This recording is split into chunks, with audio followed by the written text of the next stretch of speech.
that'd be easy. We'll just level a character. How hard could that be? 1,000 years later. Alright, Dorcas is in, so this should help. Someone competent here. Also, I realized one of the things, the Shadow League of DMs, was helping me prep yesterday, and I realized we've never leveled Sharsu or Hex.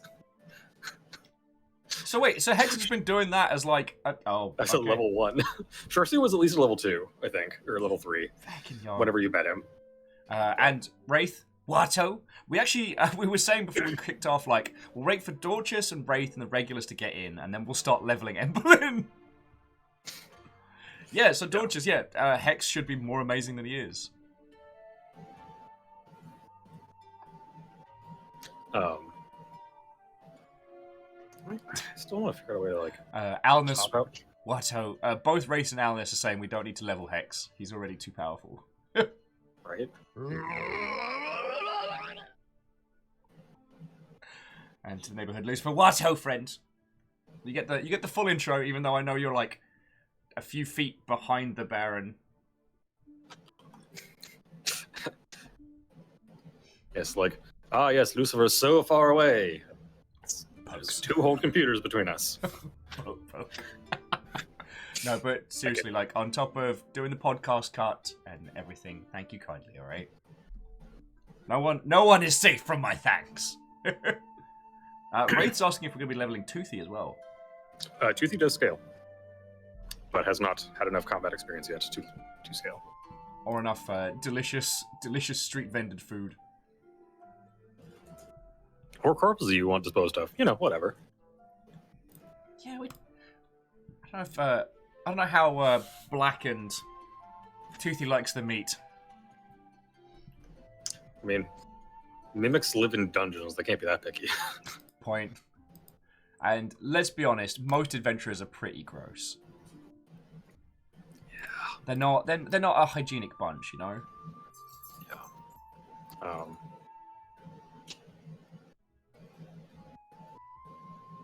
Darn it. Famous doesn't have his shirts on a link I can find. Why did he message me? And just while we're giving credit and stuff to people, I finally found, buried in all my D&D stuff, I've actually found the original creator of Toothy. So it was the user Enreric on Reddit. Okay. So yeah. There we go. I had to leap through a couple. And gotta say this, yeah, this bonafide shirt is legit nice. So I'm gonna plug Famous' stuff because I'm allowed. Do I have? I do. Okay. Making sure I restarted.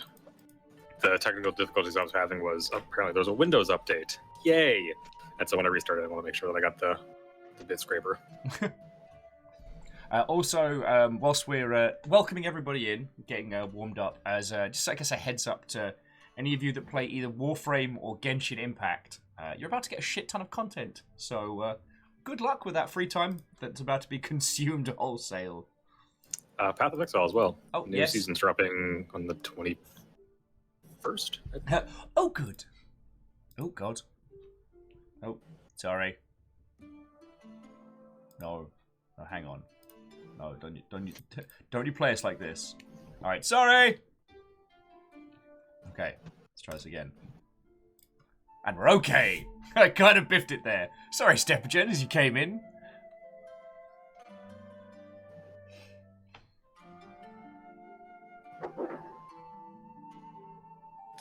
Oh, so at some point had somebody ask me, like, oh, so, like, how do you, like, get ready? Ooh. I am here to claim a tiny throne. Tiny throne! And Deus, the Eldom is yours. Is it episode 8? Why did I have it down as episode 9? I think it is 9, actually. Is it 9 to 8? I forget. Help! I've got it on my calendar. I mean, we can just call it 9 and pretend like 8 was an imaginary episode. No, it is 8.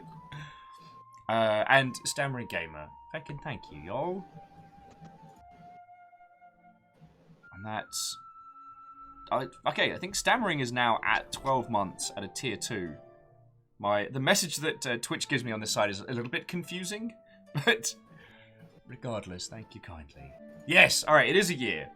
Oh, and since then, Watto, thank you kindly for the host. So yeah, somebody asked me at some point like what I do to like mentally prepare for like jamming a grand game like this, and I'm like, well, I stuffed a burrito in my face and then I washed a caffeine pill down with an energy drink, so and now I'm drinking coffee from a gay cup. Woohoo! I sat here and stared at the space between the keys and the edge of the desk while inhaling coffee, and I have cold pizza in the wings. So, oh, nice. We discovered one of our favorite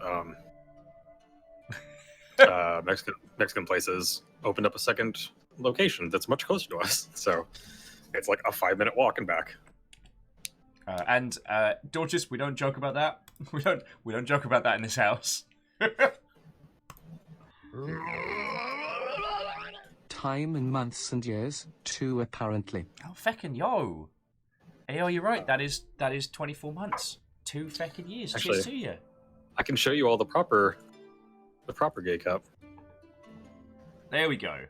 Although it was funny, friends, because in the preamble, Baron was showing me, but because of his natural grayscale effect, it turns into a void cup along the green band of the rainbow sheep. Yeah. Well, Ian, Watto, a good afternoon to your good self. All right, thank you, Ian. It is appreciated. And Graphite, cheers for the 100 thrown in. And Deus for exactly 262. Yeah, the Yaldum is yours. What will you do with this power? Actually, can I just... The thing is, Deus keeps banging out great stuff, and I do not say enough, like, feckin' y'all. And apparently we're doing a trade as well. And one of those bits got sent into space. And Lucifer, thank you kindly for 100. Oh, Baron! What? Baron with the... okay. The poor Corgi's being thrown into outer space. I saw that one in the pint glass go right past your ear. Why not? Well, Lucifer, Baron, Stammering Gamer, El Ravenger, all of you, thank you. All right. If any of you wanted to get off on the first stop on this train, Tough Tacos, we're going past it. Oh, I also got this working again. Ah! DMD train. Oh, wow. Okay, so Stammering Gamer, thank you for a fucking 1,000 bits. Declaring this war for the Yaldum shall be bloody and epic. Again, I am just grateful for anything and all that you throw in, and I will shoutcast your battles, but please don't think that I'm just trying to leave a cash out of yous. I am. I mean, all of these goes to the bit goal total. And for those of you that aren't aware, because I've mentioned this in chat a couple times, but if you guys hit, or when you guys hit 100k bits right here, this number here, you'll get to see the scene of the Queen of Embers attaining godhood. This war for the Yaldum shall be bloody and epic. Though, friends, knowing Baron, that's going to be a monkey's paw style situation, so whatever happens there, it's going to be mildly terrifying. Okay. Oh, and I realized I forgot to say it last time. Getting to talk to the one lower lord was actually a bit cool. Oh, okay. Yeah. Oh shit, yeah, because we went into the the hall that seemed like a bad idea. DMD train? I guess we're doing Dungeon Punk. Have you seen the state of my jeans? It's been Dungeon Punk the whole time. But sorry, Fearless, thank you for the 200. You feckin' legend. Lyrus, good morning, Watto. Thank you for 200. And then Fearless with the iconic fan of knives, which went to Zach. What ho, Vikings? Choo choo. What ho, indeed. Went to Zach, Ian, J-Crips, Arbit. Oh, I can't. It's Arbiter but our bit of beer. I can't do it. I'm trying, but I can't. And Spring Hill Studios, which is Tobias, which is fair and cool. Oh. Hey, Tobias. I do love that GIF. I may have to bring that one over to regular day-to-day, because I know the stop that incessant clicking is a lot, but I feel like, you know, multi-subs are a large amount of money, so I want it to be a big deal, you know? Yeah. But I also love that GIF so much.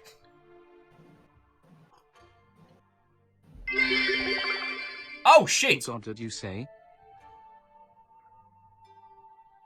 Stammering, holy fuck! Yo! Fucking thank you! When you said there was going to be a war for the Yaldum, you weren't fucking around. Fucking yo. Fucking yo. Oh, and Catfish would dance with 100. It's fucking, sorry, Stammering threw in a fucking blue bit. That thing's... Sincerely, thank you.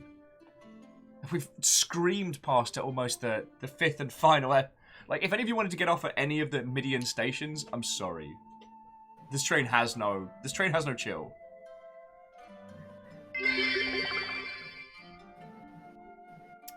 I'm sorry, what?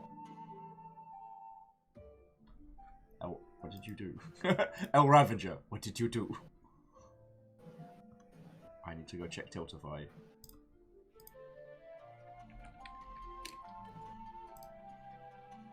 Oh, so I've been working alone all week because my one employee is on vacation, which means I don't have to wear a mask at work because I'm completely alone in this giant fucking building. Which also means I haven't been able to wear a mask, so now my beard is like, oh yes. Oh yes. Use your words, Will. What's going on? You know what? I'll just link it. I'll just link it. Holy fuck. Alright then.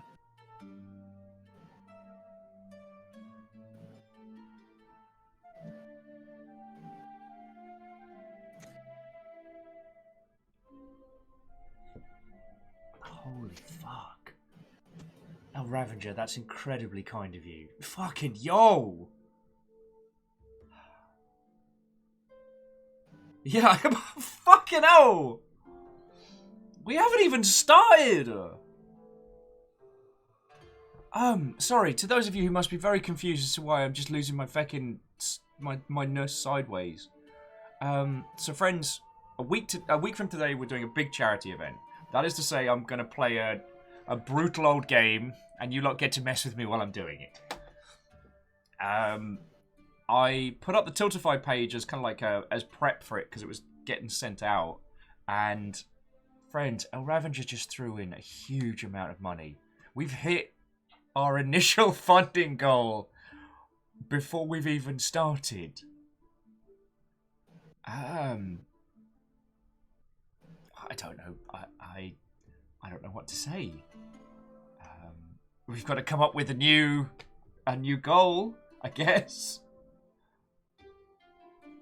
Yeah.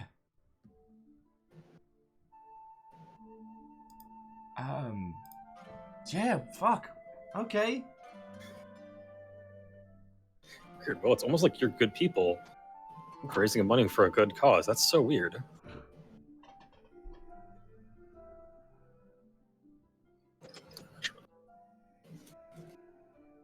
I guess.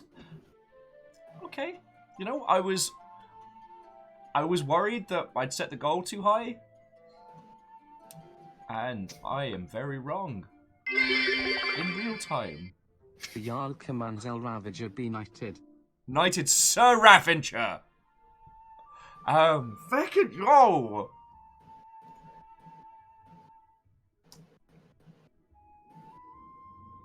Fucking yo. And, sorry, and you all threw in for a fucking train and all. Which, apparently the train broke because it's telling me different numbers and weirdness and...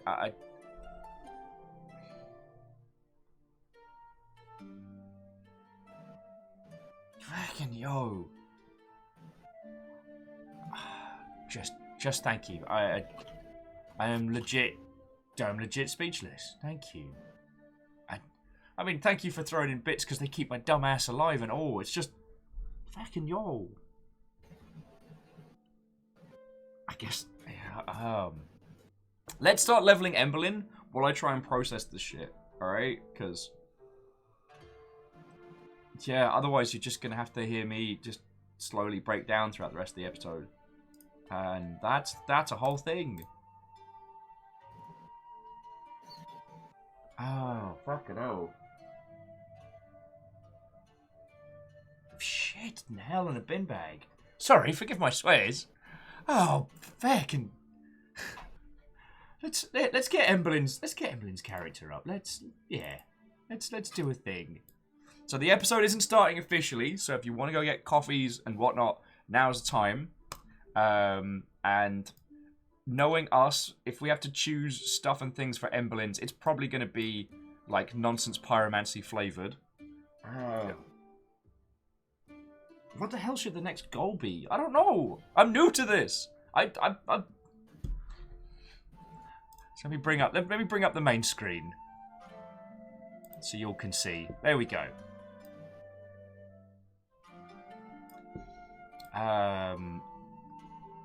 So we'd go for the character mancer, right? Yep. Cool. There are so yes and no. There are some things that technically I will allow you to take because I personally own the books, but I do not own them in Roll20. Okay. So if people have other suggestions, and as long as I own the book, which I own, I think all of the core books.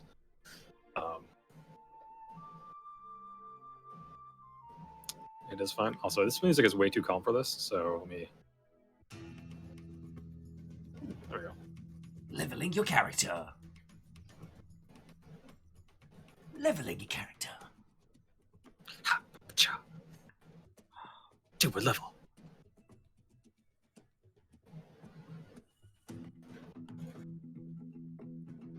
And again, for those of you that are new here, the music we're using is made by a Patreon. They just request that we shop them out and link them and whatnot. So, Music D20 on Patreon, fantastic stuff. They put like 2 tracks out a week. It's ridiculous.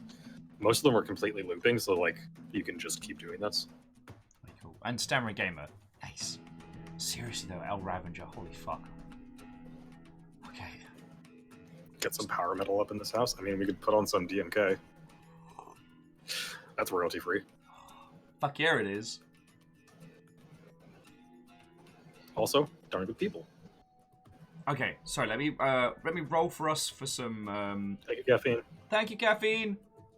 Let's roll for some health. How bad can it go? Pacha. Yeah. 5 out of 8. Okay. That's literally average, but you know, it wasn't a 1. Okay. So. So we're at 5. Also, Kyle changed his name on Twitter to his actual last name, which I was unaware of until recently. And somehow it's more metal. His last name is Sevenoaks. Right? That's a proper that's a proper metal maneuver.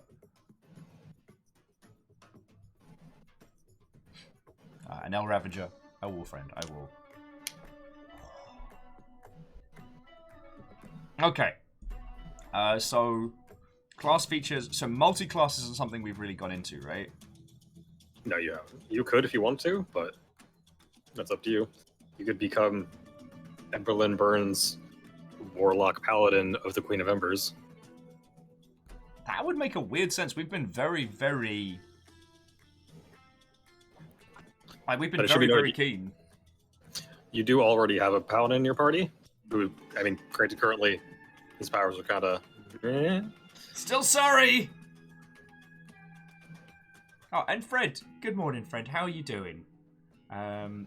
Sorry if I seem a little bit all over the place, Fred. We hit the goal for the charity event before we even started, so I've got to pick a new goal. How are you?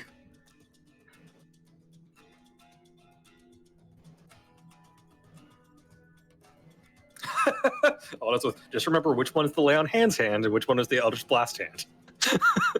Okay, let me just put my hand in your chest and heal you. Boom. Oh, you've got a bigger hole now.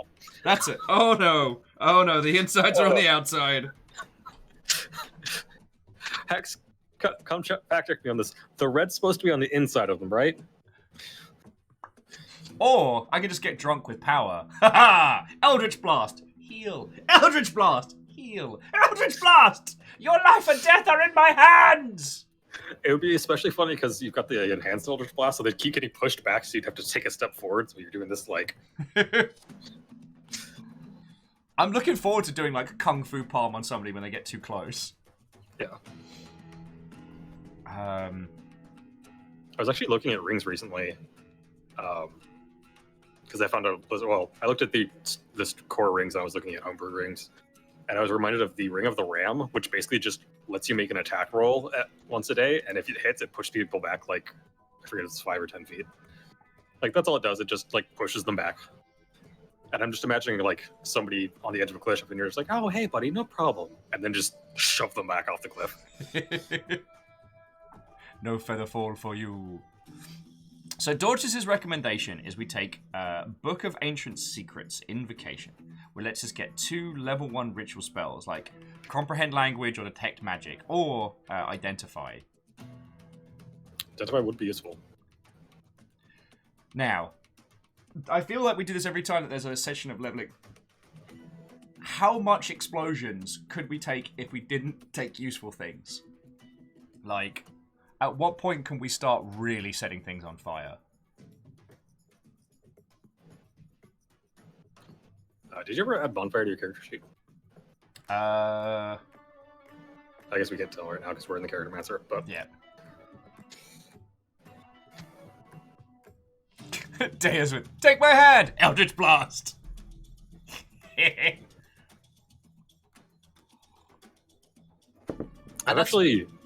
got a friend that, it wasn't in one of my games, but their DM let you,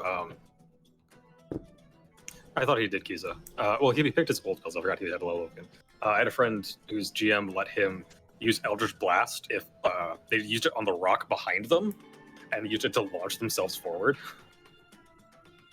Okay, that's pretty cool. And I'm like, that's not how the spell works, but that's dope. The rule of cool is in effect. Basically.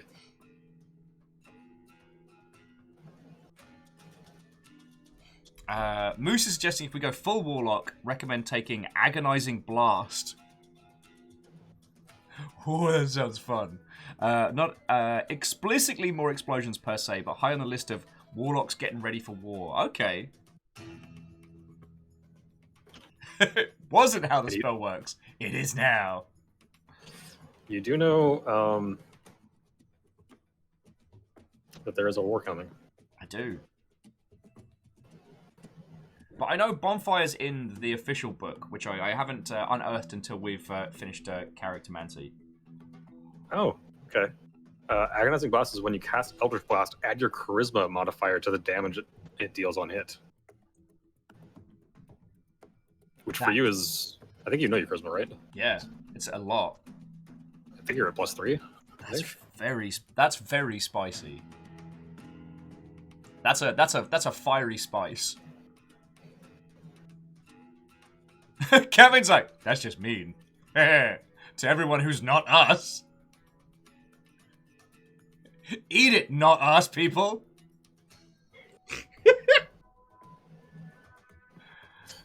I like that idea.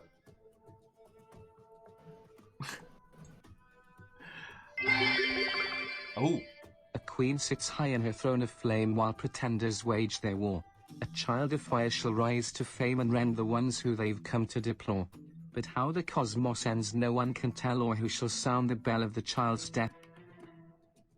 The child's death knell, right?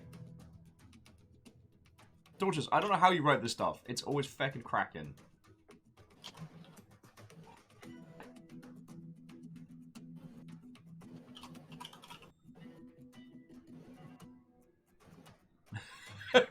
Okay, Alnus might have just sealed the deal with, that's just mean! What part of Eldritch Blast didn't you understand? It's not happy fun times and candy blast! Yeah, I think we should go for Moose's suggestion. I'm not dissing on Dorcas's like functionality and utility. But let's be honest, not really Emberlin's cup of tea. His is, but what if more fire? What if? We're gonna burn some shit down. Okay, so we're not going for a multi-class right now. So we keep going. So we go next to features, right? I believe so. I don't use like Airtomancer very often, so because I'm that old school nerd that does things manually. Yeah, so it's an additional, and we're going with Agonizing Blast. Although there's some cool sounding ones in here, like Eldritch Spear, Book of Ancient Secrets. Oh, right, no, wasn't Book of Ancient Secrets what? Yeah, that's what Dorcas was recommending, so we had to learn some cool shit there. Voice of the Chain Master. But yeah, no, let's explode some shit. Beguiling Influence, way ahead of you. Moose, it was based on one of the core ones, and then I modified it, so it's homebrew.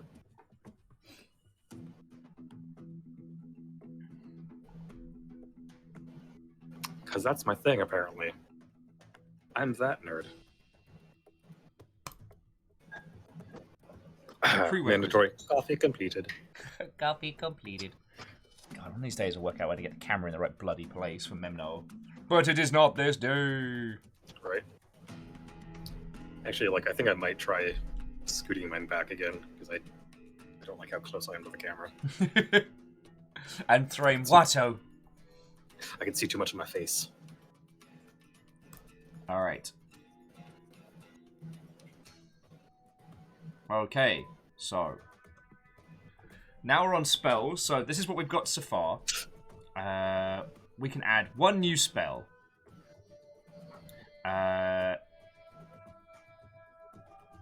So we've got 5 of 5 cantrips, but we can learn anything from these 3, right? From level 1, 2, or 3.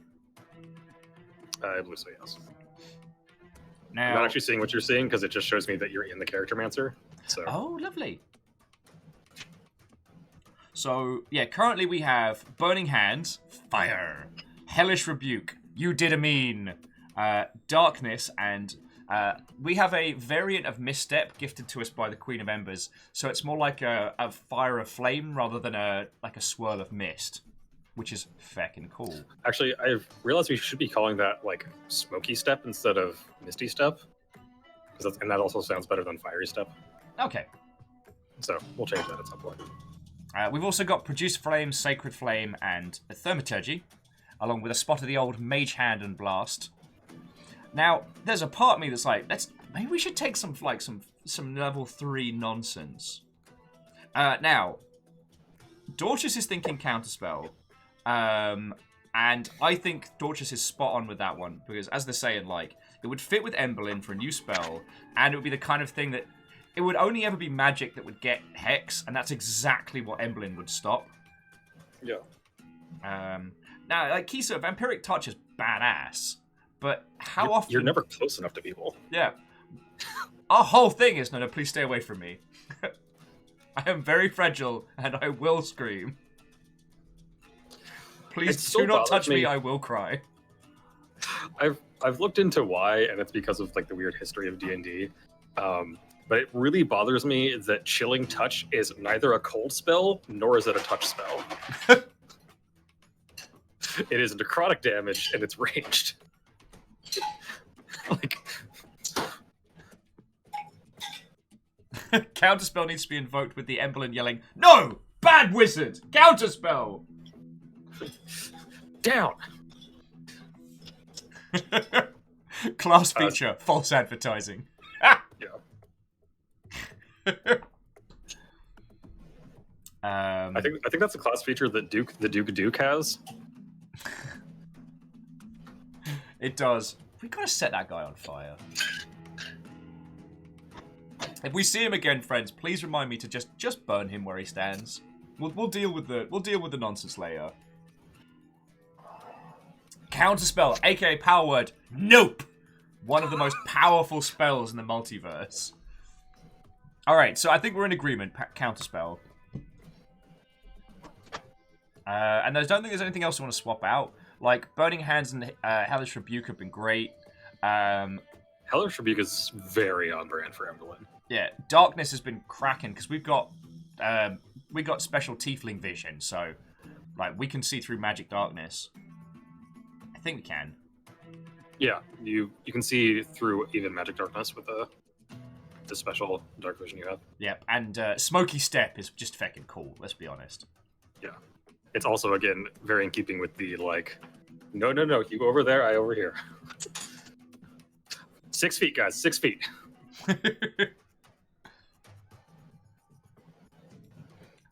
Moose says we do have Hellish Rebuke as a racial thing, so it might be a bit redundant. I think it's listed on there because it is. I think it's just the way that the character mentor does it. It just lists all your spells, but yeah, that's a racial thing. Okay. And it's just a weird quirk of character mentor, so. So, got an extra. Oh, an extra bunch of hit points. And we've learnt Counterspell. No feats yet. And we've gained spell slots, so feckin' we apply changes. Building your character with a fancy bar. I do think ideals is still something we should start jamming on, friends. But that's that is a conversation for throughout the day. Okay, so Kisa says they thought that was thought of. Was it? Did we come up with a good ideal and it just dropped through? Did you maybe discuss it in the Discord and then not? Remember? Yeah, that would be a Will special of doing of just reading everyone's stuff like post Memnol and being like, that's fucking cool. I'll remember that for next time. Spoiler, he did not remember it for next time. And I do like Fred's idea of pro wrestling warlocks being able to cast Heelish Rebuke.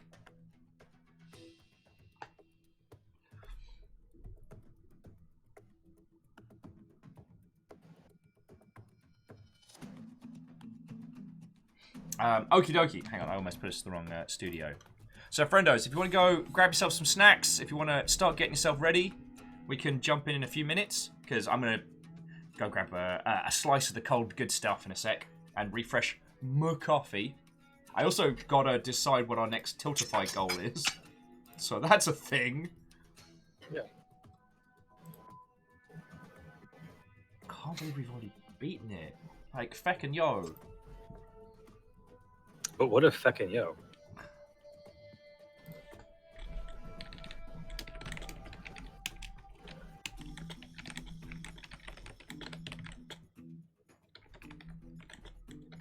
Also, Will, I'm a little disappointed in you, if I'm being honest, that you have not yet tried the Valkyrie maneuver, because you could technically do that.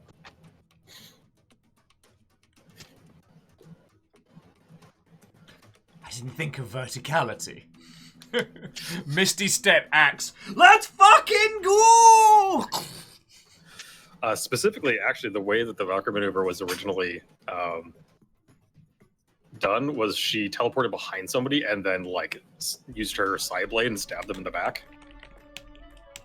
Ooh, that's even more rad. But you could also just teleport behind them, although I think it's a full action, isn't it?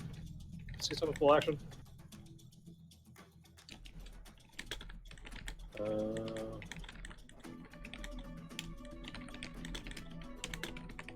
I know it's a bonus action. Yeah, you could totally Misty Step behind somebody and then Eldritch Blast them. I am entirely okay with this. Yeah, Alnus. Yeah, there's no cost to falling. It's not Falling movement. It's just a really dumb idea.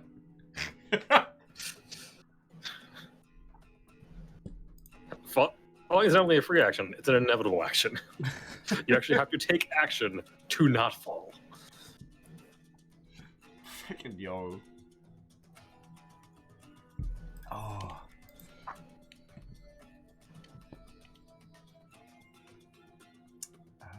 Wait, can Misty Step plus Eldritch Blast trigger a rogue sneak attack? I don't think so, because I don't think Eldritch Blast counts as an attack, it counts as a spell. Let me check.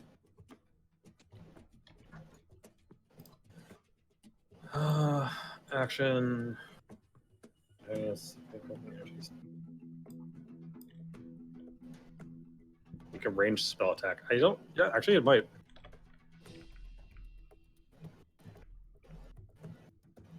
Yeah, sneak attack might. I'd have to look up what sneak attack does specifically. I think it has to be specifically a like weapon attack.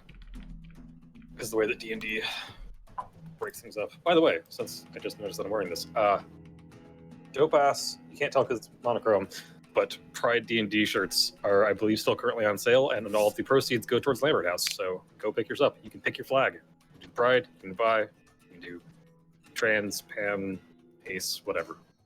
Wait, cool. Yeah. Feel free to throw the link in. I will see if I can find it. And to I want to say to Renamon.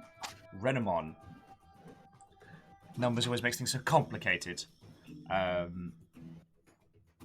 Sneak attack has to be a finest or ranged. Do you mean like a finessed? Anyway, finesse weapon. If you haven't seen my Eldritch Blast, it's exceptionally finesseful. Yeah, that's English that I just used. Let's go with that. Boof! So, there you go. You can choose your flag. There's also magic ones. And yeah, all the proceeds go to Lambert House, which is a local Seattle queer youth house, if you are unaware. And you get dope shirts. It's actually a really nice shirt, too. Like, it's super soft.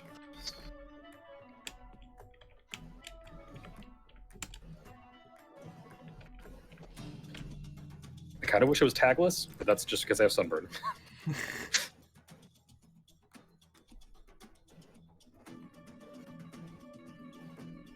All right.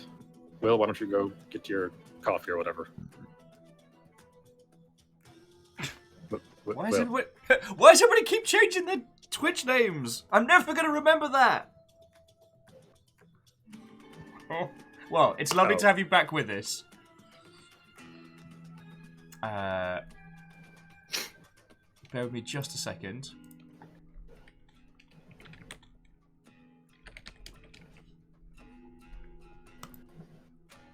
Both.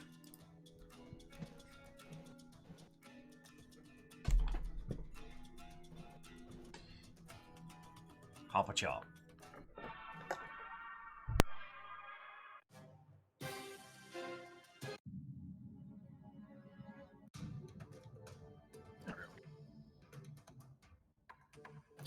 Anyway. How's it going, chat? How are y'all?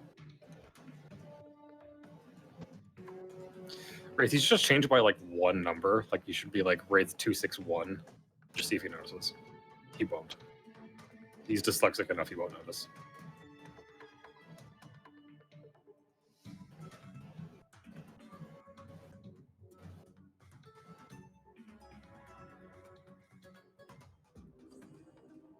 Yeah, you'd have to wait. I think it's 30 days to change it back, which is annoying.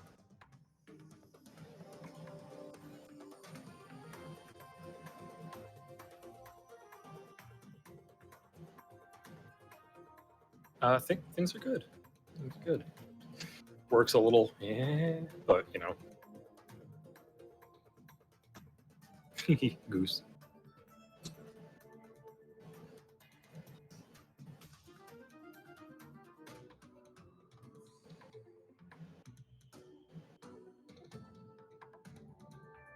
I have returned!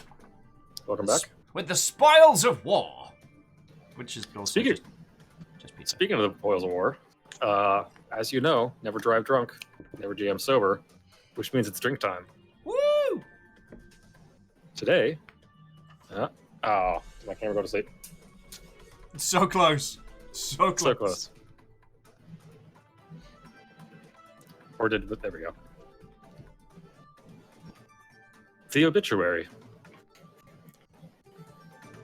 It's not ominous, right? Not at all.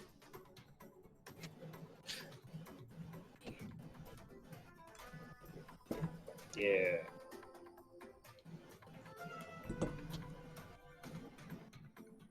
Drinks brought to you by your fellow neighborhood Lucifer. Wunderbar. Ooh, Okay. that's tasty.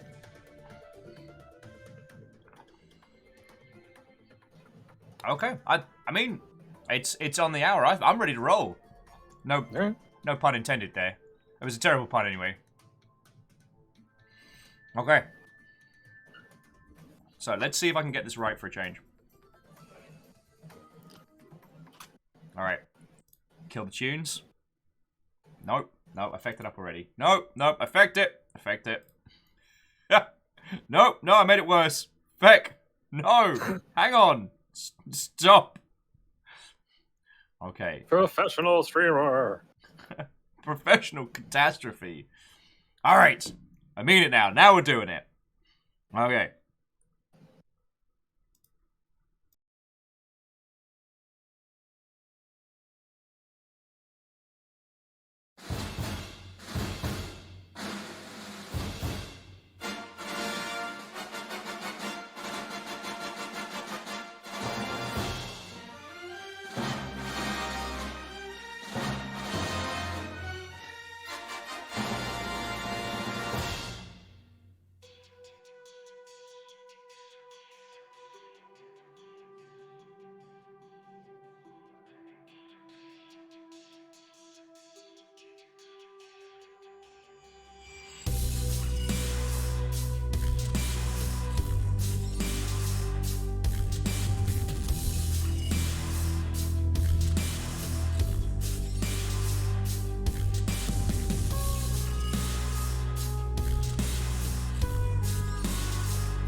Ha ha!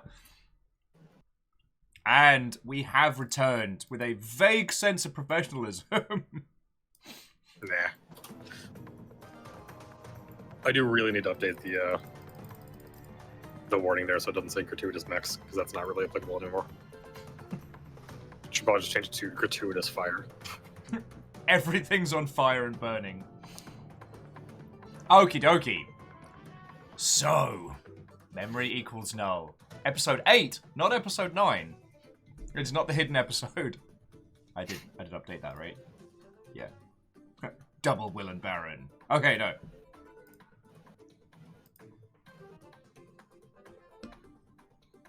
So, last time, let's see, what happened the last time? You ended up going with a Stormbreaker to rescue a party sent by Duke to a hidden Nazil temple, which is one of the demon lords of this realm. That little bastard. Well, giant bastard, we should say. Yeah.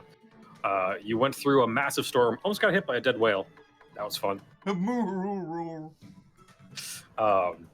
Went into the island, discovered the temple to the ancient evil, went down into the basement of it where the Stormbreaker Amber's brother was holding off an undead thing with a spell that he was playing on his cello.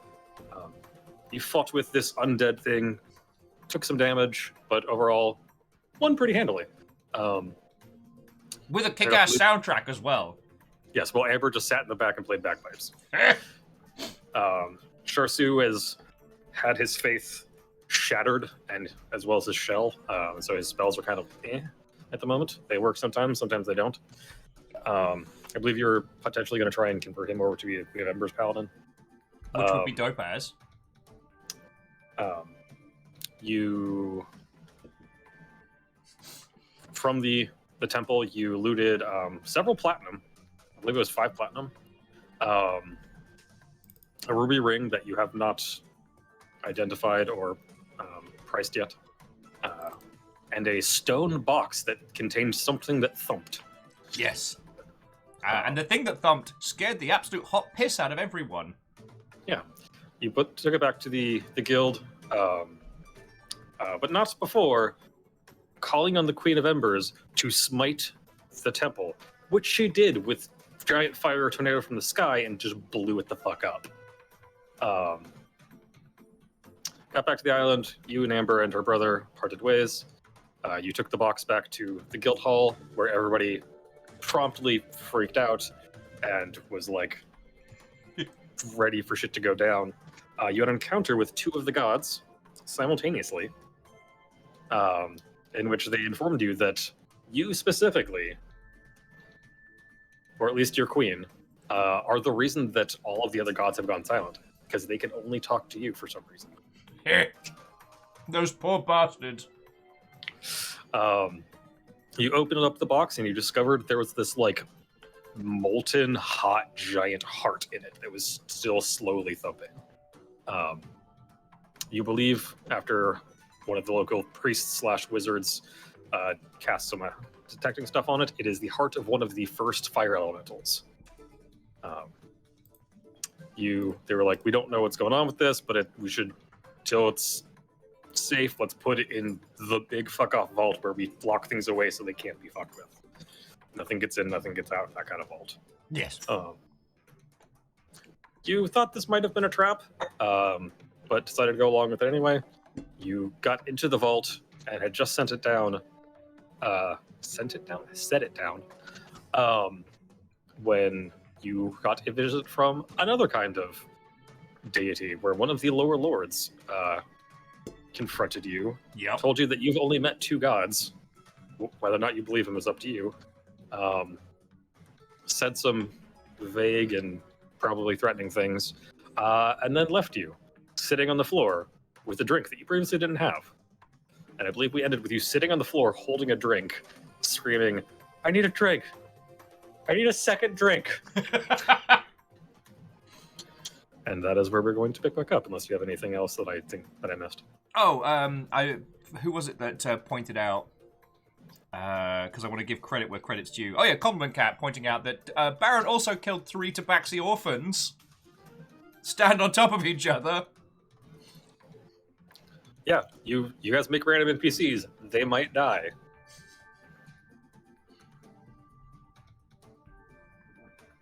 Oh yeah, and during the dual deity visit, Hex was awake for some reason. Everyone else was frozen, but you and Hex were the only 2 that were awake. Right. So there is some weird shit going on. So, who's ready to get stuck in? As a quick reminder, and I know you all know this, but I need to say at the beginning, this is me and all of you lot. So if you've got suggestions, ideas, thoughts, or snappy one-liners, throw them in. Yeah. Yeah, this is all about getting y'all involved. So again, throw things in like Will said. There is a form that you can fill out to have random, whenever I need a random NPC, for the most part. Sometimes I just make them up on the spot. But for the most part, I grab random NPCs that you guys make. Y'all, I'm trying to stop saying guys as a general term. Sorry, that y'all make. There's also random locations. I will also note, because we just went through and organized all the locations, please keep your descriptions brief. Like, some of the stuff you guys have made, y'all have made, is amazing, but it's like 4 paragraphs and I can't read that quickly on the fly. I don't sit down and read them all beforehand. I just grab one and go with it. So please keep things concise. We also might be overhauling those forums, but I believe there's a command for it somewhere that'll get you a link to those, as well as the community notes. On top of that, these numbers over here represent hidden bits and sub goals that when you guys hit them, shit happens. Actually, the lower lord showing up was when we hit 70, which I forgot to say, but that was what that was. But there is one that is not hidden, which is when we hit 100k. You will get the vision of the Queen of Embers claiming godhood. I could go. I don't know if I'm ready for that. 80k. Woo! Stammering, you fucking legend today! Well, thank you so much. You are Right, so no, you should not submit a full biography of the family tree in an NPC then. No, you should not, because I will. If I go, I'm like, yes, this one. I start reading the description and it's this long. I skip it and get another one. Yeah, that's what he said. Think of it this way: the more you put, the harder it is to use. Very brief. Anyway, and I would also like to take this opportunity to thank our sponsors, both Roll20, Music 20, and. Guess who got his next badge? Is it you, Thrame? Thrame, is it you? And the blue bit was unseated. No. Yeah, no. Stammering, Thrame, thank you both. I think Stammering's going to be holding the Yeldon for some time. Oh, I'm sorry, Thrame. A gentleman doesn't tell. Alright, so off the bat, friends. I don't think we should tell anybody about the lower lord encounter. We're already, like, considered demon spawn to some. Oh. Vanderbeest, head of household, thank you kindly for filling the pie glass. Bacon Avenger as well. Thank you both. Yeah, friends, I think we should keep the whole chatting with demon things to ourselves. You know how we didn't tell people we met death? Let's put that in that box. Let's keep that in that little compartment of information. For some reason, that reminds me of a cartoon I saw recently where it's like, what do we do with our emotions? We take them all, we put them in this little bottle, and then Molotov cocktail! It me. Yeah. So yes, you're currently sitting on the floor, you're still in the vault. You're suddenly just sitting on the floor and holding a drink. In this, like, ornate crystal glass. We're definitely keeping that. I should also note, it is like a red crystal, much like his skull. Because the lower lord had a red crystal skull. Of course he did. Poser. And Moose, I hope you're doing alright, friend. Okay. Something's going on with the cat. I think the cat finally managed to discover that he can get up on top of the cabinets. The cat has strong opinions on our choices right now. Apparently.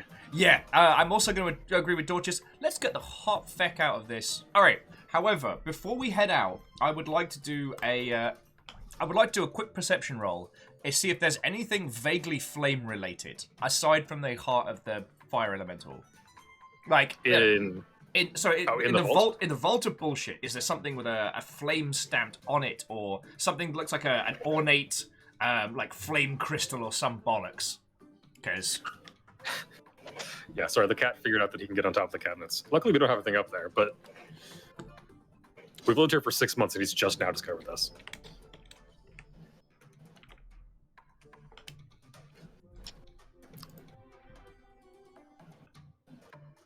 But yeah, go ahead and roll. Okay. We don't know our perception, so I've just got to roll a random. I'm going to roll a d20. Let me get your actual character sheet out. 19!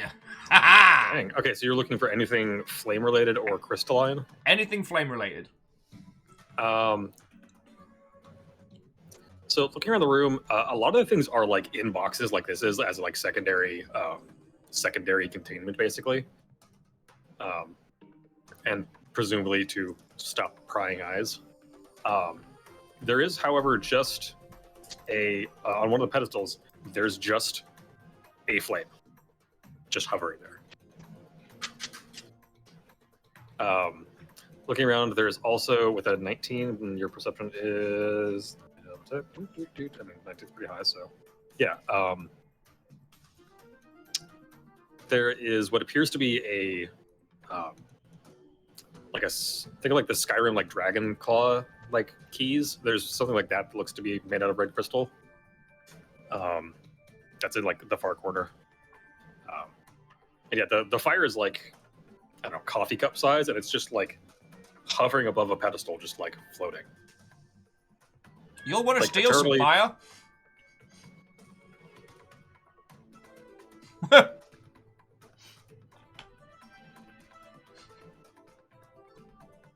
Yeah, I want that one! Because...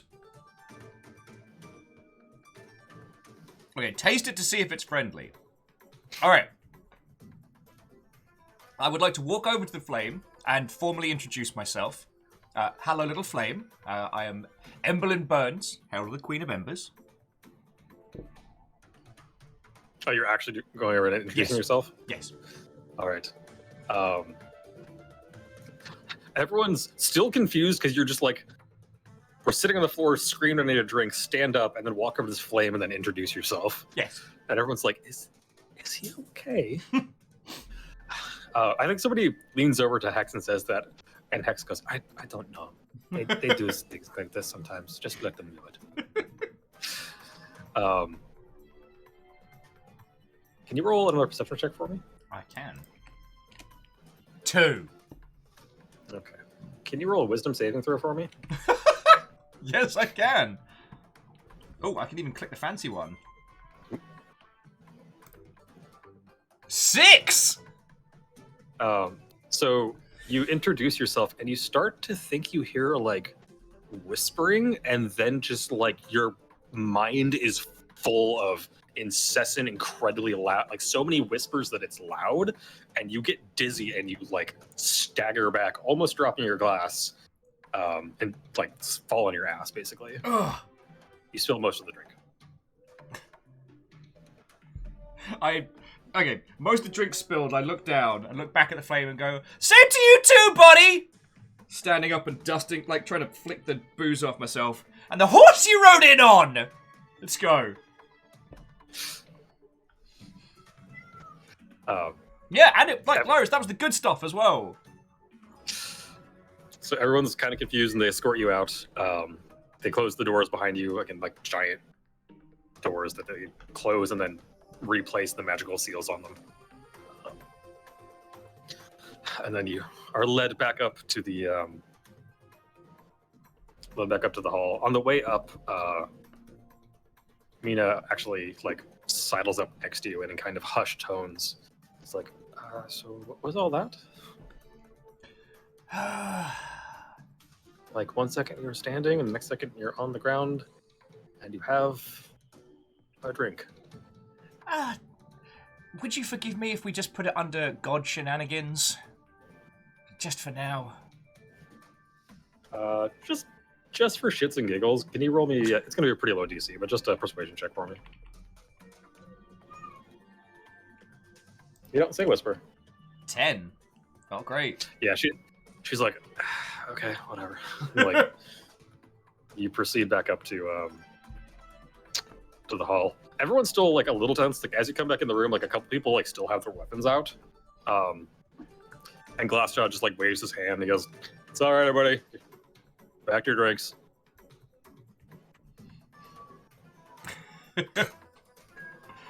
So I've only got a little bit of booze left. Yeah.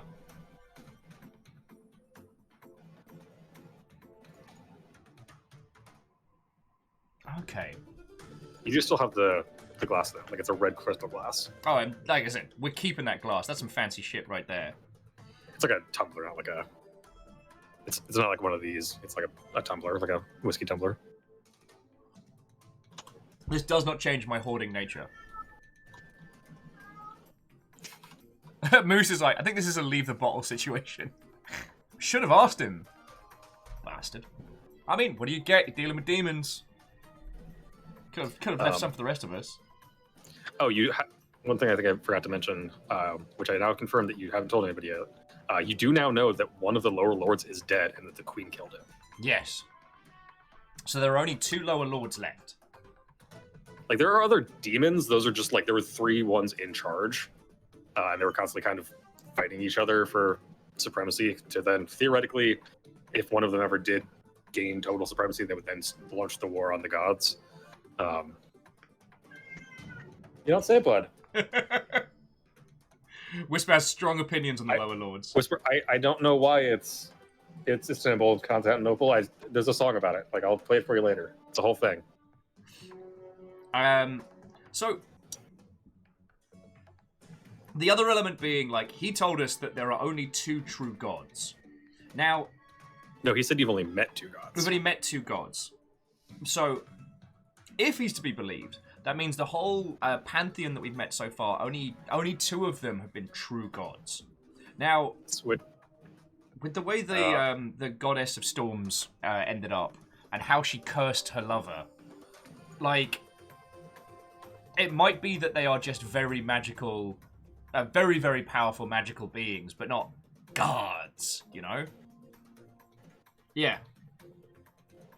So, for reference, the ones you've talked to so far are Orifel, the Magnus of Shields, who's the goddess of knowledge, Dyla, the Empress of Healing, and Katib, the Chariot of the Sun, are the 2 you just met, which are the goddess of life and the god of light.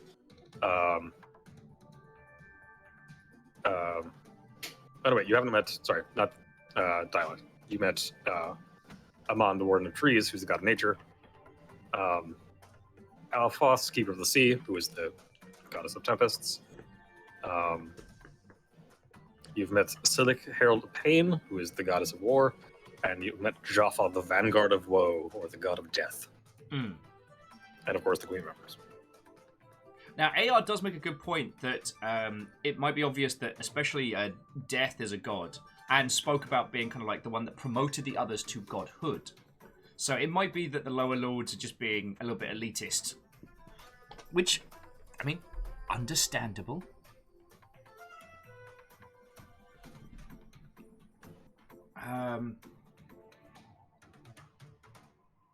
Okay.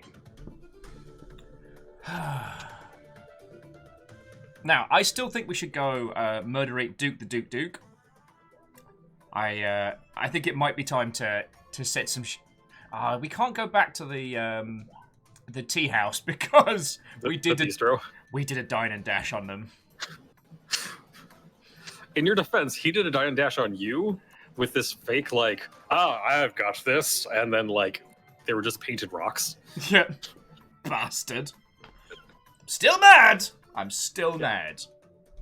You do also have the magic. You have the magic. You have a ring, which you haven't identified or appraised. This is the town of magic. If you're gonna try and get shit identified, it's probably gonna be cheapest here. Okay. You also have never had anybody try to identify your axe to see what it is. It is a gift. It is a gift that is awesome. And possibly a god-rending piece of tool.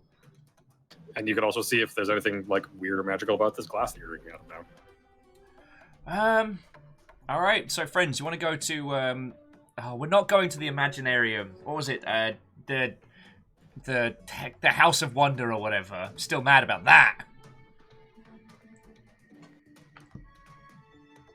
Didn't even get it was the Imaginarium, wasn't it? Gary's Inventorium. Inventorium, that's it. We didn't. Gary wasn't there, and there was nothing inventive. I'm still pissed about that. Yeah, let's go visit Dave the Wizard. We don't know a wizard named Dave. Well, we'll find one. It seems like the guild also has connections with a lot of places. You can get discounted things. There's the guild rate basically. So the guild probably has a specific if you want something identified for relatively cheap, we've got a guy for that. Okay, well, let's go thank Glassjaw, let's get our stuff looked at, and then let's get some murders going. Rickja, Watto friend, Watto. Oh, hi, Mark. Wizard! Right. Wraith's just bang on doors and ask for Dave. It will take 10 minutes tops. Alright, we need a wizard named Dave.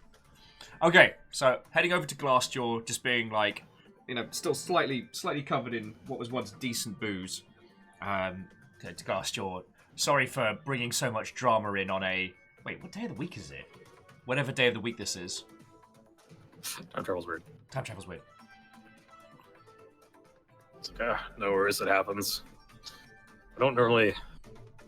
It's been a while since we put everything in the vault, to be honest, but I don't know. Pretty feckin' spooky down there, I won't lie. Things are weird right now. There's an influx of islands. Gods aren't talking. There's a new star. you're worshipping whoever. I don't know. Yeah, I seem to be weirdly at the epicenter of a lot of this. Not sure why, but there we go. Thanks for not locking me down there, as I was a little bit worried for a second. It's like, well, I mean, you brought me to back if you can't be all bad, honestly. Only a little bad, though. Oh, God. But sorry to talk work after a stressful morning. I need to get a bunch of stuff appraised. Would you happen to know a wizard named Dave? I know a Daniel. Friends, can we settle for a Daniel? I know it's not a Dave, but, like, these are troubling times. Yes, but if you want, like, we've got a guy that we contract with. The receptionist can get you the details for where to find them. Starring's like, nope, but it's Dave or nothing. Daniel's a good name. Do you want a good wizard? Maybe a Danny? A Dan is always sufficient. A Dan might be too much power for what we need right now. Dave, didn't we meet him a couple of days ago?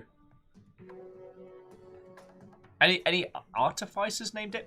We need some appraisals and a Dave. Can we just find a guy named Dave and bring him along? I mean, we'll settle for a side Dave. Can I get a side of Dave? Can I get some identifiers and a side of Dave? All right, we'll settle for a Daniel, but we'll find a Dave. How about that? And Moose is like, what do you mean? We need someone who can identify objects. Get out. Yeah, okay, good. Glassjaw, yeah, we'll settle. DM takes 2 psychic damage. we'll settle for a Daniel.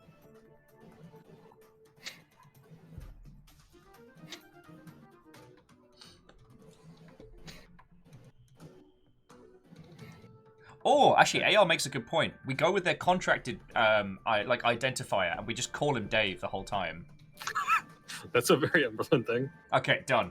Yeah, actually, you know what? Glassjaw, just taking a moment. The guild individual will be just fine for us, thank you. Yeah, just talk to the front desk. They'll get you the location and whatnot. With a mischievous smile, Emberland trundles over to the desk. Yeah, so she you just kind of hand wave that. She just gives you the location. She writes down the address for you and hands you. Then gives you rough oh yeah, you go out and it's third left, second right, blah blah blah.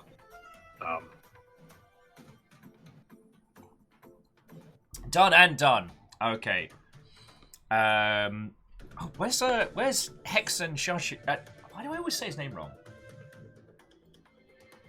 They're following along behind you. All right. I'm just making sure I hadn't lost them. All right. Onward! It's a joke that I stole.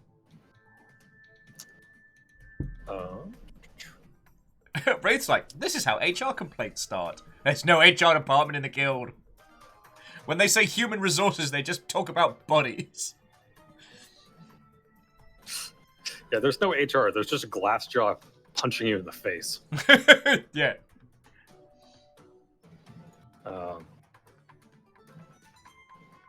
All right, let's see. Do we have any?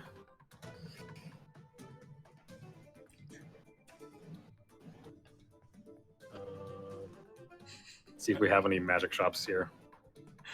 I love everybody's getting on board with this. I'm so okay with this. Yeah, or Tazini, hunter resources, people. Although HR complaints about conduct and behavior do happen, it's still Glassjaw, and he still just punches people in the gob and says, stop being a creeper. Basically.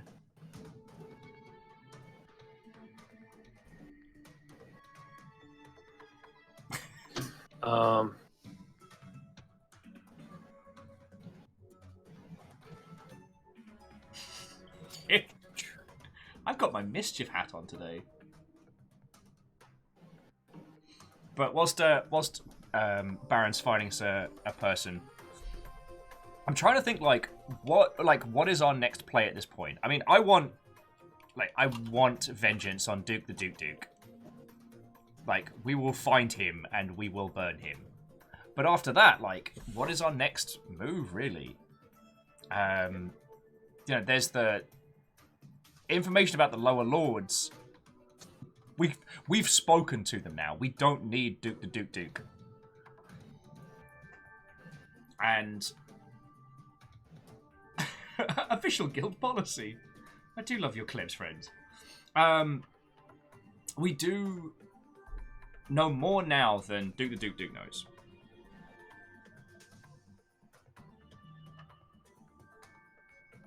Oh, Wraith says Amber and her brother went off to sort out the Dukes. There might not be much left of him. Oh, yes, they're about to go get vengeance.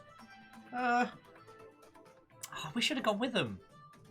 Oh, but yeah, they're going to get him fixed up first because he was not in good shape. Oh, yeah, that's a good point. Like he was belting out like a multi-day cello solo. So yeah, like his hands were like bleeding because he was playing for so long. We might have a head start, or we can join them. Okay, Moose does make a very good point. When dealing with demons, don't trust them as a primary source. However, demons will tell the truth if it messes up your day, and not believing our god is definitely messing up our day.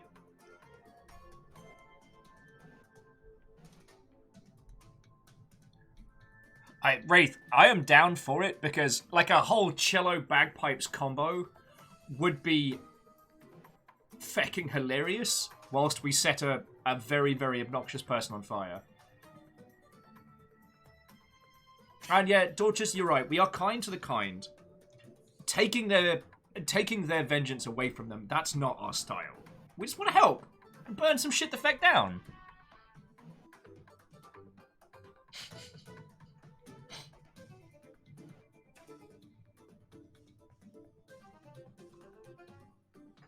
There we go. Sorry, it's finding both a random location and a random NPC. So yeah, you finally get to the place in mention. It is the Shellfish and Moreau magic shop / enchanter. Shellfish and Moreau. Yeah. So you walk in and there's a bunch of different bookshelves. There's cats everywhere. Like there's like 50 cats that you can see, okay, but it's a large tower, very gothic architecture. There's a bunch of like knickknacks on top of the shelves, and you notice underneath, like directly underneath the shelves, there's a bunch of like pillows and blankets and stuff, with some of these things that were clearly once on top of the bookshelves now on the floor. It's the guinea pig hotel all over again. I can see it now. In the one corner, there's a lynx just like sitting there, like kind of checking out all the cats. Like a cat bouncer. You walk in and there's a kind of magical chime as you cross the threshold. There's no actual bell, but you're like somewhere in the place you hear a distant chime go off. And from somewhere deep within the shelves, you hear, "Just a moment." Hex looks down and starts petting one of the cats who has come up and like starts rubbing against Hex's leg. And you watch in horror as you see a tendril go out from Toothy towards one of the cats, and Hex, without even looking, just slaps the tendril. Just go. Don't eat the kitties. We should have fed Toothy before we came in here. Behind you, you hear a loud slurp as Sharsu's drinking again. Nothing phases him at this point. Like he's just got the like little cask over his shoulder and just like keeps pouring himself a glass full. Can you roll a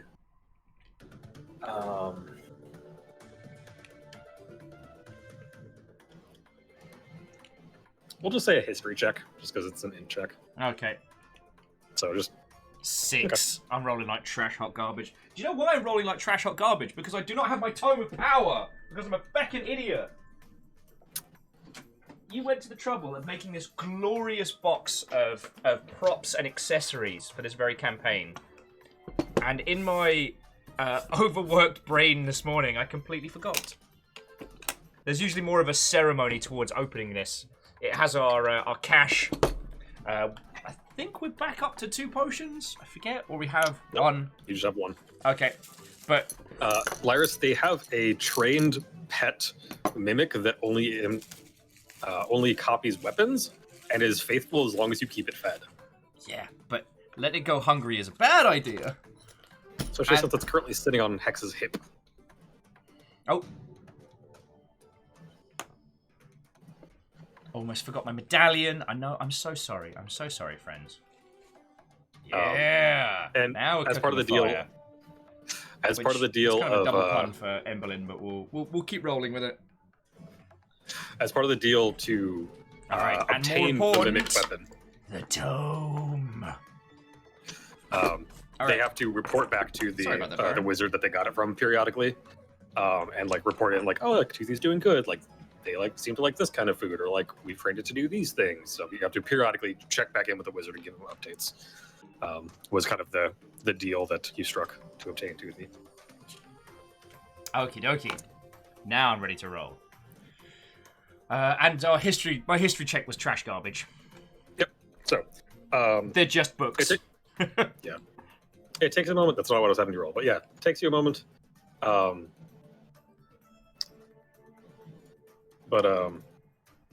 Text, would you please rap? Or don't. Don't just screw me. Whatever. Ian, if you're still in chat, could you make that text rap for me? I'd appreciate it. You see emerge from the bookshelves a elf, appears to be mask presenting, shoulder-length dark brown hair, pale skin, like absurdly green eyes, very thin ducktail beard. He's like 5'8", which is kind of short for an elf, but whatever. Dave! He's very like stuck up, and like the second you see him, you're just kind of uncomfortable. Dave! My name is Floyd Willow. What can I do for you? Oh, Dave, you're a joker. I am in desperate need of your help getting some magical items identified. Yes, we do offer that service. I see you're with the guild, so you'll of course get the guild rate. I knew you'd hook me up, Dave. How many items? What do you think, friends? So, tumbler, ring. Let's get him to do those first, and then we'll see how he does. And feck it, while we're here, might as well get him to check out the axe. Maybe he explodes. And then we adopt 50 cats. And a lynx. And a lynx.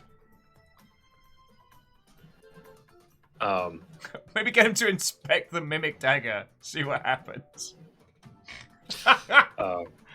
Thank you, Ian. So place you're just going with the 2? The tumbler and the ring. So ring first, there's please. no table. Like it's literally actually you look around. There's no like table anywhere in here. Okay, like, so yes. Ring yes, first, very well. then this tumbler, please. Follow me, please. And as he's walking, he's like, "It will be 1 gold for both of them." Okay, not a problem. You get to there's like an ornate rug on the floor, and he stands in the center of it, and he holds out his hand. He's like, "Whichever one you would like identified first," and he holds out his other hand. He goes, "And payment, please." Dave, you were always a stickler for the rules. 1 gold to him. All right. He takes the gold and he bends over and he hands it. Like one of the cats comes up and like takes it out of his hand, like in its teeth, and walks off with it. And he goes, "Thank you, Sylvester."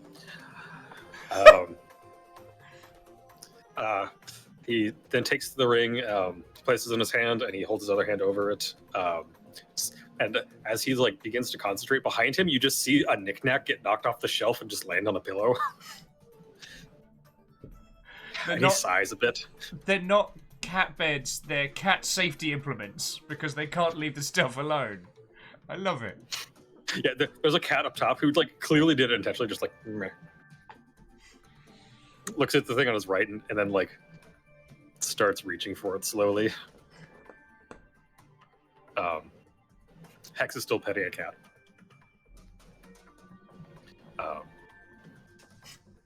He, closes his eyes. He like mutters some stuff. His hands begin to glow a bit, and you see the rug actually like lights up, and you realize that it's not just an intricate rug. There are runes like woven into the rug. Okay. So this is like a giant identify circle, basically. He, does this for a moment.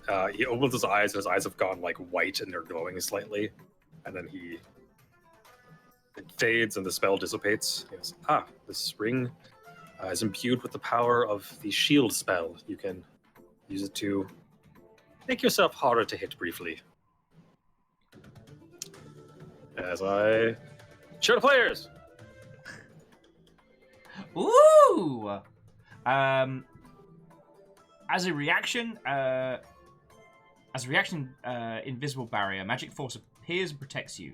Until the start of your next turn, you have +5 bonus AC. Include against triggering attacks. You take no damage from magic missile. Oh, cool! So it's reactionary. Lovely. Yeah, it's you can use your reaction when you get attacked to just go shield spell, and like it makes you harder to hit. Yep. Slipping it on a finger, I'm just like I'm not usually the selfish kind, but let's be honest, I've been getting the absolute hot heck kicked out of me recently. Oh, sorry, I forgot to actually add that. Good call, Iris. I typed this in while very tired. It's got 6 charges, and it regains 1d6 charges every day. Okay.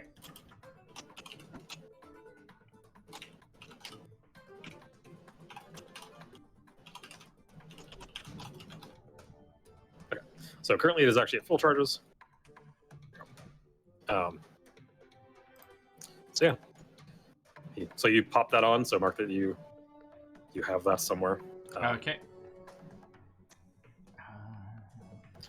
And then he goes to hand the other. And I hand him the tumbler. He takes it and he does, the same thing. And after a moment, he stops and, well, there is nothing innately magical about this, although it is finely crafted. I can tell this is not from this plane of existence, however. Where did you get this? Down the bar. Prone to stealing things from bars, are we? It was a gift! Oh, okay. It was an implied gift. You realize when you're paying for the drink, you're paying for the contents of the glass, not the glass. The person who bought it for me left. What was I supposed to do? He just rolls his eyes and hands it back to you. And you know what? There was one other thing. I have one other item, so I unhook the axe. Would you mind giving this a quick look? I know that'll be an additional however much. Yes. It'll be another 5 silver, please. Not a worry. I'm actually keeping track of our money for a change. Look at you. Yeah, I know. So he takes it, takes your money, and he passes it off to another cat. And as it trundles off, he goes, "Thank you, Dave."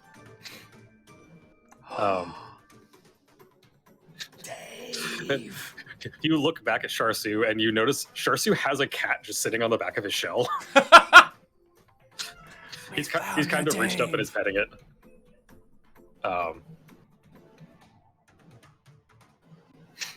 Oh yeah. And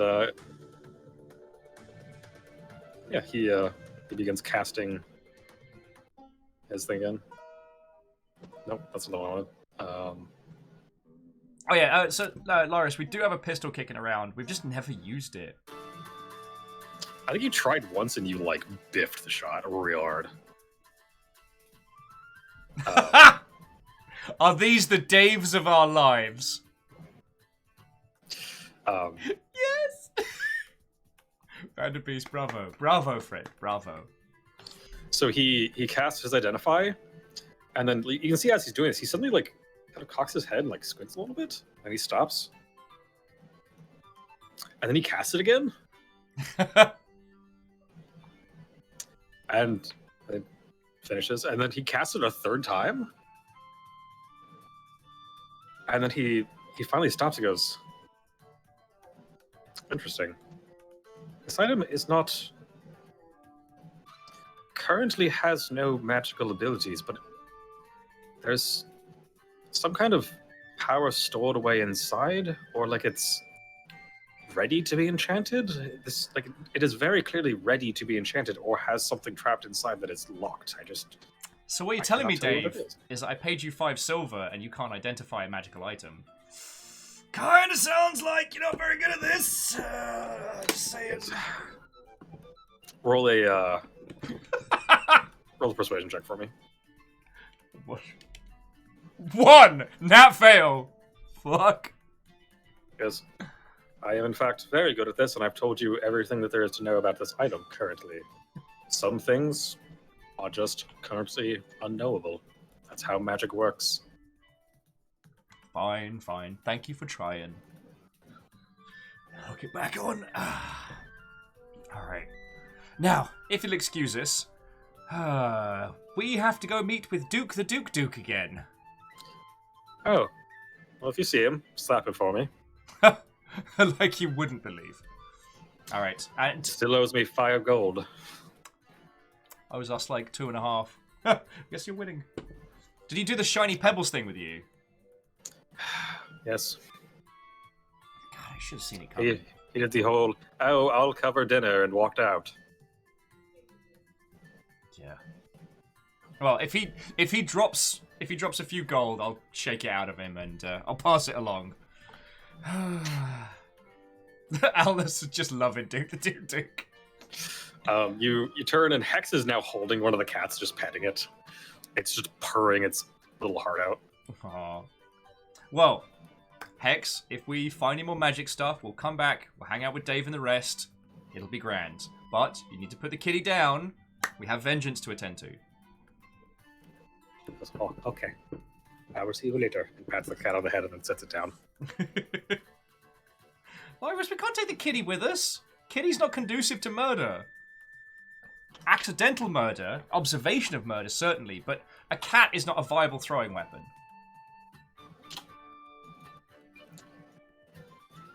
Oh yeah, Dortrude was just asking what's the name of the shop again?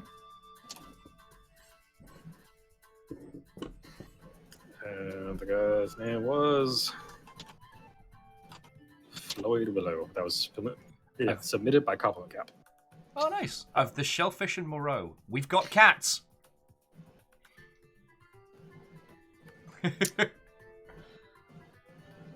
So congrats, you're now one magic ring. Okay. Magic ring with a plus AC proc, which will be very useful for not dying. Yeah. Okay. So, how are we going to find Amber and Friend? I mean, if she filed with the guild, we might be able to just ask them where she's at. Because we should go check in with them before we do a whole lot of vengeance. Because, you know, I would feel real bad for them if we went there and had, like, spicy, hot, great revenge without them. And to the some ones, we are indeed. Honest with activation phrase. Please not the face! Done. Done. Not the face!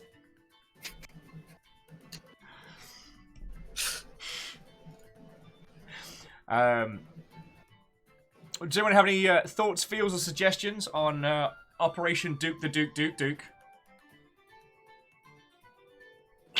Dookie on Duke the Duke. I like it. I think we can do better, but I like it. Dunk on Duke the Duke.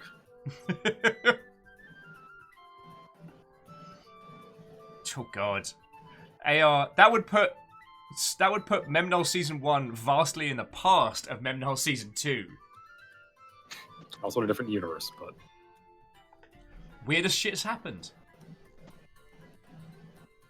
Compliment Cap, while a good idea, it's not fire. We do actually, I think we still have the acid though. You do have acid. You kept one vial of acid and a couple of them in your teeth. Yep. And we still have pocket sand. I love that's a default thing for the warlock. Just have pocket sand. Okay. Okay. Operation Dutchicide. I like it. I like it. Oh, flaming oil. Pop them, like, heat them up enough for an explosion. I think we've got...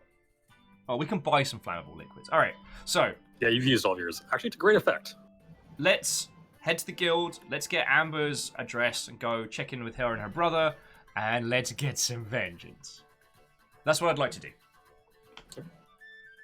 So you head back to the guild. Mhm. Charsu, still drinking. Can respect can you that. actually do another history check for me? 19! All right. You stop and think for a second. You're like, he bought that at the start of the trip. He has been drinking it constantly. He has never gotten it refilled. Huh. Should be out by now. All right. While we're waiting for the attendant at the front of the guild, I feel like Nishachi, do you just to get you another bottle? I mean, you've got to be running low at this point, right? Right? He's like, no, I'm good. And just like pours another. Do you mind if I have a little? Is that all right? Hmm? Do you mind if I have Sorry. a little? If that's all right, just from the bottle. He's like, yeah. Okay, gonna give it a quick like shake back and forth. So it's like a little small keg, like a little barrel, with like a leather strap wrapped around it. Like give it a It's little. like, yeah, it's like I don't know, a little less than half full. Huh. So I'll give it a bit of a quick swig. It's pretty good. Like it's not fantastic, but it's not like sewer water. Oh, okay. Oh, well, thank you. Just a quick wipe of mouth. We'll keep an eye on him because if he's got magic super booze, I want in on this. All right. So yeah, and just to the someones very quickly. This is Memnull. I can give you the season 1 and all the good stuff. It is me and everybody watching controlling the actions of one Emberlyn Burns as we get into trouble constantly. Usually God-flavored. Okay. So yeah, once the receptionist returns, I want to ask them, like, have you got, like, an address for Amber, as we want to check in on them after the last mission, because their brother was real hurt. I think we don't know.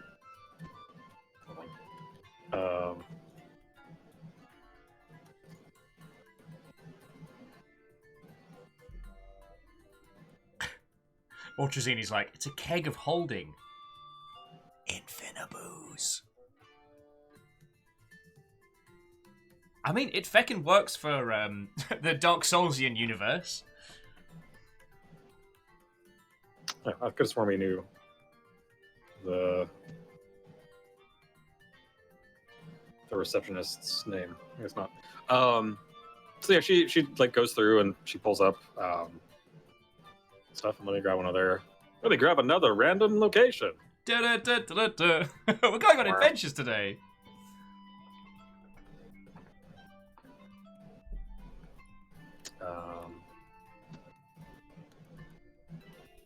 Well, also, so whilst Baron's looking that up, so Duke the Duke sent a team of guild members, essentially like monster hunter adventurers, to go check out a demonic temple, a temple of one of the lower lords, which we melted, by the way, and they got obliterated. There was the only reason that Amber's brother survived is he had a spell of bardic protection. But it just meant that, like, from when the team was sent out to when we got there, he was just there, playing the cello for days, just staying alive as varying forms of undead try to claw him apart. One of the people in his team wasn't a person at all, but 3 hairless tabaxis. Were they hairless? No, I made that up. No, there were 3 tabaxi orphans in a trench coat. Yes. Which would be adorable and hilarious, except for murdered by undead. So, Duke the Duke got kids killed, and we're a vengeful pyromaniac at the best of times. So we're going to find his ostentatious ass and set it ablaze. However, Amber, well, at least Amber's brother is probably going to want vengeance, so we're not going to steal vengeance from him. That's why we're going to go find them, team up, kick his ass, and then... God. So yeah, the receptionist tells you that Amber and her brother both, whose name I keep forgetting.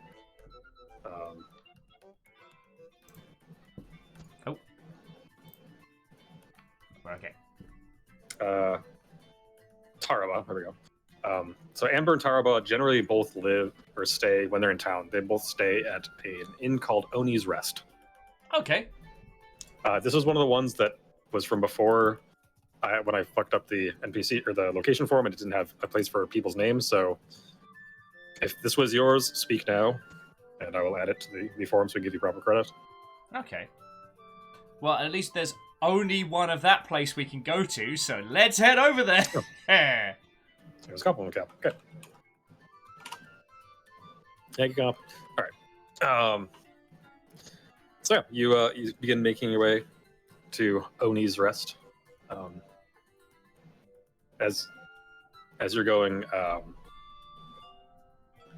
Hex is like, so what is planned? We're going to find the people that we saved on the island, and then we are going to go find the very large, very loud, very obnoxious man that screwed us out of lunch, and maybe set him on fire. Oh, okay. What for that?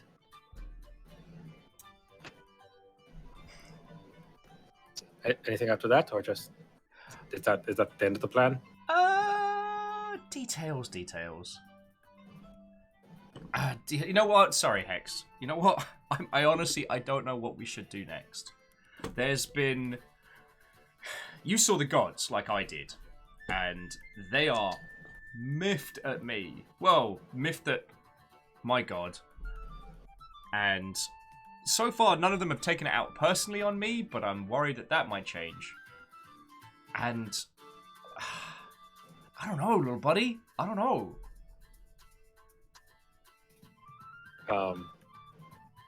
What's your passive perception?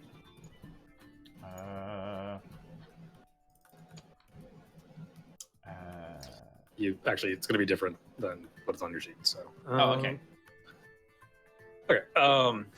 13. Yeah, you does. You, as you're walking through the streets, going on the way to the inn, you notice there is a Vilcus sitting on one of the rooftops, like watching you. That bird that you first saw when you woke up, there's one of those like sitting up top watching you. Okay. Or you think it's watching you. They've got 6 eyes. Who's to say who it's watching?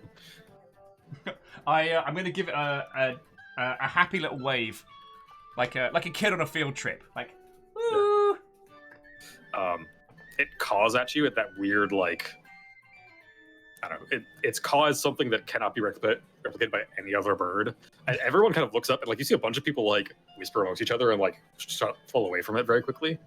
That means it likes us. You know, they're often thought to be like harbingers of bad luck or like change. So they are the storm crows of this world, basically. Okay. So just publicly, like, happily cooing to one in the streets, probably not a great power move. Or maybe it is, I don't know. You. Anyway, after just giving it a happy little wave in the core, just feeling good. It's acknowledged us. We're doing well. Yep. So you get to the Oni's Rest. It's got a very strong theme. It's like all like super dark, like either jet black and red or like really dark wood. And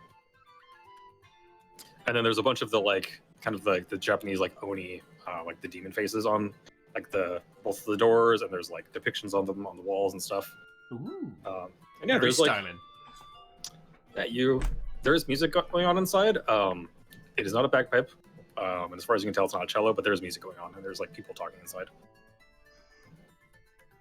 Okie dokie. So, just heading on in, can we see either of them around the bar area?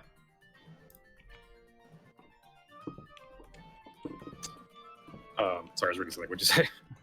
Can we see either Amber or Tarabar just chilling and illing in the bar? Not currently. It's not like packed in here, but it's not dead. Like there's a good number of people. There's like 4 or 5 people playing at one end of the bar, and there's no like stage. Like it looks like it's just 4 or 5 people that all happen to know how to play instruments, and so they're jamming basically. Okay, props to them. It's like yeah. we're in a bard bar, friends. Yeah. So we'll find until the beat poetry starts. Oh.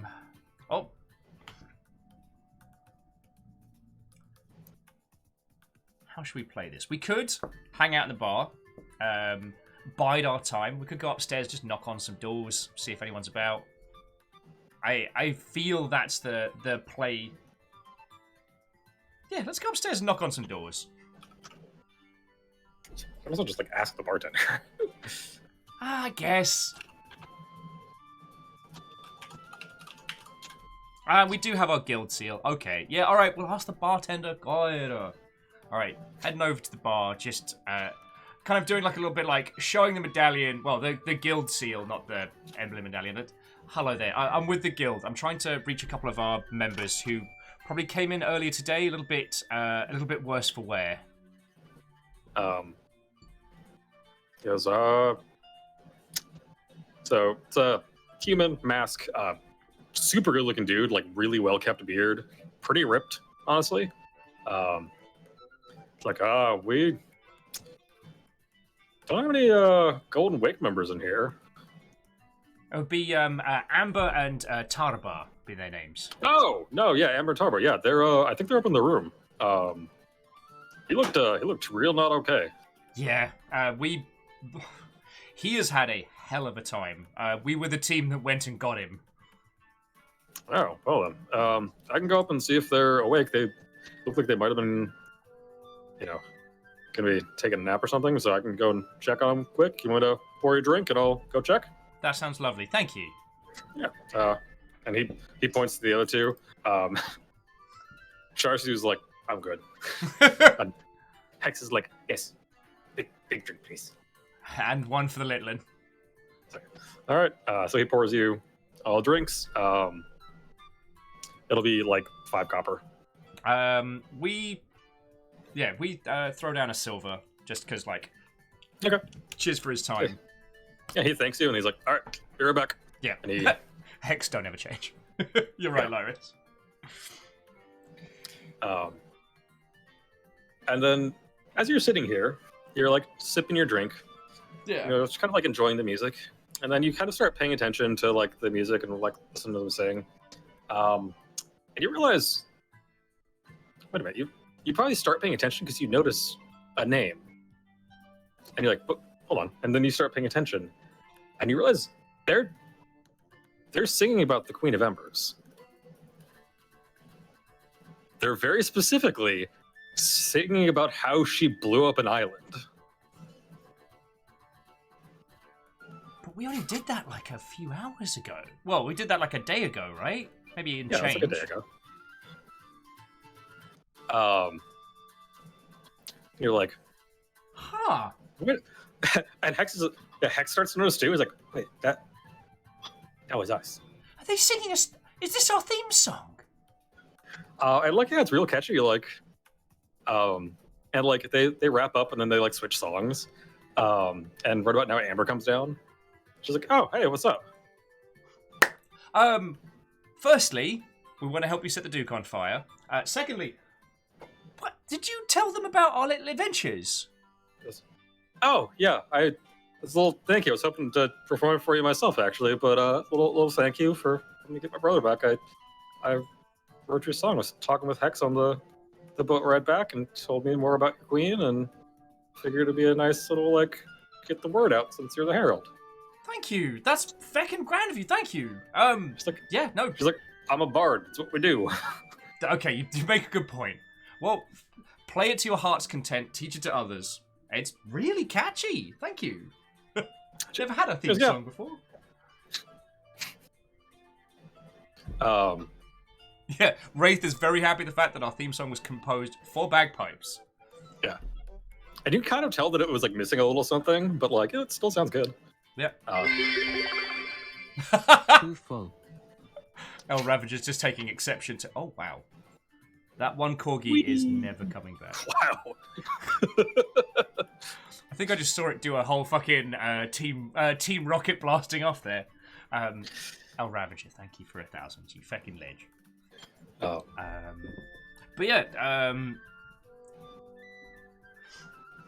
we've got beef with the Duke as well, and we were gonna go sort him out, but then realised that you and your brother would probably be very upset if we did that without you. Yeah, I think we would like to be there for that. He's asleep right now because he's, bleeding hands and all. We got him fixed up with a cleric, but he's still real messed up. Trauma will do that to you. Yep. Well, hopefully we can give him a little bit of catharsis. Yeah. Wraith, you can't say that! Sorry. Lyris and Vanderbeest, thank you for filling out the pie glass, you fucking legends. And then Wraith's like, were those Tabaxi orphans in that bit cup? Because El Ravager just murdered them. Oh my life. This is why we have to kill the Duke. And Wolfcried, thank you as well. And what? Oh. Coming in. Alright.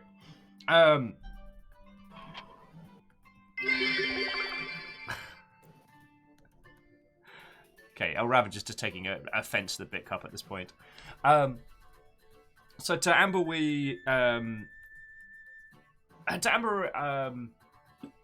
that's my train of thought there. I do apologise. It's everyone being fucking lovely. Yes. So I say we give it a. Often murdering away. Wow. Wow. El Ravager stammering. Thank you both kindly. Fucking yo. Okay, and I'd just like to again state, in my defense, I just picked them and then decided they were dead, and then I read the description of what they were. At that point, they were already in play, so... Yeah!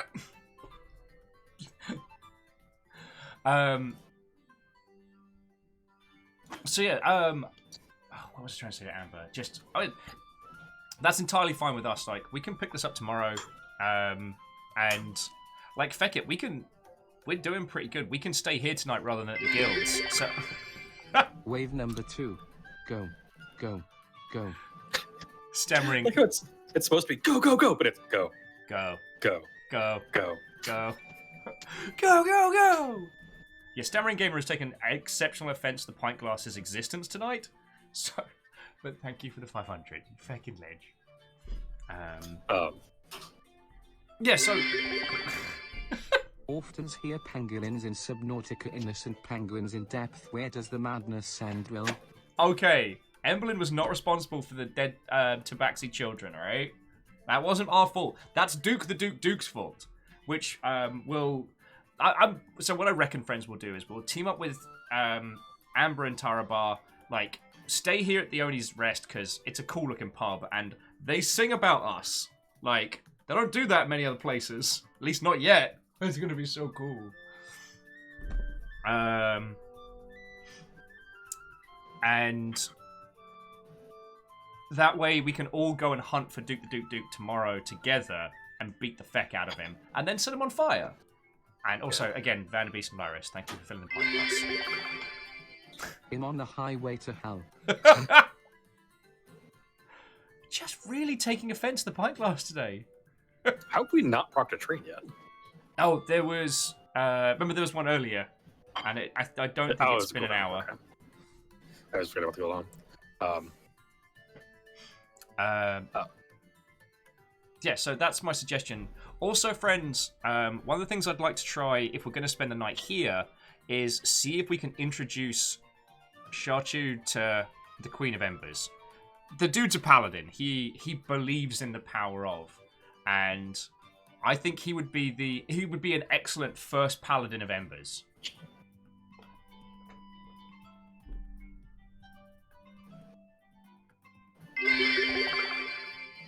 At the stammering gamer, devilish face.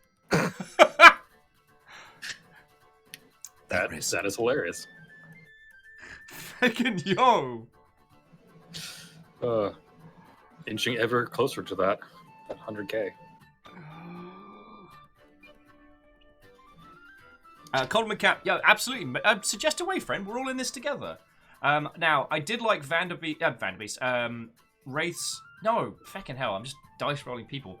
Moose's suggestion that we give Duke the Duke a Viking funeral, but we just get the steps slightly different. Like there's a boat and there's fire, but then there's death.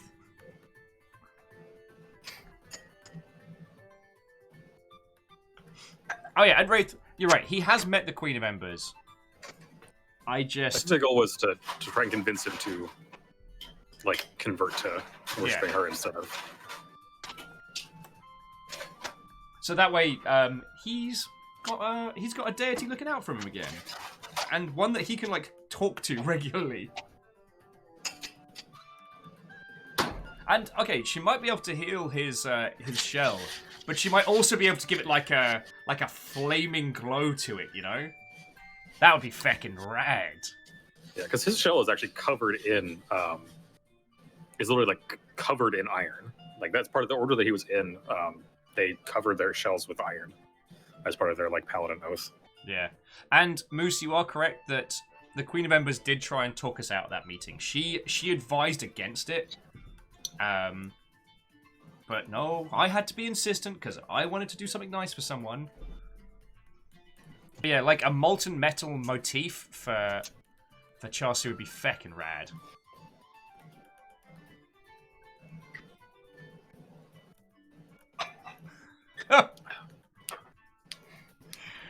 Staring, just pointing out, surely all the Tabaxi murdering needs an honourable mention. Walk past a town crier going, hear ye, Tabaxi orphanage completely decimated by falling crystals. Wizard police baffled. Yeah, okay, so friends, that's what I want us to propose for our immediate. We'll get a room at the Oni, get some drinks in, and then talk to Char-Siu proper. We'll also get some food in, because I remember when we last fed Toothy, and I don't want one of the bards going missing. So Dorcas, yes, you brought the bodies back and you gave them to the Golden Wake, and they're arranging funerals. I believe Toothy was fed right as you got back to the Golden Wake. Okay, Hex so got him some meat. Okay, so we don't have to worry about him chowing down on a cellist.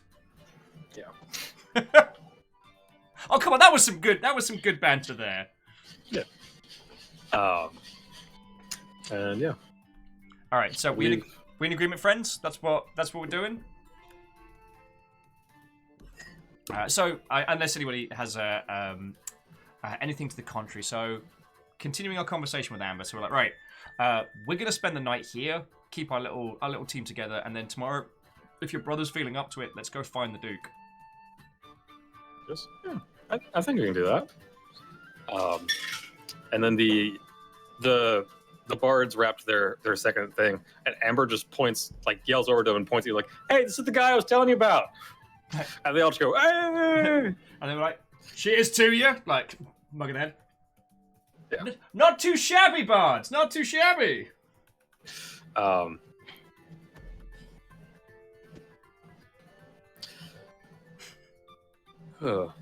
yeah, you like start getting a couple rounds in. You get a room for the night. You're just getting the one room. Yeah. Okay. We'll just say it's a gold for drinks and room. Okay. She introduces you to the rest of the bards. They're actually all Stormbreakers. This is like the Stormbreaker bar, basically. This is where they all kind of convene. Okay. And it's not even like their like official thing. It's just like they liked the place, and then they all started hanging here, and so now people know if they need a Stormbreaker, you go to the Oni's Rest. Okay. And they get hired. And so she introduces all of them. It's like, all right, cool. Yeah, this is like my brother, whatever, and like my sister, whoever, and my other brother, and like you start piecing together that like, oh, when you become a Stormbreaker, you legally change your last name to Stormbreaker, and then you're adopted into their like family. Okay, that makes sense. So they didn't just have like a severely promiscuous father. No. Yeah, like it's one of those like you after like the third one. Q, start a drinking game with the bards. Yeah, you just notice like, oh, okay, they're all just like they're a quote unquote family, but it's like chosen family versus, and it's also a profession. So well, so sorry, I want to talk to Charsu and maybe get some god bantering in. So I mean, of everybody in the room, I probably have the least amount of survivability in a drinking game with bards.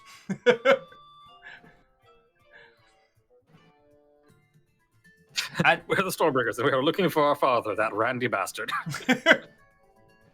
who was also a bard. As Wraith's saying, bards having enough kids to start an entire guild is kind of fitting, you know? Yeah. But then he was like the one bard who actually owned up to it. Was like, okay, fine, I'll teach you all instruments. Yep, no, it was me. I fucked everything in sight. Daughter's like, you didn't stop in season 1. Why would you now? Alright. Well, we'll talk to Charsu first. And hopefully we don't end up shit-faced when we go see our god. Alright. So, kind of, I guess, like, letting Hex go to town on the regular-sized beers. Just kind of like booty scooting over towards Charsu and being like, hey, I wanted to talk to you again, friend. Real quick, sorry. Oh, no, go for it. Sorry. It is time once again for another round of Barons and Alcoholic, and Lucifer makes dope drinks. Introducing the next concoction. After the obituary, it's black tie. Formal. Fancy. I don't know if it comes across properly, but like it is like black and then white on top. Ooh, got that espresso martini kind of style. I believe it's egg whites, but yeah. Ooh. Yeah, loving the look. Heck yes. So this one's real dope, so I'm gonna get a picture. Yep, it's not an orphanage, it's just bard kids. Oh god, bard kids would be like theatre kids. Oh, just had a haunting vision of like 3 a.m. Denny's bards. Oh god. Yeah, this is very full. Oh yes, and sorry, comment cap. I apologize. I did see the start of your plan of like giving Duke a tip off to make some serious scratch on. You were saying like possibly scamming someone. I was thinking we could fish him out with some artifacts from the lower lords, because we've been there and back, and we can be like, look, so we managed to get some stuff out of the temple. We might be able to get a little bit of info from him about, say, if we tempt him with the elemental's heart, not actually giving it to him, but telling him that's what we found. You also have the glass. Oh, lovely. We also have the glass. Like, yeah. Literally given to us by a fucking lower lord. Yeah. That's super cursed. There's no room anymore. I don't know where this is gonna go. So yeah, we can lure him away with that, and then take him to a place of convenient murderificness. Stephen, no, I did not make the drinks beforehand. Some of these would not last that long. Neighborhood Lucifer is making me drinks as I drink them. So, and there's a theme again. Dorcas is pointing out, what is it with Memnol and luring people to their demise? First a clown, now a duke. Is he a duke though? If you have to call yourself the Duke 3 times in your name, that's try hard. That's a little try hard. I only had to call myself a Duke once, and that was to get free drinks in Vegas. Oh, good times. Good times. Alright, so, Booty scooting over to Charsu. Be like, hey, I want to talk to you. I'm kind of worried about your friend. He's like, oh no, I got plenty left, and he slaps the thing. Oh, no, I know that. Although, okay, I don't know how you're doing it, but I'm intrigued. Roll a persuasion check. 5. I don't think your persuasion's that good. Perception. He just winks at you and goes, "You have your secrets, I have mine." Fair. I still feel incredibly bad for what happened. And the Queen of Embers tried to warn me about doing it, and I did it anyway because I wanted to do a nice thing for you, and I made things vastly worse. He shifts very suddenly from like ha ha ha to like, yeah. I think it's, I don't know. I'm confused because I don't feel like I broke my oath. I feel like everyone else did. And that's why I was standing up to them, because what we were doing wasn't right. We were just grabbing power for the sake of grabbing power, not because anything bad was actually going on. Well, so, I don't know. I know. It is what it is. So, worst case, I can always go back to the fucking boat. You'll always have a place with us, friend. You know that. And I hope you don't mind me asking, what was your oath exactly? Like, maybe it's like a letter of the law kind of thing. I mean, it was just to my god, to follow her tenets, seek knowledge, yada yada yada. There's a whole. I've got a scroll somewhere on my back that has the whole oath on it. But I mean, you were there, talked to my god directly, and she said I broke it. So, yeah. Well, he kind of like rubs the crack on the shell. I don't want this to sound as callous as it might come across, and I don't want you to think that I'm trying to poach you when you're down, because I don't think that. I've been lucky enough to have a god I get to talk to, and what little I've asked, they've done. Like, they even tried to protect you from whatever double standards the goddess of knowledge was batting, because there was something weird about that. I guess I wanted to invite you to be the first of the troop of the Queen of Embers. I mean, properly, like introductions and everything. Sorry, just had to suppress a laugh there because AR is saying maybe you need to lawyer her up and prove your god wrong. I also saw AR's brilliant, well, first a clown, then thick 3 times, then some orphans, and now finally someone who deserves it. Oh, we killed one person who deserved it in season 1. We weren't completely useless. Go ahead and, so you give him this whole dramatic speech. Go ahead and roll a persuasion check again. I just looked at it, and I need to look at it again and see what your persuasion is. 11. He sighs and goes, "Tell you what, I'll think about it." Okay. Because, like, we can.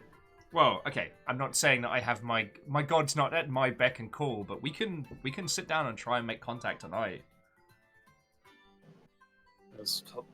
Let me at least like sleep on it. Okay. You know, it's only been so long, and I don't know. I'm sorry. Everything moves so fast around here. Like, between you and I mean, I'm only kind of keeping this from the guild because, and then gestures to Tiefling Self, but the glass that I got from the vault didn't come from the vault. It came from one of the lower lords. I thought you said we were trying to keep existential dread to once a day. Yep, sorry, breaking the rules. I mean, it's going to be midnight soon. Nothing...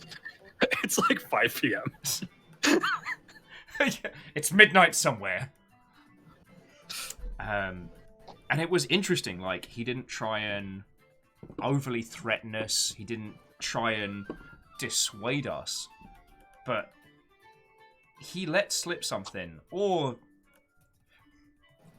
one thing that he said was that there aren't 3 lower lords anymore. There's only 2. One of them was killed. He like looks at you for a second to like see if you're serious, and then looks into his drink and just downs it and just full pours. He goes, how do you kill a demon? I didn't think you could kill a demon lord. Like, Right? downs that one, refills it.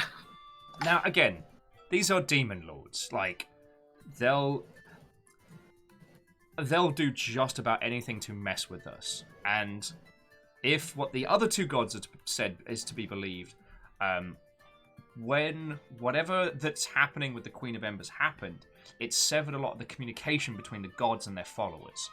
Annoyingly, the reason why everyone's been coming to me, well, us, is because apparently we're the only one they can talk to right now. That's why the goddess of war came to us. That's why Missy of the Storms. We're not special. We're just like, I don't know. We're like the only guild messenger pigeon that exists right now. So, yeah. Wait, I didn't tell you about the two gods in the bar, right? No. Also, I need you to read Rate's comment there, because that is gold. Yeah. Have you been wronged by your god? Excommunicated unfairly or without proper cause? Then you need blaspheme and heretic. We'll get you compensation that you deserved, or be damned trying. Call 0800, fuck your god. Damn it, we'll friend with call 1-800, you're damned.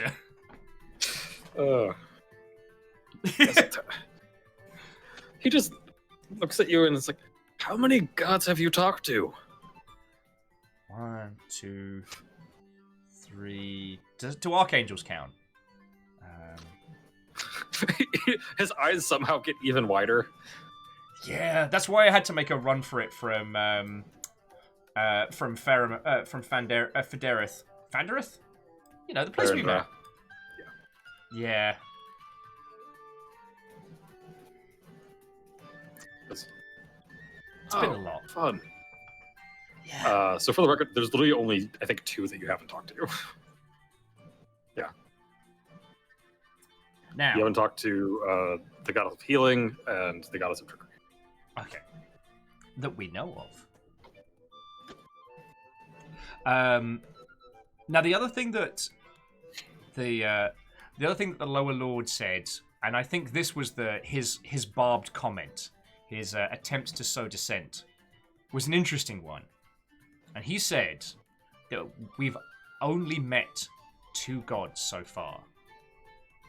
And I think he's just trying to get in our head, get me to start thinking like, what is a god? What isn't a god? Question my beliefs and what we've seen. And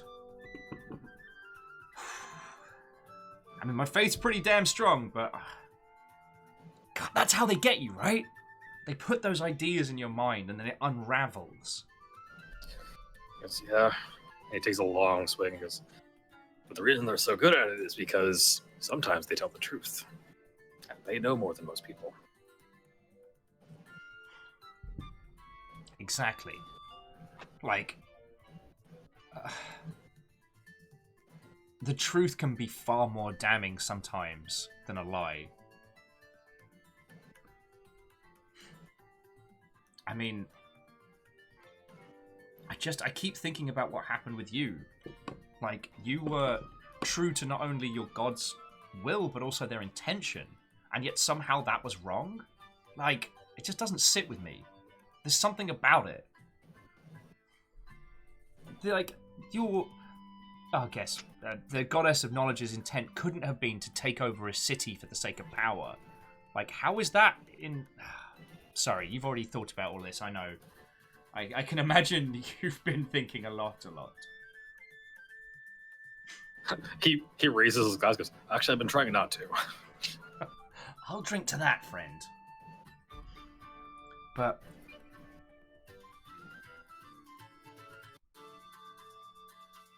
it's a lot. It's a feckin' lot to unpack. And the 2 gods in the bar, all they really told us was, yeah, since the Queen of Embers came by, the communication's been severed, and they are livid about this.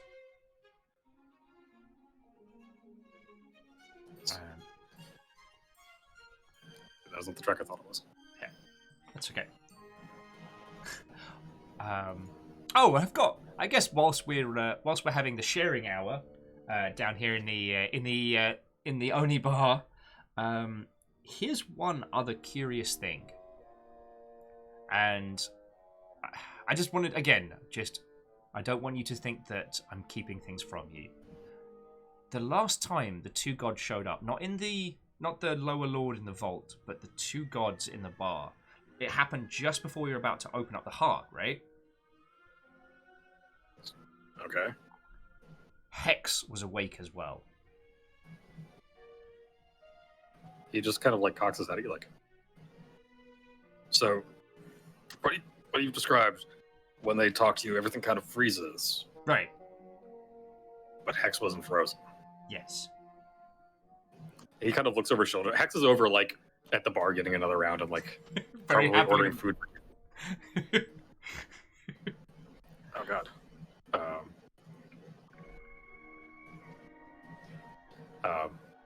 Sorry, somebody just followed my Twitch channel, sir. Thank you, Hansel.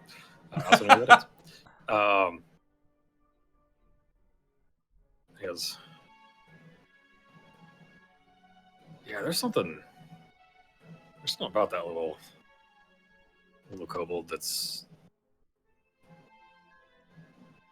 From what I've heard, they got dealt a shit hand, and they just keep fucking trying. Right? And, like, the Hex that we know is nothing like what they've described of the past, so... I don't know. Like, they talk about how they got bounced around and thrown out of varying jobs, like how they really hated living on the Red Isles. But, like, you've seen them fight. You've seen them hold their own. Yeah, they're weirdly skilled fighter. So, I don't know. Maybe there's more to them than we know. And if there is, it's more than they know. I don't think Hex is keeping us in the dark. And then looking back over at him being all like happy with a pint and whatnot. Yeah. Hex is now standing on a table, like retelling the fight in the basement of the lower lord or the temple to the bards and like being hyper dramatic about it. Oh.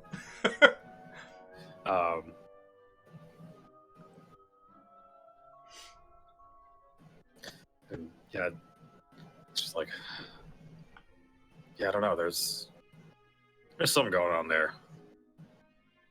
I'll be damned if I know what it is. Same. Well, on the plus side, that's it. No other flavors of existential dread to layer on us both. He chuckles and kind of sourly is like, for now. Oh, don't. You know what? Let's just sink a few points in here. Tomorrow we can go get vengeance on a very, very easy to find bastard. And let's just have a feckin' evening off. Alright, you know what? I'm gonna say it from here. From here on in, for the rest of the night. No gods, no existential nonsense, no, fate of the universe in the hangs. We are just 3 guild members having some fun with apparently a massive family of bards. And then nobody's moving. I'm kidding. I was about to lose my shit! Because I can see Emblem just, like, vehemently saying this and then realising that God damn it. Chelsea's just frozen mid-drink. Like, come on! Okay, no.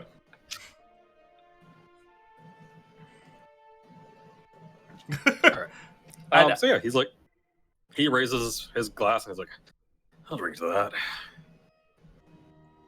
And then, because, at this point I'll drink to most things, so.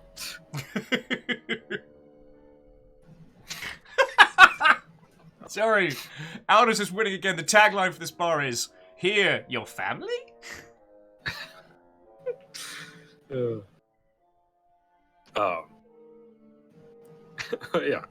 So,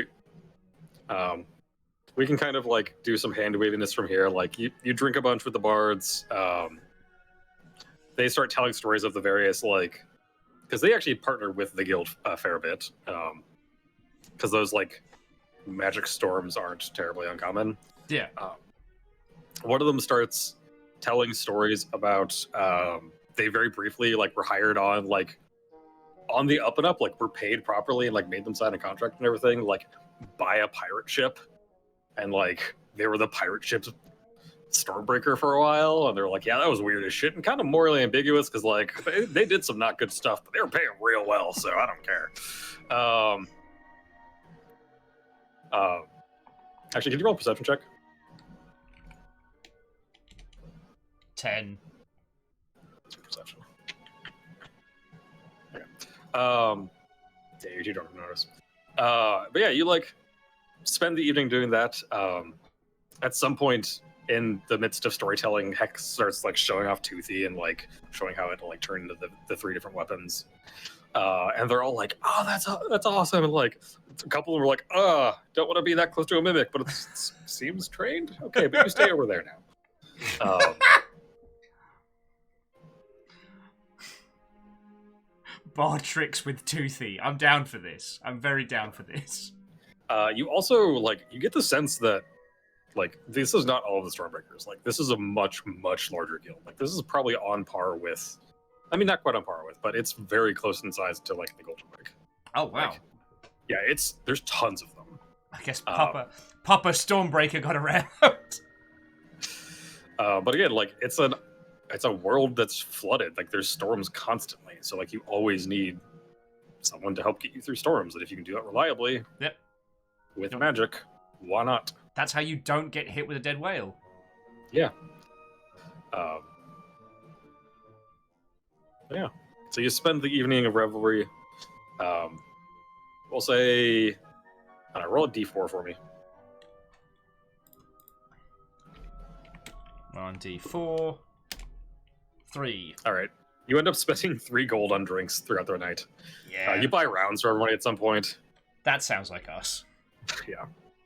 And honestly, like we just came away with platinum, so we are flush. Wraitheth, all right, Bards, who's brave enough to put their hand in Toothy's mouth? Don't worry, he's well trained. Cash on the table. Mostly. Taco rules, or taco rules, with like a formal rolled R. Thank you kindly for the follow.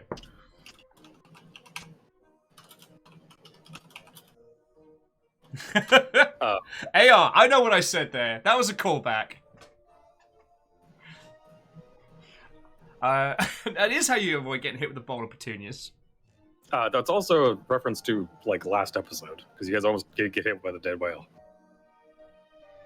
A lot of whales in my shows. Notice that. Wraith says there may also be a Randy Bastard the Bard. Well, it'd be Randy Bastard Stormbreaker would be his full name. Yeah. Alright, so I think that's a good point for like a quick. We've been going for like almost 3 hours. Quick. Yeah, I need a bio refresh break. a sec. You first. I'll bring Taco up to speed, and then then I'll get some more coffee and some more pizza. Let me see if this actually works and meets me. Woohoo! Okie dokie.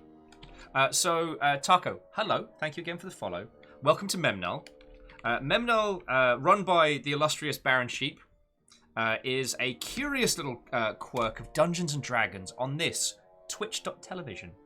The idea is that it's me and all of you lot controlling the actions of Emberlyn Burns, a 5th edition tiefling in a homebrew world. And if you want to catch up, oh wow, I don't even know how to do people words. If you wish to get yourself caught up, I've dropped the link tree in there. The premise for Memory Equals Null, both season 1 and 2, is that we start with an amnesiac character. We have no idea who they are. We have no idea what their name is. It's just wake up and go. We start with a semi-blank character sheet, and we have to work out our skills and abilities by play. The first season was set in the Stars Without Number universe. So it was like high sci-fi, giant robots, clowns, and a bunch of weirdness. Season 2, set in Homebrew World 5th edition, is a world mostly buried by water, of floating islands and like flying Magitech boats. We play the self-named Emberlyn Burns, Herald of the Queen of Embers.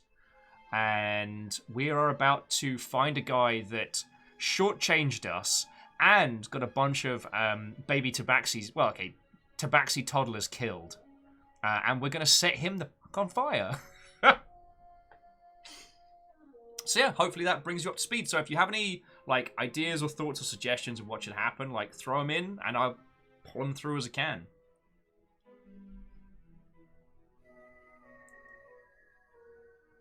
Oh, and Taco, not at all. Well, I mean, sadly, everyone around you's had to hear this story like 18 times, but we're doing it again! Which is, I love D&D, and I love tabletop games, but one of the things that I love most about streaming is being able to share the experience with people, to talk to people, to join in on one thing together. And I'm not a fan of the traditional style of D&D streams because you're basically just watching 5 people. There's no back and forth. And so I told this to Baron Sheep. He told me, don't worry, I've solved it. And then I proceed to drink with Baron Sheep multiple times and reiterate this conundrum, this problem. And Baron would repeatedly tell me, no, I fixed it. Until finally we actually did it. And that's how Memnel started. Okay, wow, you got real robot there for a second, for me. You've got a lot of background noise there, Baron.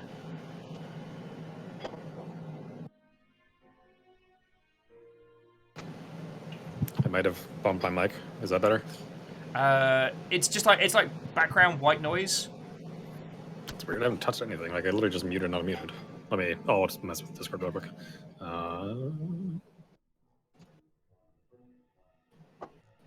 Is it Discord being a joke? Yeah, I think my connection was being kind of wonky for a second, so that might have. Okay, it's much better now. Okay, there we go. Somehow that got turned on. Oh, way cool. Got turned off. Taco's been doing choose your own adventure style books. Would you like a completely pointless fact that the term choose your own adventure is actually a branded term? Yeah. By ChooseCo, no less. I actually have a bunch of the like old school, I think it's like 2nd edition D&D branded like choose your own adventure books. They're real cool. I had a Transformers one back in the day. So surreal. All right. That was such a weird, like, there was a period of time where those were made and then never again. Right? Okay, so I'm going to refresh my coffee and I'll be back with you all in just a second. I leave you with Baron Sheep. That's a bad idea.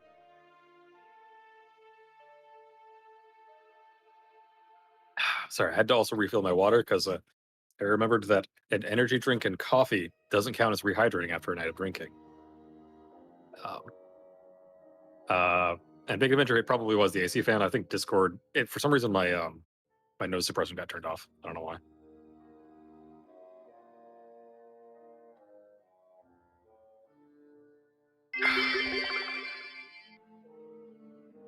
On behalf of Will, thank you for the sneaky bits.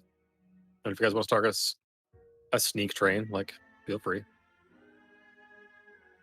I can fish for money because it's not my channel, so.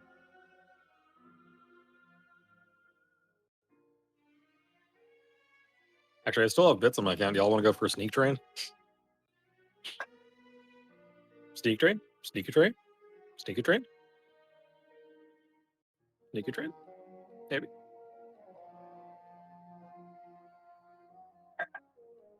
And if Sneaky sneakiness of sneaky sneaks.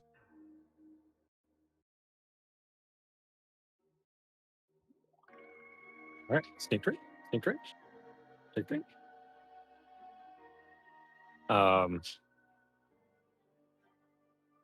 I can fish for money on my own channel too. No, I can't though. Can we get drunk out of curiosity? Probably. I don't know. I think pretty much everything can get drunk. Yeah, sneak train. Do do do do do sneak train. Do do do do do sneak train. Do do do do do sneak train. That's a sneak train song. Templeton. Do do do do do sneak train. Okay, let me find some more epic music for this. Sneak train.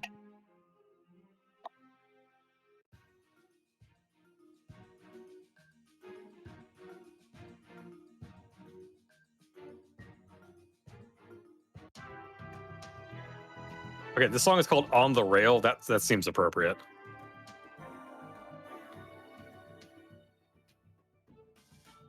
Do trains count?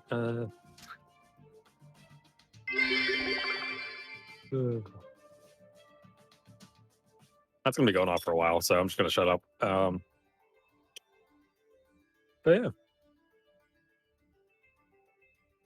I'll let Will think y'all when you get that because I don't have the list in front of me because I don't have access to the list. I mean, just wanted to emote, right? Oh, Beckett Adventure, trying to fight that good fight and refill the pint glass. I feel like that's not gonna last. The bombing room resumes.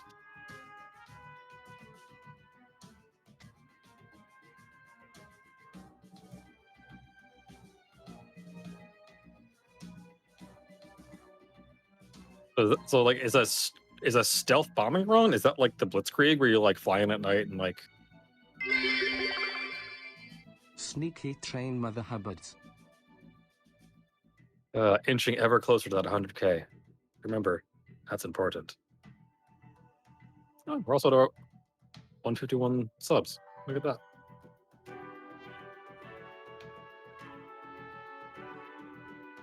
Yeah, it's really trying to refill the pint glass.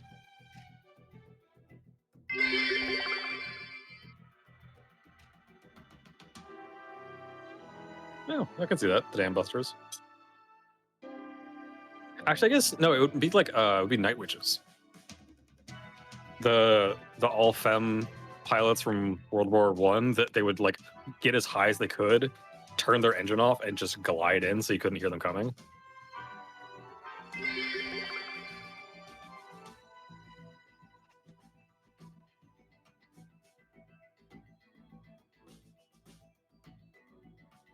Which, by the way, I owned a tabletop RPG about that. Oh, that's what it was. World War II. Sorry. Can we finish the train before he returns? I don't know.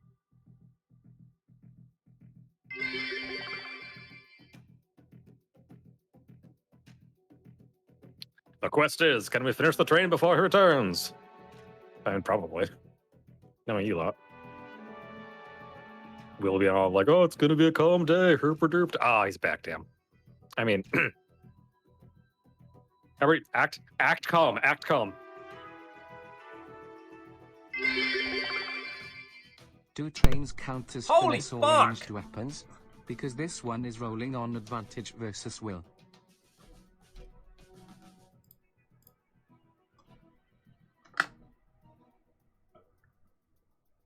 Holy fuck! What's up, Will? Nothing's going on. Nothing to see here. By the Bombing 9! run resumes but super sneaky. So stealthy. Holy fuck! Nothing happened. Nothing's going on. It's Nothing's fine. going on, It's huh? fine. Nothing's going on, huh? I'm scrolling up. Yo! Okay, so Graphite, I saw you with the sneaky. Oh, sorry. 3 with there's no sneak train in embossing say. You could see it! It's through the window! Then Stammering with 500. Liars the 100. You, Baron, with 1,000. I don't know what you're talking about. Spooky Ghosts, Compliment Cap, another 200 from Stammering. Steppagen gave him 10 subs? Feckin' yo! Oh, that's feckin' cool. And, like, went to Yaroshen, Gil, Prince, Renmon. Sneak bomb run X2. I'm here, so I've seen you. Leo Wiggins, True Snow White, Hansol, Dew on the Grass, Mr. Squarepeg, and Taco Rules. Then Lyra's not to be outdone, did 5, going to Nom Nom, Pikachu Saturn, Cyber Cooper, better than a regular Cooper, Mitchell Lightning. The quest is, can we finish the train before he returns? The answer was no! So close, though. We were so close. Captain Camrat. Feckin' Also, yo. Will, I don't mean to make you worry, but A, we're getting real close to 100K, and B, it is drink time. The drinks scare me slightly less. The camera keeps turning off. Apparently it's got a timer. Ah. Well, And Taco Rules, thank you for throwing in 100. Like, first time coming to hang out. I guess more for yourself, like, I do this streaming malarkey full time. Also, White Lady looking very styling. I do this full time, so any and all bits thrown in literally go to just paying rent and keeping the show going. So sincerely, thank you. You're the stylish drinks. Yeah. That's what happens when your boyfriend gets into making cocktails during quarantine. Feckin' we. We're actually joking that we might have to put out a Memnel cocktail recipe book. No complaints here. I would be feckin' down for that, though. The launch party would be severely. We might not remember the end of it. Wraith was thinking that after the first two, the theme might be funeral, but not sure how the White Lady fits in, right? I feel like we're getting hints, but I can't pass them yet. Also, I just realized, I mean, don't get me wrong, it's always pride in my heart, but I kind of miss, the judgmental deer. So, we'll bring back the judgmental deer. Okay. Just look at him, he's just sitting there, just judging me. Judgment super harsh.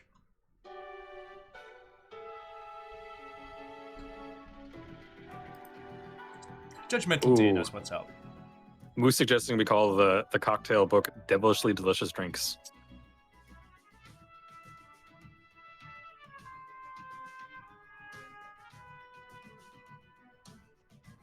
Or devilishly naughty drinks. D&D. See what I did there? Yeah, I see. I think Moose was going for the alliteration. Okay. Crafted by the devil.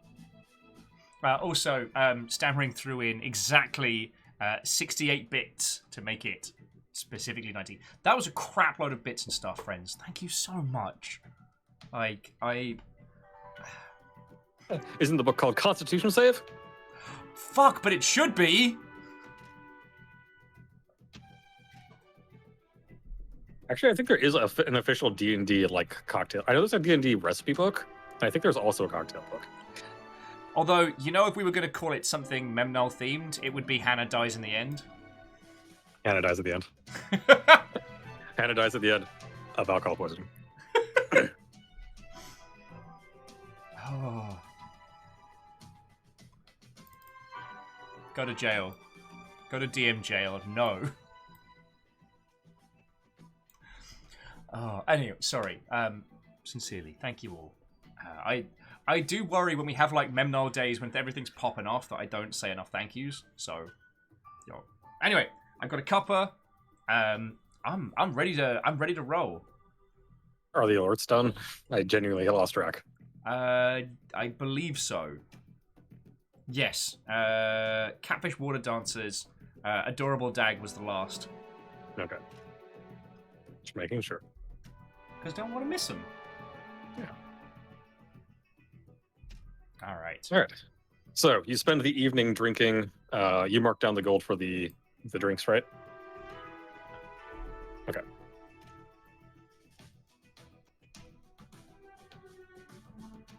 So you eventually stumble into your room. Sharasu actually ends up paying for his own room because he wants to be alone. Yeah, that's fair. I laid a lot of shit on him again.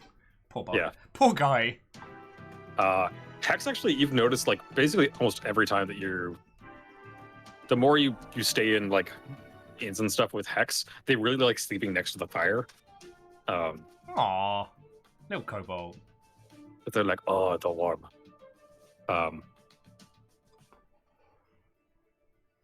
Yeah. Sorry, apologies. Just Wraith adding that the first letter of each page for the Memnol recipe book would spell out Hannah has died. It would require very specific drink names, but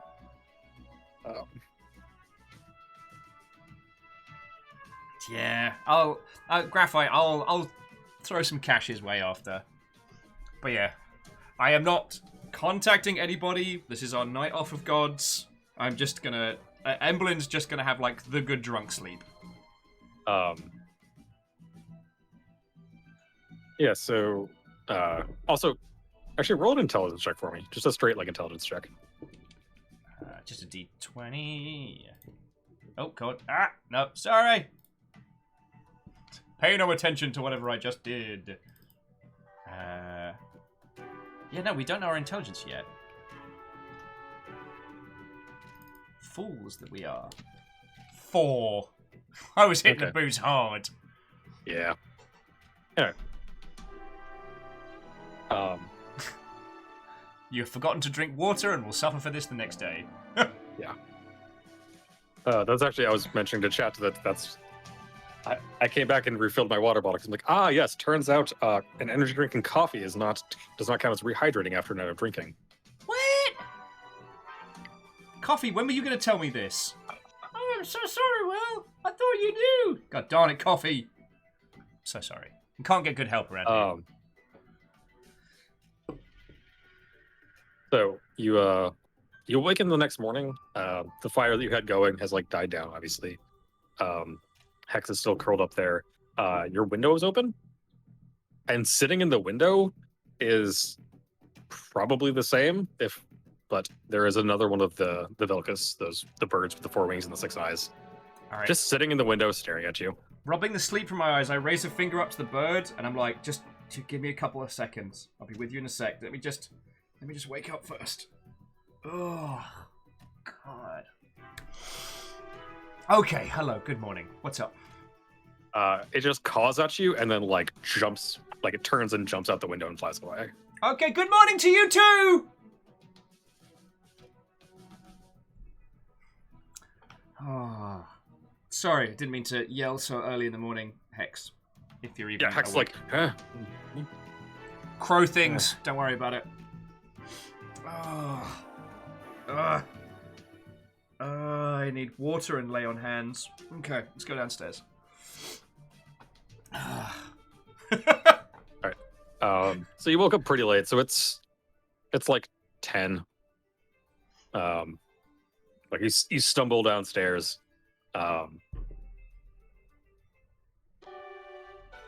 Amber is not there, but her brother actually is. He's like sitting down, like eating some breakfast. He's like eating breakfast and like reading a book or something. Taraba, good morning. Hello. Okay, oh, yeah, I heard you were here last night. Yes. Someone suggested that I drink with the bards. He's like, again, like I said, I heard that you were here last night. Oh, was it that bad? He's like, it's always like that here. Don't worry about it. You get used to it. Okay, that makes me feel better. They made a song about us. I know. I helped. All right, well, you're all musical people. You're used to this. This is a big deal for me. He's like, yeah, it still weirds me out that like people are so like we make songs like one a day. Like it's not that big a deal to us, but everyone's all like, oh, you wrote a song about my pie. I'm like, yeah, whatever. It was probably a very good pie. It was a really good pie, actually. You want to hear a song? Oh no. I'm kidding. He holds up his hands and they're still bandaged. So let me recover first. So I take it Amber's filled you in on our plan for the day. Very drunkenly, but I got the gist. Yeah. Okay. Then I'm gonna get some water. I'm going to regret my choices last night, and then once the band's all together, no pun intended, we can begin. I guess. Yeah. All right. Yeah. You order from the again like weirdly well groomed, handsome bartender who happily brings you tons of water. You begin eating breakfast. Can you roll a Constitution saving throw? Oh, see if it stays down. 13. You have a moment. Well, actually, let me check what your actual Constitution is. Yeah. You have a moment where you're like, oh. No, we're good. But there's that moment, like, and everyone's like, oh. Everyone knows the look. Like, Moon might be haunted. Moon is not haunted. Okay. Um,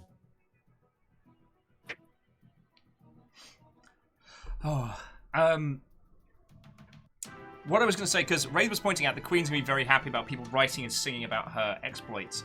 And after we've done some Duke murder, and the next time, like, Amber and Tarabar are going to actually perform it proper, we'll see if we can summon her up just to show her, albeit a little part of the influence she's having. Yeah. You sit down and you finish your breakfast kind of leisurely. After like half an hour, 45 minutes, Amber like stumbles down the stairs. Her hair is like just a mess, and she's like, oh God, and just like waves at the bartender, and he's like, yeah, and like starts getting her water and food. And she just like sits down and like plops down and is like, oh hey, you're awake. Hi. I know that feeling. Everything hurts and I'm dying. Like, why don't they just sell healing potions in bars? It's like, that is actually a really good idea. And it's because they're expensive. And we're bards and we're poor. But right now, if we had that kind of money, I'd pay it. I'd pay it right now. Like, yeah, same. But also, ow. Why is the world so loud?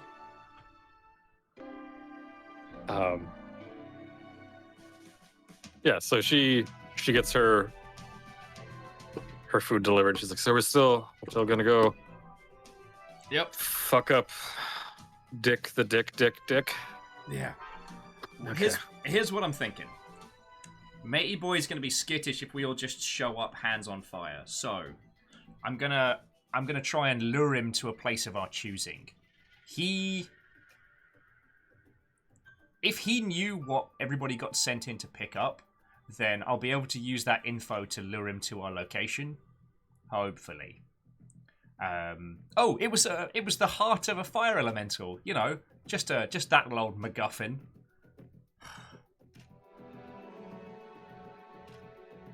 Just thought you'd want to know what he threw you in for. Sharsu finally like comes downstairs.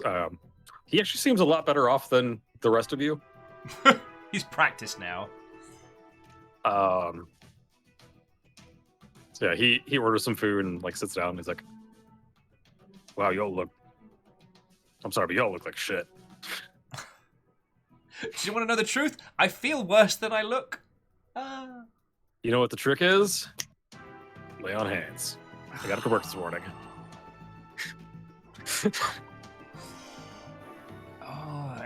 If it wouldn't possibly cause you more distress, I'd be like, please help us. No, I did this to me, and I will suffer through it. Yeah, I only tried because it was that, or I'm not getting out of bed. And he looks over at Amber and he's like, by the way, beds here suck. She's like, yeah, they do, but they're cheap.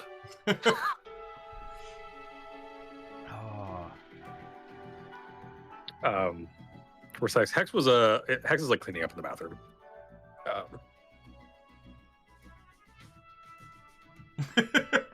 Sorry, just Alnus with MacGuffin, a term coined by gnomish artificer Spittlecog MacGuffin, who made bespoke narrative devices. A small box that you would pop and it would tell you a story. Yeah. Oh. Where's Hex? Where's Hex? No, Hex was like taking a bath quick. Okay. Yeah, there's a bath house thing in the back. Little kids paddling pool for him.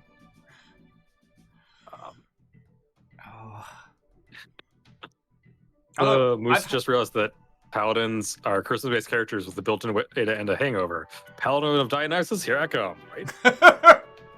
Unstoppable. I fear no alcohol. I shall not welch in the face of wine. What was I going to say? Oh, friends, we are rolling in dough right now, and we never know if that might change. And to Hansel, thank you kindly to follow. Yeah, Hansel. What we should do is, I think, pop a platinum into the Bard's Guild, into the Stormbreaker's pocket, and be like, look, my job is to be the herald of the Queen of Embers, right? You've made a catchy song. There's got to be some money in you playing this at varying bars and pubs across the island, right? Boof. There's a platinum to get as many gigs out of that as you can. What do you think, friends?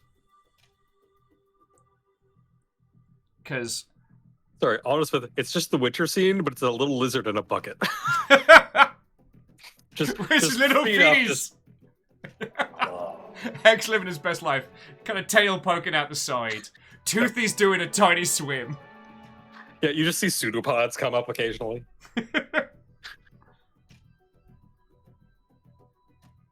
Yeah, Kisa, help those who help us. Kind to the kind. Fuck you, Vanderbeest. I read that and immediately I knew exactly what you're going for. Ah! Oh, You. God. Well, that's stuck in all of our heads. Congratulations, Vanderbeest. You just did the plot of the movie Inception. And Wraith, I don't know how Hex manages to get better every session. More adorable, even. But it's happening. And yeah, Autozini, that plat's gonna, like, cover the guild. But this is... I mean, one, these are the Stormbreakers, right? Like, they are useful to us, and having them love us is a great idea. Having them going around singing dope songs about the Queen of Embers being awesome is very much our overall goal. Oh yeah, so yeah, Clank, we're not just paying one bard. This is like to the Stormbreakers. All right, so yeah, I'm going for this because, you know, if we suddenly end up like, you know, mugged and penniless, like we might as well have spent some of the cash. But like, all right, before we begin, and like, you know what, I'm gonna suggest this to Tarabar, but like Amber, your input is valid, but I feel like you don't want to talk business right now. All right, So it's like pancakes in face, like. So, Tarabar, I wanted to make a pitch to not just yourself, but to the whole of Stormbreakers. The song that you came up with about our exploits on the island was feckin' good, and it references the Queen of Embers. And that's my job, is to be the herald, to tell people, to show them. So, I'd like to give some cash to the Stormbreakers in exchange for playing that song round bars and events and hell, even like, you know, crowded street places, wherever you can. I want it to be the catchy song on this feckin' isle, you know what I mean? Yes. You know, I think that could work. I mean, we're here all the time, so they gave us a little bit of a discount, but if we like just down paymented, like, cool, just these are all paid. All Stormbreakers stay here for free for whatever. That actually sounds pretty dope. Cool. I pop a platinum on the table and slide it to him. You just see his jaw just go, huh. I mean, yeah, no, that'll do for a little while. Like, reaches and very grabs it, and then like he does the like bites it to make sure it's real. Like, okay, yeah. I'm gonna go set that up with management. I will be right back. And then you don't see this because he intentionally turns his back to you, but to Amber, he just mouths, "What the fuck?" And then, like, walks over to the bar. Or Chazini, yeah, we probably just bought the guild for a year. And yeah, you do this, and like Amber just lets some like bacon fall out of her mouth. Just... I mean, yeah, no, that should actually, you know, month or so maybe, you know, yeah, we'll see what we can do. Oh, Dorcas is asking if we hear the response from the barkeep. Roll a perception check. Oh, come on. 12? What's your actual perception?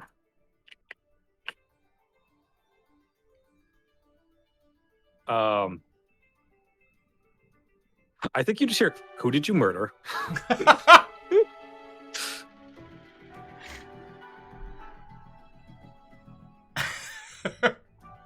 Sorry, just out of it. Does it hurt when the $ signs appear in your eyes? They'd be gold symbols, but yeah. And Moose asking, would the person running this establishment have the official title of bartender? Um, All right. And Jafar James, Watto, coming in. So, breakfast and beverages, and then let us begin the Operation Hunt the Duke. yeah. So Tarbar like deals with the bartender. He's like chatting with them for 5-10 minutes, and then you see him go over to like there's a couple other of the bards that you were drinking with last night, who all look various stages of ruinous. But like Tarbar like goes around and like whispers some stuff to each of them. And like the ones that look a little better end up like almost immediately like standing up and leaving the bar. We did that. And then like he sits down. He's like, all right. So this is going to require one more thing from you. Okay. We need all of the stories of the queen that you can give us. Because yes, we have one song. We are bards. All right. This I can do. So why don't you just give me like a couple of like, well, tell me what you want to tell him, and then we'll just do a couple of like charisma rolls okay. or performance rolls to see how like well you convey the information. I'm trying to think. Like what have been the really good stories? Like we've had her melt. We could embellish the tale of us versus that ogre, a one-on-one fight where by the very power of the Queen of Embers we were able to obliterate someone. Yeah, in the pit fight. There's her protecting us from the Queen of Storms. Now that might get us in trouble with the Queen of Storms, but heck it, we're going Rockstar at this point. Yeah, the Island Cracker needs no embellishment, and that's the one they're already singing about. Yeah, that's the one they're singing about already. You also have like some of the visions you've had with her, like her literally fending off an attack from the God of War just with a blast of fire, like. So you could like throw some of those in if you wanted. Like, there's quite a few. Tempted, but I am more worried about pissing off the God of War, who might have a quiet ego than Madame von Stormface, because she's gonna be pissed at us whatever. You know what I mean? Yeah. She asked. Also, has a good point. What is your goal though? Strike fear, undead god, sexy on main, scared but aroused. Yeah, a combination of those two. Okay. The Queen destroying Morduk to ascend. Do we know that for sure, or is that our theory? You know she killed him. That's all you know. And it's Morak. It is Morak, sorry. Yeah, I think that should be our other story. So, because killing a lower lord, like, that's the kind of story that makes a god a hero, like killing a villain. Because right now, she's just new, and is kind of making things difficult for the other gods, and it's got a whole fire thing going on, which you're never quite sure. She is beauty. She is grace. She will melt your fucking face. Queen of Embers! But no, the idea of her killing one... What was that jazz hands? I don't know! I'm hanging out with bards! It fucking rubs off on you. Yeah, so those are the three stories I'd like to tell. Yeah, we go for the pit fight. Like, start with a grounded story of how she blesses her followers. Then we go for, like, standing up to the Queen of Storms, because that's the fear boner. Like, she's powerful. She doesn't do a murder in that one, but again, like, you know, standing up to... She just shows up and is like, fuck off. Yeah, I'll embellish. And the third one is her slaying one of the lower lords. Okay. All right, so give me 3 consecutive persuasion rolls. Please don't biff these. Okay. First one. 8. 8, okay. Pit fight's an alright story. Alright. Okay. 13 for storms. Okay. Come on, please make them all add one good. Please!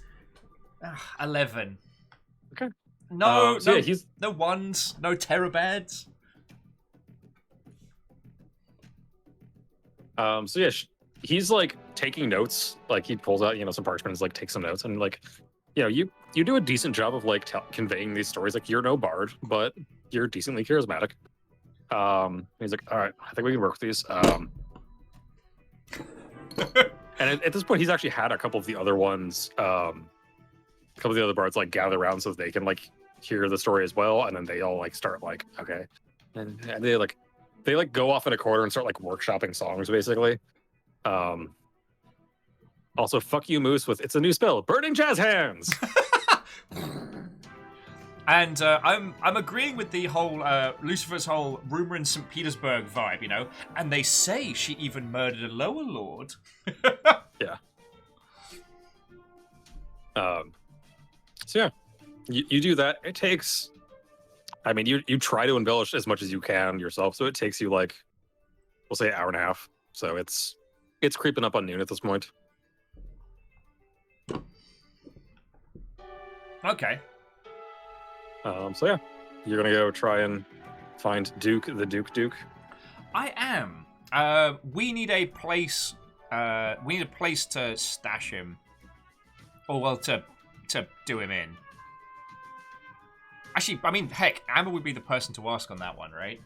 So so Amber, we're gonna find the Duke and bring him to wherever we're going to job him. Recommendations, like, you're gonna know this city better than we are. I mean, we could get him on the boat and then like take him out to sea and push him off, but that seems a little, you know. Yeah, we also need. So, I'm assuming because at this point, I've heard enough about him that I didn't have food with him, but I'm assuming he did the whole fake paying for food thing with you. Beckon, of course. Okay, so he's done that to you. He's already stiffed my brother, so he knows to avoid you two. I just asked him for info on where my brother went, so that's the only I could say. Oh, hey, my brother's back, and he brought the stuff. Yeah, and I can take him somewhere. And like I said, dangle the information in front of him. It's the still beating heart of a fire elemental. Like, he'll never get a chance to look at something like this again. Yeah. So she thinks she's like, it's the only bad thing about the city is that it's such a confined thing. Everything's full at this point. There's some places closer to the wall that are a little abandoned. We could probably find like an alley over there. I could tell when we're like squatting in an abandoned house or something. He'd smell that a mile off. No way we'd bring a beating heart down there. I don't know. I could maybe spin. I mean, again, Bard. I can convince people of a lot of things. I could say that we can tell it's valuable, so we wanted to keep it out of public eye. Where would the mages keep something that was very dangerous? Like, what would containment be? The mages themselves would be. I mean, there's a series of vaults depending on what they are, and there's like some vaults that are just for like solo things. There's vaults for like people shouldn't have access to them things. And then Tarbar comes, he's like, oh, I actually am owed a favor by a dude who's in charge of some of the vaults. We could lure him into an actual fucking vault, close the door, mess him up. By the time anyone checks in there, he's just going to be a skeleton. Yes, that could work. All right. And then we just mentioned a couple people that the Duke is no longer a problem, and Dave's your uncle. The legend of Dave continues. Sorry, what? Right, we have ourselves a plan. All right. Sorry, the SBE, Secure, Bind, and Trap Society of Mages. That's fantastic. The thing is, I have this mental image that, like, all the mages have these weird little, like, special vaults for all the, either stuff that they, like, stashed before the world got completely drowned, or things they found since. They just do not understand. That's why... Or it's also, like, things that they made, they're like, oh, that's real bad. Okay, we should put that away. Yeah. But the idea is that it's such a necessity that there's loads of them in the city. Like, the guild aren't the only one with, like, a hidden vault full of shit that makes no sense. Yeah. And, sorry, I don't think we'll have to pay the bards to sing a song about how Duke the Duke is an ass afterwards. I think they'll do that one of their own. He is not liked. No. There's a reason he has to stand on street corners to get human interaction. Or societal interaction. Duggar rules. The super secret magic handshake. Also contained within the SBE. It's a handshake so powerful it can undo time. Okay. Right. We have a plan. I guess we'll go with Tadabar to the vault. Amber, you're on lure detail. Yeah. Go team. Like, all right. Hex comes down from their bath, and you can tell there's still a little like wet around the ears or ear holes, whatever lizards have. They're like, oh, good bath. Great. What are we doing? We're doing a murder. We're going to a vault. Oh, good. You hear that, Doothie? Doing a murder. We probably shouldn't say that so loud, huh? Probably. Sorry. Toothy does not make that noise. That's just where my brain was at. Alright, so y'all split up. Oh, actually, before we split up, I'm like, alright, quick group huddle. Taking my little medallion. We're not even doing like a hands and middle thing. I'm just like, Queen of Embers. What we are doing today is neither grand nor honorable, but it is just. We ask not for your blessings in this, but maybe don't judge us for this one. The dude killed children. He has it coming. Okay, thank you. All right, we're good. Let's go team. I think Tarbar was like, but break. Yeah. So yeah, Tarbar and Amber like quick hug, and then you split off. He guides you through the city. You end up like way on like the west side of the city, like real close to the wall, and actually like you're close enough you can see, like you can always see the dome because it's massive and everywhere, but you can start to see like into the ocean a bit, and there's like little fishies, and there's like a crab trying desperately to climb up the dome but can't get traction. Keep trying, little crab man. Keep trying. The hex eventually starts like playing like, oh, follow the finger. You get to a building that looks borderline abandoned. And Tarbar's like, all right, is this place? Let me go and talk to the guy. Please wait away from the door, because if he comes up, there's somebody standing right there, he's going to get real suspicious. That's fair. So like, go over there. Okay. And then as he's about to go in, he goes, okay, and I hate to ask this, but could you spot me like a gold or something just to bribe the dude? Yeah, no worry. So yeah, palm him a gold. All right, thank you. Like again, the dude owes me a favor, but like strub.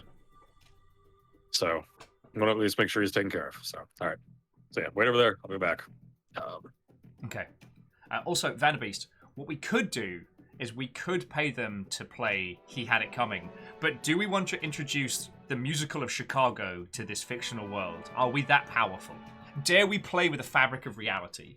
Remember when we accidentally tried to introduce tacos and they didn't exist? Like, we have to be careful with our multiverse powers. Yeah. So he goes inside, and again, it's basically looks like a dilapidated, like, I don't know, it was a shop at some point. But I think about it, you're like, actually, that's a really good place for like hidden vault. Is like nobody's gonna go in here because it doesn't look like anything. Yeah. Sorry, AR was just saying we just got played. Well, we walked out of that last the dungeon we saved him in. We walked out with 4 platinum. Like, we're only loaded because we went to go save him. And the idea of a shark with a wand of magic missile attached to their head fills me with fear. So how about no? let's veto that idea. Let's yes Let's not yes and. Let's no but. So, you stand a bit away from the door and you try and look inconspicuous, but you're a tiefling, so good luck. You're a tiefling with a tiny kobold and a war turtle with an iron shell. Yeah. Just trying to act casual on a street corner. All Like of us being like, that does. Oh, so did you catch that local sports? Do they have it? Did you see that ludicrous display last night? I was the ludicrous display last night. You were. In fairness, though, when aren't you? Flaming jazz hands. Fuck. Moose, why did you do this? So he's down there for like, I don't know, 5-10 minutes, and then you see a dude come up, open the door, and then like kind of nonchalantly like pack a pipe and like light it up, and then just like wander away. Like he sees you and then just kind of goes and just wanders the other direction.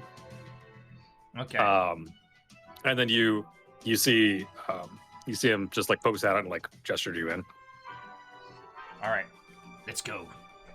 And no stealing stuff. This is Tarabar's friend, so we're gonna keep recollection of goods to a minimum. And yeah, I guess we're killing him in a vault. Yeah.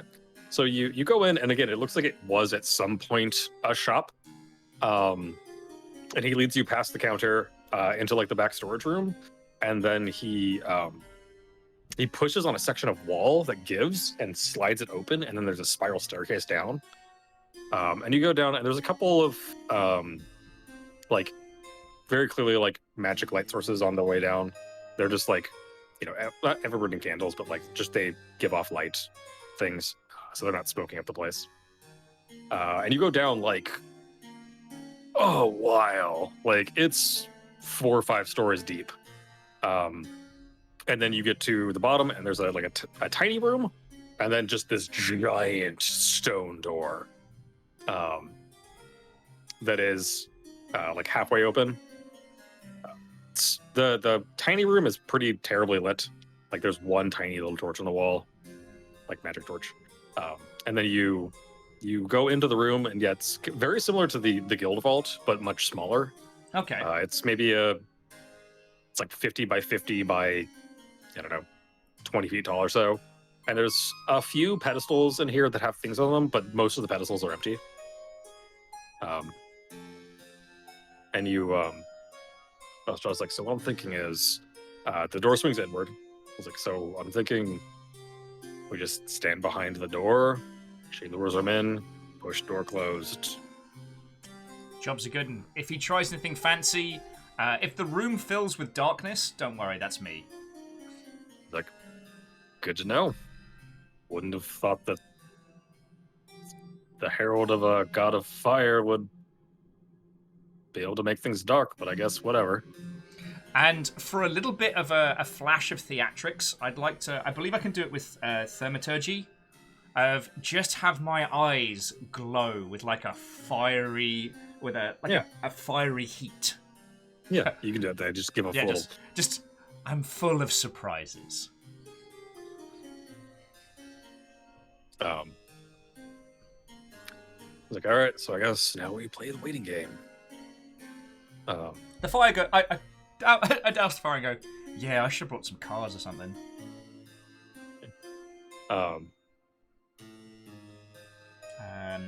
Do you know anything about the stars? I've got a map. So yeah, you pass the time. You shoot the shit.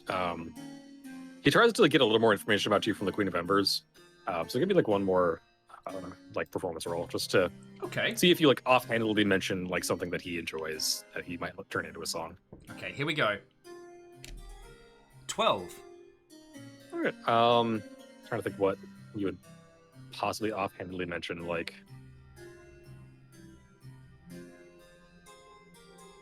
I think you like go back into the story about when like she helped you shatter the island. Drag those dungeons. And we shall, very doubtful. We shall. Very doubtful. Thank you for 32 months. A fucking tier 2, you legend. We're about to ambush Duke the Duke in a hidden underground mage's vault. We're gonna kill a bad man, and it's gonna be fun. So Graphite, I was thinking about the Archangel, but the Archangel's not nice. And is not our friend. And I don't want to talk about... Star Lady. Watto.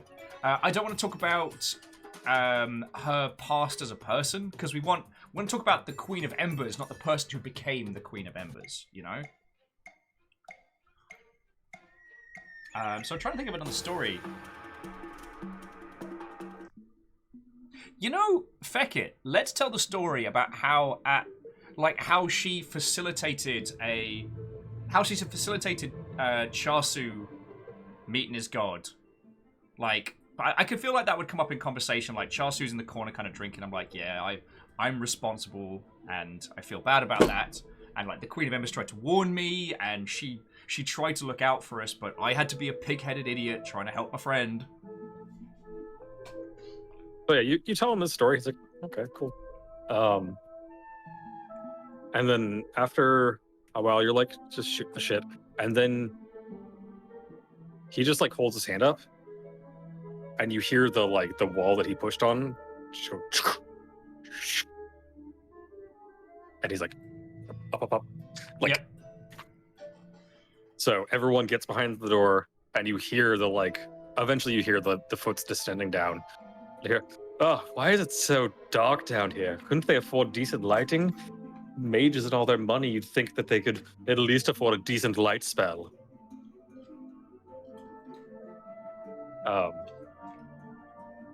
And like, he's just complaining non-stop. He's like, my vault personally is much better lit than this, and like, oh, the airflow down here is awful. Like, he's just complaining the entire way down. And like, look at the ready. Everyone's just like, oh my god, shut the fuck up. Eventually they get to the bottom and he's like, so it's in here? Where's the attendant? And she's like, oh, we had him step out so that we could like have some private time with so you could have like personal one-on-one interaction time with the heart. So we paid him off, which you will be compensating us for. He's like, oh, of course, my dear, of course. You know I'm good for it. And everyone in the room rolls their eyes. Silently mouthing, oh my god! Spells at the ready. Yes. So yeah, and then he just strolls into the room, Amber behind him, like, oh yeah, so which one is it? And then the door swings shut behind him. And he's like, oh, do they have the automatic? Oh, hello.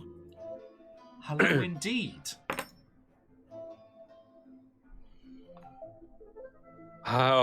What fancy meeting you down here. I see you you did go in and retrieve your friend, and thank you for doing that. We also found what was left of the rest of the party you sent. Oh, did some of them not make it? Well, I mean, that is a peril of the trade, I'm afraid. See, I'd He starts taking a couple steps back. Love to be able to chalk it up to experience. Unfortunately, you didn't check your employee. See, you sent children on this mission. I'm sorry, what? 3 Tabaxi children went on this little operation of yours. Oh, I just gave the guild a contract. I did not know that. Unfortunately, it was your contract, and as it was explained to me, woefully underinformed, at least comparable to your great knowledge of the lower lords. I mean, they are a secretive bunch. He takes another step back. Did you know one of them's dead? The lower lords? Or the children? Because I said they were all dead. I'm confused. What's going on? Okay, just okay.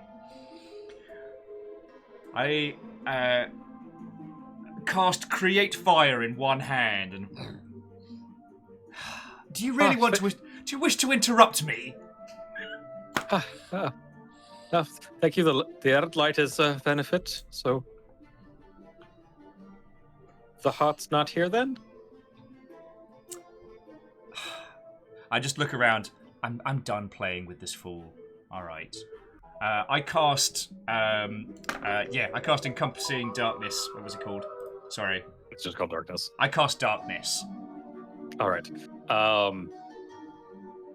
You hear him let out a very shrill shriek, and you hear him trip. Well, you see him trip over something because you have the magic eyes. He stumbles and trips over something and falls back, and then just starts pushing himself on the ground backwards until he's trying to find a wall.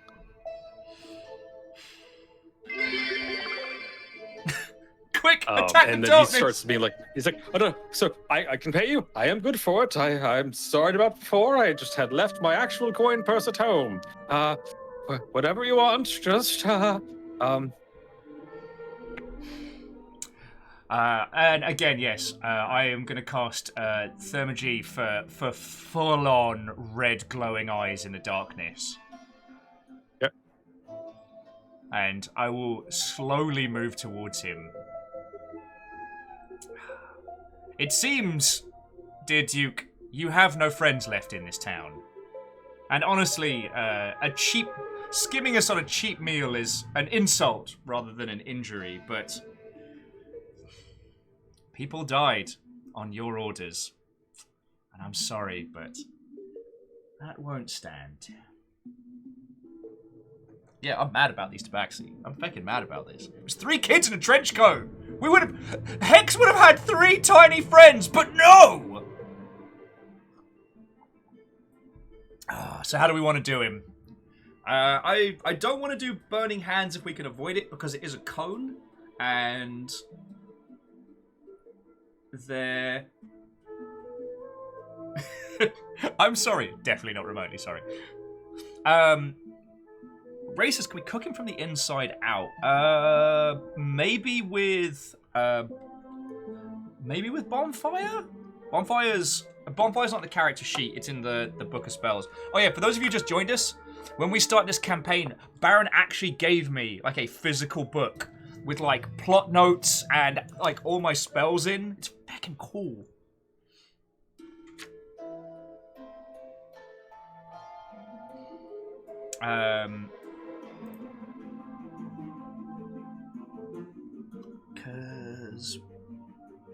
And we could just melt him. We do have acid. That's pretty violent. We could murder him and then create bonfire and char the corpse. May I make a suggestion? Oh, absolutely. You do have 2 daggers on you. One inscribed with good faith and the other with deal breaker in infernal.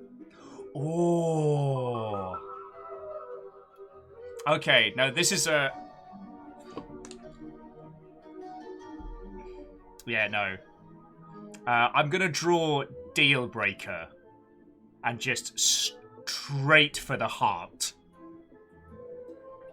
This, we don't need to drag this out any longer than it has to be. All right. No, go ahead and... You were leaning into Vengeful Pyromaniac, and that's where we're going. It's just that we're in a sealed vault underground. Using Lay on Hands or any of my, fire spells is going to kill all of us. Yep. This is the deal breaker. You can also just burn the body once he's dead. Yeah. I mean, shit, we can take the body out of the vault and then burn it if we wanna. Oh, that's... You'll got some creative streaks. Ren's stab, hand in, burning hands, inside a person. God! Geesa's I like murder! All right, so go ahead and roll an attack with your dagger. It's going to be an auto crit because this dude has no idea it's coming because it's complete darkness and he is basically shitting himself at this point. I just click dagger to roll for hits, right? Yes, but then you should be able to click the damage on it. So we'll ignore the actual roll to attack. But then click the... Well, it would have been a 7. Yeah, just click where it says dagger. 1 piercing. Oh, I just hurt him. So 2, you just like drive it in and you just hear him like shriek and you feel his hands wrap around your hand as he's like trying to pull the dagger out. He's up against the wall, isn't he? Yeah, he's on the ground like in against the wall, like sat up against it and it's like trying desperately to pull the dagger out. I lay my palm on his and cast Burning Hands. All right. Roll damage for burning hands. Fucking hell.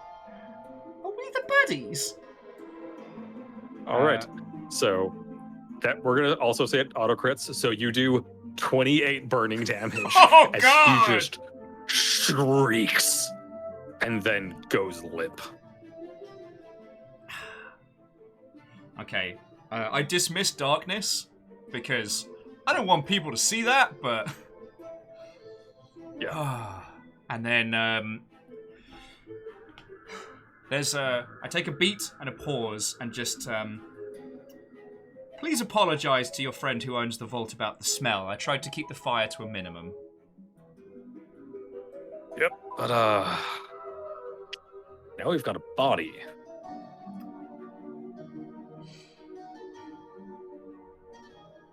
We do. Help me take... Streets are pretty deserted here. Aaron's got a good point. We do have Toothy, and they have not been fed today. Oh, you're feckin' right. So looking at the cooked meat, be like, help me take anything off his person that could upset someone's digestion. So I start removing the gaudy rings and whatever nonsense he had. All right. Roll a investigation check. I think that's just going to be a d20 for us, right? Yeah. I believe so, yeah. 13? Okay. So yeah, he's got like 10 rings. He's got a couple of earrings. You can just mark down like miscellaneous jewelry that you can get appraised. Knowing this fucker, it's probably all fake, but... Oh, I don't know about you lot. I'm planning on just leaving these in the vault. Like, no one need ever know. So yeah, I remove anything that I think will be obviously harmful to Toothy's digestion. Okay. You do notice as you're like pulling all this stuff up, like you take off his belt because there's like a belt buckle, that kind of stuff. But you notice he is wearing a necklace, and actually, with that investigation roll, the necklace actually might be like real gold or like valuable metal of some kind. Can I investigate specifically the necklace to see if it might be... Like, if he was telling the truth about having a vault with stuff in, is there any... Could this be a key? Is there anything about it that could be used for opening things? He does also have, like, keys on him to, like, his home or shop or whatever. But yeah, you can roll just like a... I mean, what do you want to do? What are you trying to figure out about the necklace? Like, he's got keys just wherever he lives. Okay. So the only thing of his that I'm going to keep is the keys. I want to see if the necklace has any... if it might be used for a mechanism to open something, if it appears to have any additional purpose beyond just being some fanciful gold. Okay, so we'll just do another investigation check.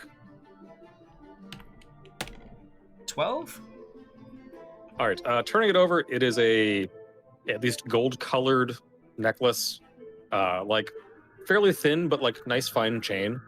And then there's like a pendant at the bottom that is gold with a deep blue, presumably gem, might be glass. Who fucking knows with this asshole. Yeah. But on the back there's a couple of runes. Okay. Just to the rest of them, I don't plan on looting this gentleman. I'm taking his keys so I can see if there's any, if he has any information on the lower lords stored at his place. But it looks like there's something inscribed upon this. None of you can read these runes, can you? I genuinely don't know if anyone can, so we're gonna fucking roll for it. I like at the moment, which I'm just basically stripping this guy that we just killed. Like.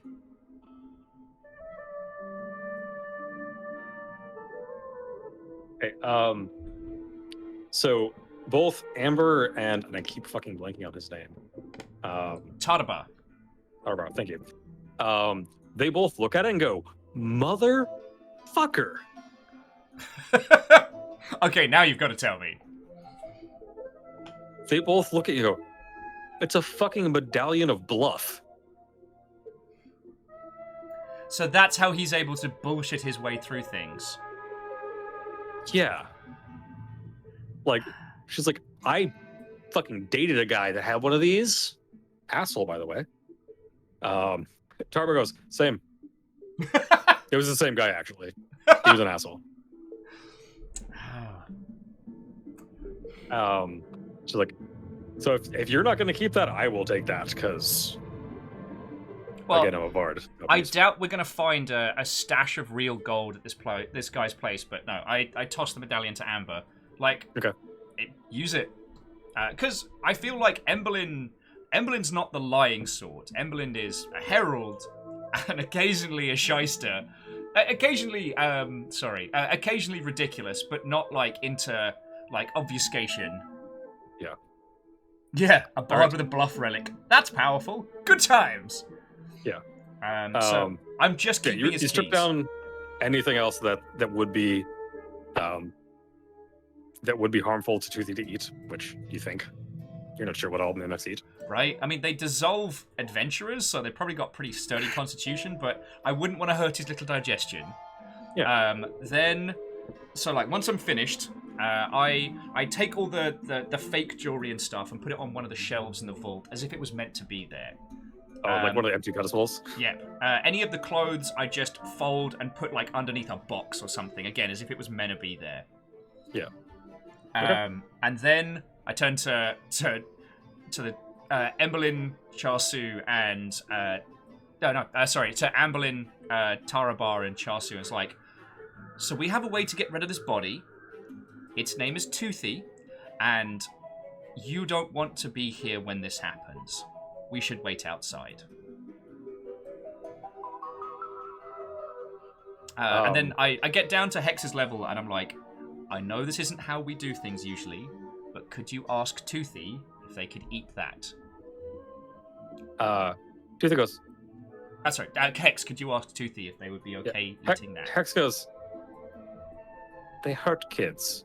They take Toothy off their belt and go, eat, and just yeet it into this dude's chest. I just immediately turn around so I don't have to look at whatever this like sound of like whirring bone and sinew. Yeah, no, so like it sinks into this dude's chest, like Hex just, and it goes chunk, and then you just start to see pseudopods go around, and everyone's like, oh no, and just like leaves the vault, and everyone you just hear like crunching and like sucking sounds, and like everyone's like, oh nope, and like basically everyone except Hex and you, and I think Sarsu goes like halfway up the stairs, but everyone else just like completely leaves. Yeah. Hex is like standing in the doorway because they like need to make sure Toothy doesn't like get away or whatever. And just like, that's new. Okay. Yeah, so Alanis was saying it would sound like a pot roast hitting a blender. Yeah, with some like bone and marble like thrown in. Yeah. Like you're down there for a while. But like half an hour, 45 minutes later, the sounds stop. Sorry, just Laris with, oh, that's new. Yeah. Hex peeks their head and goes, Sorry, Baker just asking you, Baron, did you rewatch The Thing for research of that description? No, it's actually been a long time since I've seen that. Just peeks their head around the corner and goes, "Oh wow, they're done. Okay. I'm gonna go get." They come back out, just carrying Toothy in like axe form, and like, Toothy is efficient with that. Yeah, that's... Tell Toothy, good work. They can hear you. Toothy, good work. Well done. I don't Like- know about you, but I'm not going to need lunch today. I think I'm okay. For once, I am not hungry. Sorry, and Toothy just goes, just a little after dinner. So, I think you like peek your head around, and there's like barely even any blood left on the ground. Like, there's a little bit. Like, you can tell something happened there, but like almost nothing. That was what the slurping noise was. Oh. And actually, Our Lady, I'm so sorry. yeah, sorry. Because I was gonna take him out. I was gonna take him out front and set a bonfire under him, just burn it till bones, like as an Emberlin was here. But then we realised we had all-encompassing body disposal. I am going to take Moose's. I'm going to take Moose's advice. The jewelry I put on the side in a I'd like to go back and I can do create fire. Yeah. Would you allow me for narrative to make one hot enough to make? Well, it's basically fake jewelry, so like lower boiling point, but like just essentially try and like take it in hands and melt it. Because I'm pretty sure I don't get hurt by molten stuff, right? Or am I completely... You do. Also, Okay, that's very bad. shaped metal is its own spell. Oh, okay. Never mind. Sorry, Moose. Yeah, Well, no, we'll shape metal is its own separate spell and specifically designed to be hot enough to shape and melt metal. Burning Hands is just hot enough to hurt flesh. Okay, so then we're just gonna close the door behind us and head on our way. Yeah, so you pull the door closed, spin the big like vault thing, and as soon as it like finishes spinning, like you hear the latch fully junk. There's this huge like magical seal that closes on the door. You're like, all right. We start walking up the stairs. And you notice Hex is walking a little slower. And you're like, Toothy is much heavier now. Well, we'll have to make sure he doesn't get to be too heavy for you to hold. Well, I mean, wizard person said that you feed it more and it's going to get bigger. So, might need to show it a bigger weapon. Okay, you know what? We'll stop by the blacksmith. Okay. Also, despite that depiction of gore and horror, Star Lady gave us a host, so we must be doing something, right?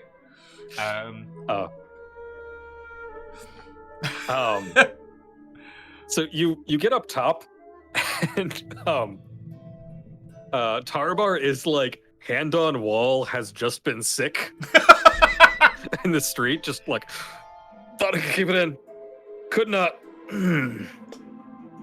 You know what?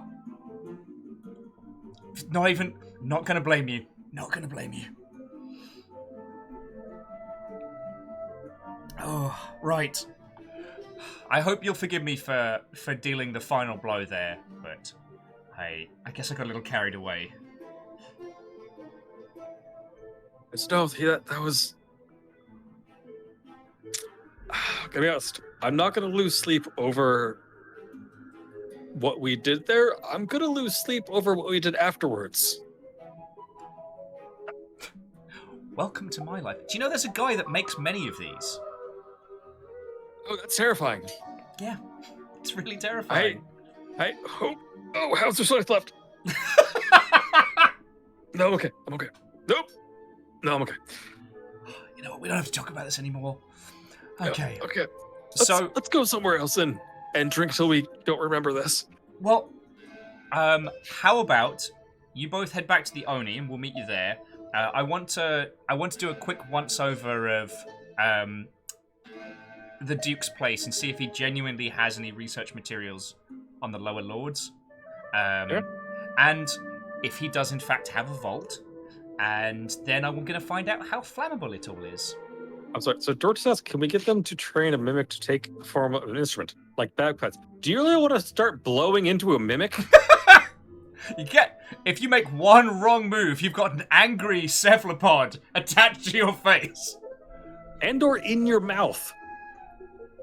That's not fun for anyone. That's no one's fetish. No one's having a good time. Let's not challenge that. We'll be proven wrong quickly and with horrific efficiency. Oh god, I hate Roll34 sometimes. Yep. Sometimes I love it. Sometimes it's awful. I mean, I'd be uncomfortable with like a violin, like anything close to the face. Maybe like a double bass, something big that's in your hands. But even then, it's still a bloody great big mimic. All right, so they're like, yeah, we'll make you. But I'm gonna be very drunk by the time you get back. I'm just gonna be honest. That's fair. That's fair. Amber's like, kind of same. And like you see Amber like get like a little like, oh, no, I'm fine. Yeah, I'm good. Anyway, so Hex. we're gonna change the creepy music off. Also because drink time. Oh, it is, yes. So drink. Okay. And this is drink number 4. I've lost count. I might actually go get a slice of pizza, which is... Oh, at funeral. Okay, there's definitely a theme now. There's definitely a theme. This is funeral, right? We had obituary, we had black tie, white lady, and now funeral. So, friends, this is something that Baron and Lucifer did White Spider, sorry. for the last episode. Wait. Oh, White lady? White lady. Sorry. This is drink number 3. Okay. Oh, now, Comp says it was all for the Duke. That's not a bad shout. Sorry. I lost track. Star Lady's like, do we just send you guys a new character sheet? Well, so Star Lady, the premise of Memnol, if you want to make characters for this world, anytime new NPCs are introduced, Baron will pick one just randomly from the list. So, like, we went to a place earlier where we kept calling this short elf Dave, but it was like an entire, like, magical emporium full of, like, 50 cats. And that was something that I believe Compliment Cat came up with. Yep. And then actually the NPC was made by... I forget.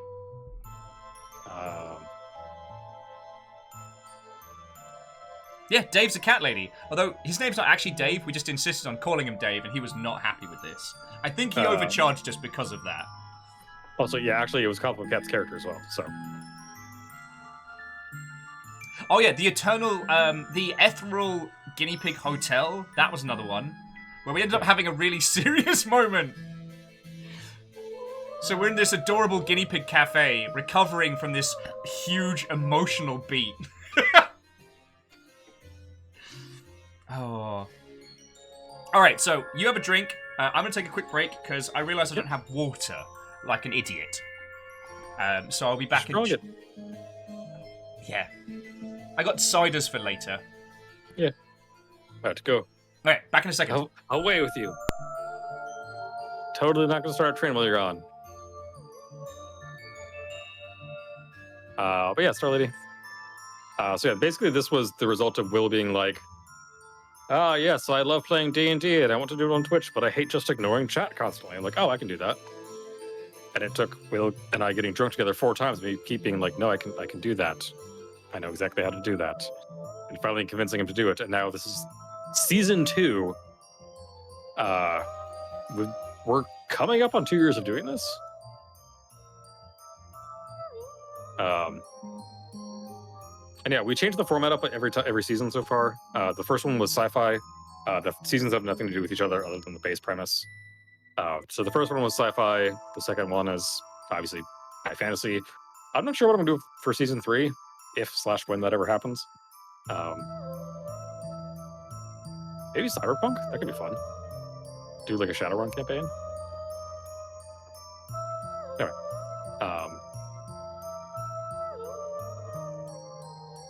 Western. Western could be fun. Oh yes, and yes, this season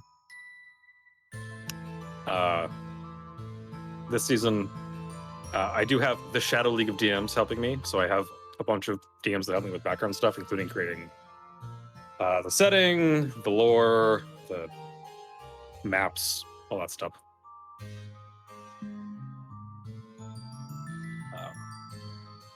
Okay, so just is this drink 3 or 4? I forget.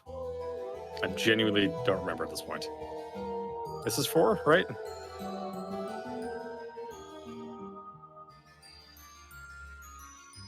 Okay, so one was obituary, then the black tie, the white lady, and then the funeral. So sorry, this one is the funeral.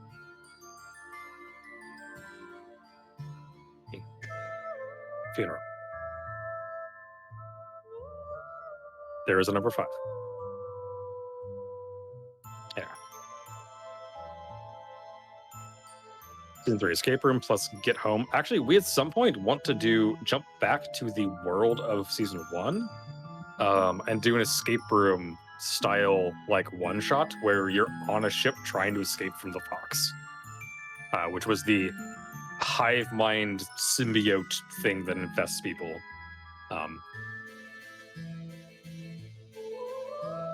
Yeah, I have no idea what I'm gonna do for season 3. We'll figure it out. We're nowhere near that, so I have time. Actually, I might. Ooh. I do have the Altered Carbon rulebook, because there's an Altered Carbon tabletop RPG, which I'm halfway through, and it's fascinating. Use it for the one shots entirely expendable characters. Yes, it's going to be like a bunch of random people just playing through a one shot of escape room stuff. Death is not the theme, actually.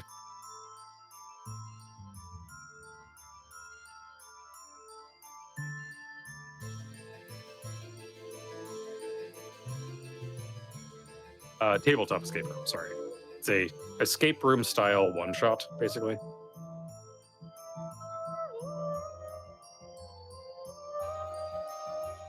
Has everyone seen any turtles anywhere who aren't part of the Emerald Shield? I mean, he's seen them. He hasn't interacted with them. Like they're all over the place. Just he hasn't interacted with any. I don't think anybody's submitted any turtle characters, honestly.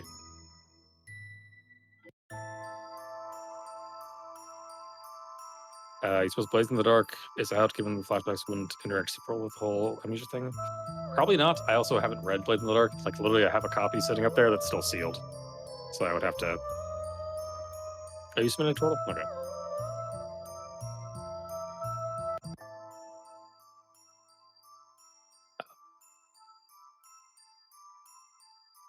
It's probably in there. I just didn't see it.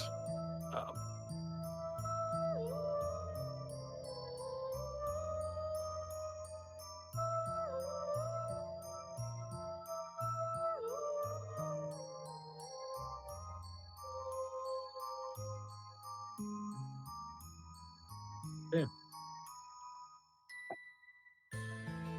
I spin it first. Actually, I guess I can look since we're waiting on Will anyway.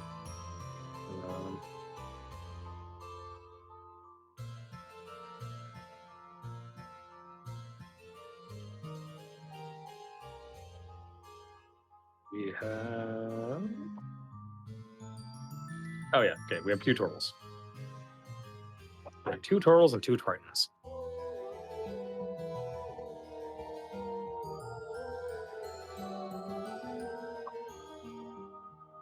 How creepy can you go with fairy tales in D&D? I mean, I've literally run a horror style. It wasn't a one shot, but it was intended to be a short campaign. I think it was 4 or 5 sessions. It was actually one of my early forays into GMing. I actually feel like I pulled it off fairly well. But that was just like friends in a basement.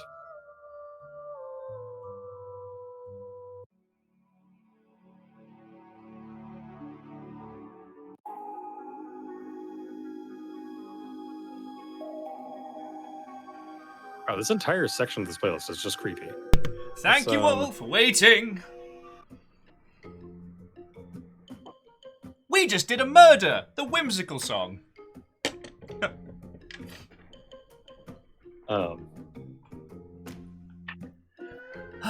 you need a break, good sir, before we continue? I got my water. Yeah, I should probably just like go use the restroom real quick just to be sure. So No I will worry, be no worry. right back. Okay, so Catfish saying, will there be a scenario where Will must travel through the worlds he's played on Memnull in order to find insert person thing? Like play previous incarnations? There was the trans-dimensional goose that that appeared a couple of times in season 1. We haven't had a return of the trans-dimensional goose, but that doesn't mean they're not coming.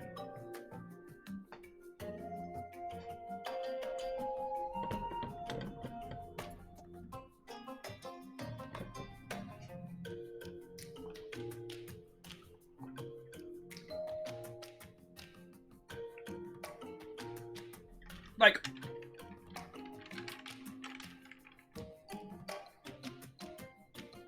God, I don't know what I would even do if we went back to Gunnison 4, you know?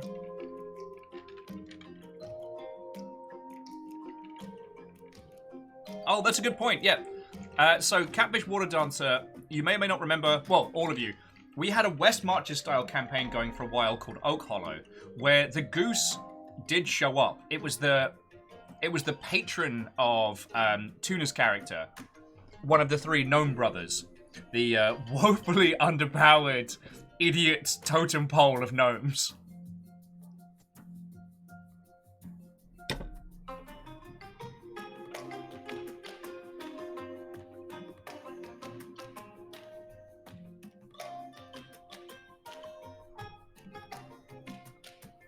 Gnome brother! Okay.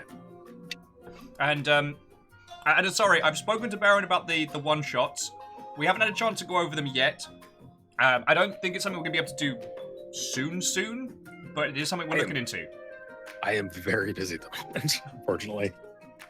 A while back I got a promotion at work, and so it takes a lot more of my time now.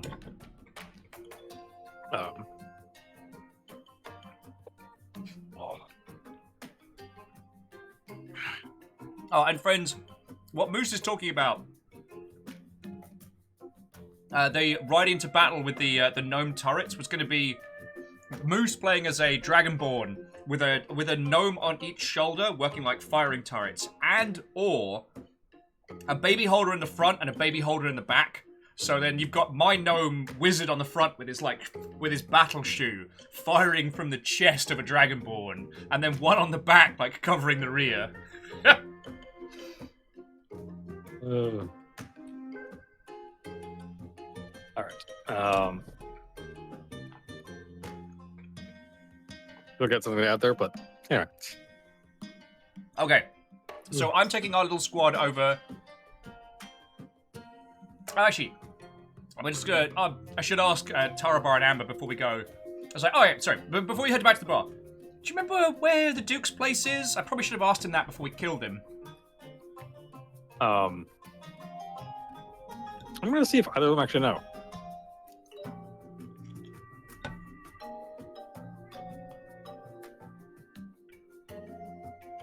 Oh, okay. Yeah. So Tarbar like has a rough idea. Amber's like, no. He tried to bring me back there once because he did the like, oh, let's walk together. Like, oh, this is my place. Wanna come inside? And I was like, fuck you, no. And so she like describes where it is. It's actually not terribly far from like where you met him. Cheap bastard. Scamming his local. Yeah. Right. Then... So she describes it and she's like, and honestly, like, you can't fucking miss it. Okay. In which case, we shall head this way! Onward! All right, so you make your way over there. It takes you a while because again you're on foot and it's a decently sized city. It is at this point, given like travel time to vault, waiting, murder, travel time there. It's getting pretty late. It's like it's probably about 6. Okay. But you're like walking out, like, okay, she said it was on this road, and it's probably somewhere around here. Oh, there it is. Like it's real. It's just gaudy as hell. Like It's just terrible colors and like trying to be ostentatious but failing somehow. It's just bad. Okay. Using the keys that we procured, we head inside. All right, you head inside. The inside is just as gaudy. It's like, it's all of these like deep oak bookshelves and like satin or like silk tapestries and like all, it's just trying way too fucking hard to be classy and isn't actually classy. Okay. Oh, sorry to interrupt. Thako's heading out, or Taco, I apologize. I pronounced it like 3 different ways. It was lovely to meet you. Stop on by during the week if you want to just natter about video games and whatnot. You are cordially invited. Sorry, you were saying, Baron. So you walk in and there's a table like immediately to the right of the door. Like, you know, a lot of people have like to like unload, you know, whatever you're carrying or whatever. There's just a stack of papers, and just glancing at them, they're all like overdue notices. Like, you're like overdue notice, overdue notice, overdue notice, overdue notice, overdue notice. Final notice. Like, it's just this dude's in debt up to his fucking eyes. Shocked and surprised. Yeah. So, alright.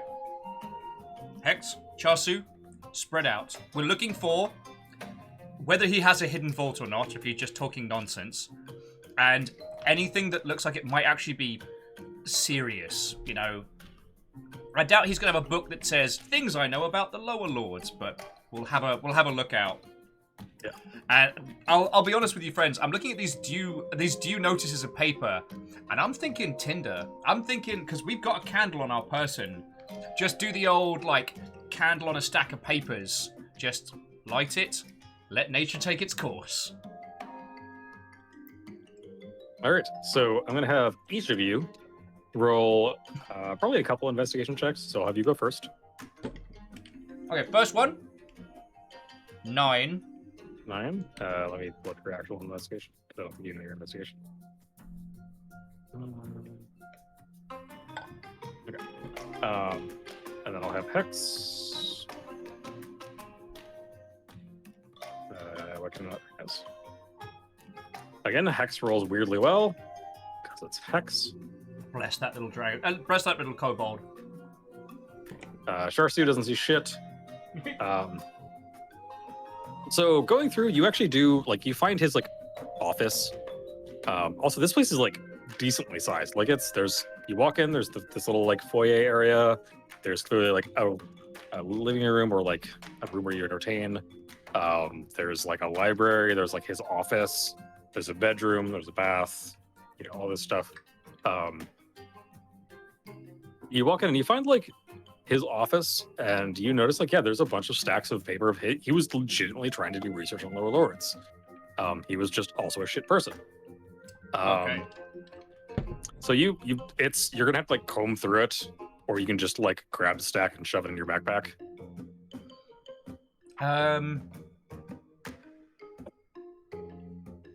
What do you reckon, friends? Take our time with this one?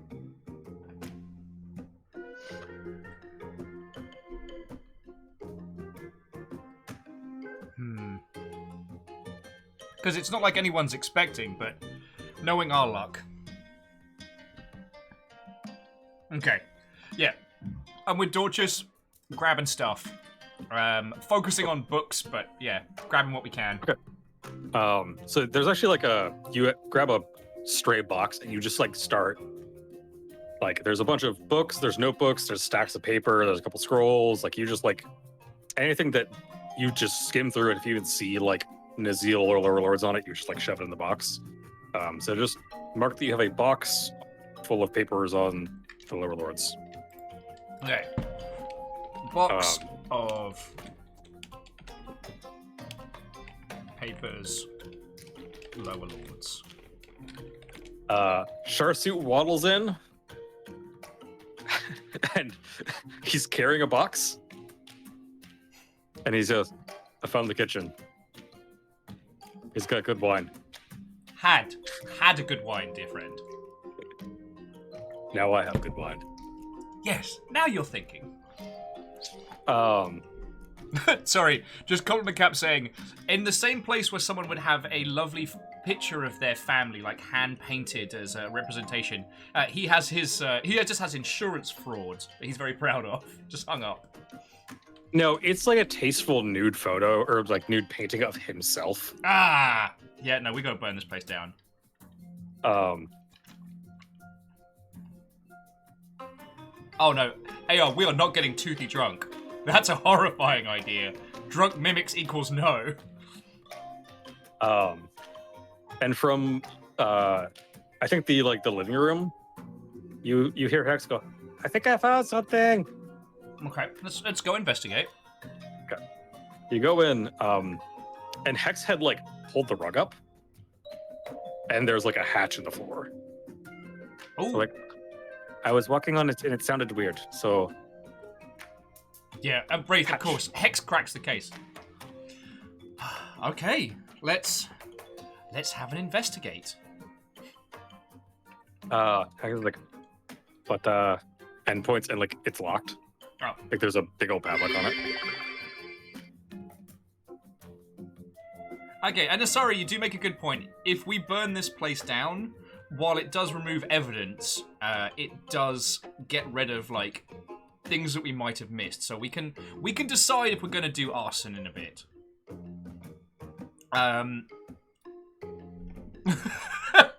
AR's like, we should have shown Toothy some bolt cutters. Yeah, we were going to stop by the blacksmith. We didn't do it. We could have shown a crowbar.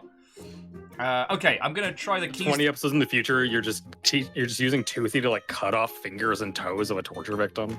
Oh, God! No, I thought you meant we were going to do like a Toothy heist. Where Toothy's like the fourth member of the heist.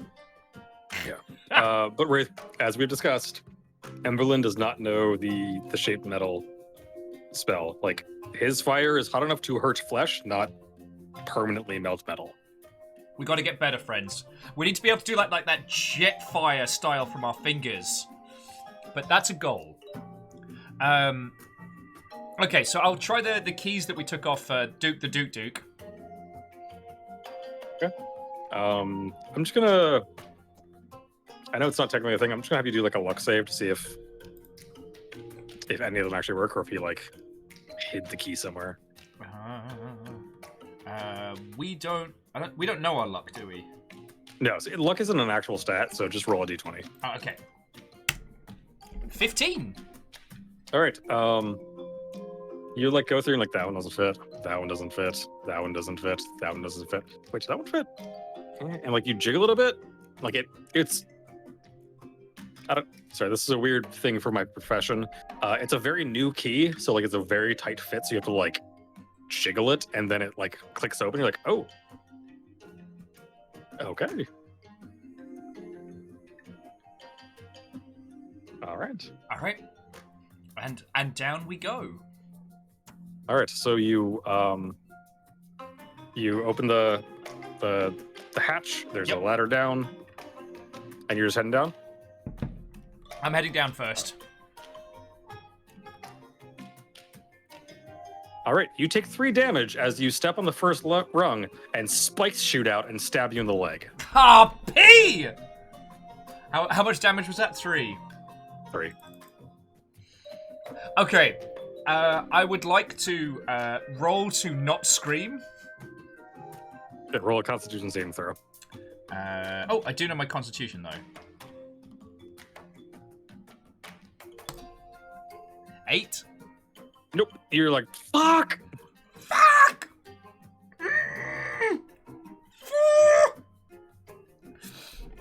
Okay. I create flame with my hands to look down at the rungs. Okay. I mean, Is he so you broke from traps? looking at this one, it's a very rudimentary, like, your weight just sets off, like, a counterbalance thing. So he would know, just like, yeah, avoid the top rung, like...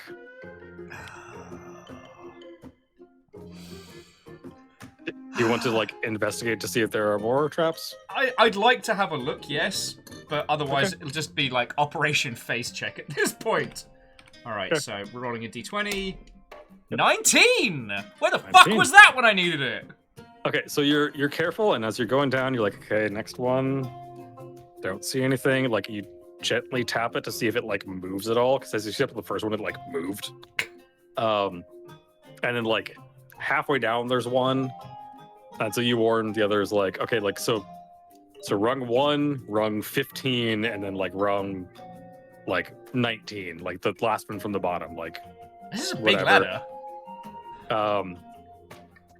Yeah, it's like 20 feet down. And then you notice, like, with the 19, you notice, like, oh, hold on. Also, don't step directly down. That's clearly, like, the plate is, like, a little higher than the rest of the stones. So you step to the side. I'm assuming you warned the others of this. Yes, of course.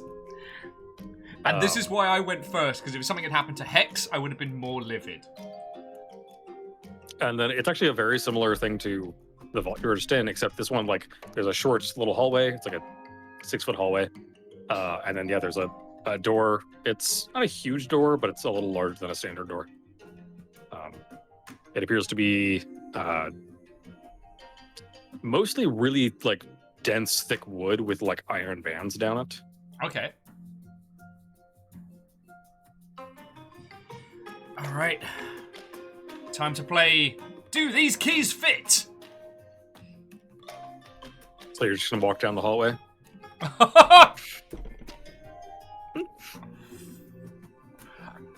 As I take a step forward, the pain shooting through my leg where spikes were embedded in it reminds me of, I should be careful. All right. Oh crap, there was something I could do with, like, producing magic fire, wasn't there? Like I could light an area. Shit. Where's my, I mean, you can do lots of shit with fire. So there's, is there any light down here beyond my own? So he wasn't kidding. There is, like, he has magical lanterns that are actually giving off, like, a shit ton of light. Like, it's not dark down here. Okay. Actually, like, the ladder was the only dark part, specifically to, like, hide the false rungs. Okay, so extinguishing my fire. I'm gonna use thaumaturgy again to just increase the brightness of his lights. Like, let's make it fucking daylight down here, and then I'm gonna investigate for traps. Okay. You're not super skilled in that, but roll an investigation check. It's a 1. No, you totally see a trap. It's on the left wall. There's a big sigil, like, on the left-hand wall. Don't! And once you increase the light, you're like, oh, yeah, there's a fucking sigil right there. Should have. Oh, so obvious. Welcome to Face Checking with Emberlyn Burns.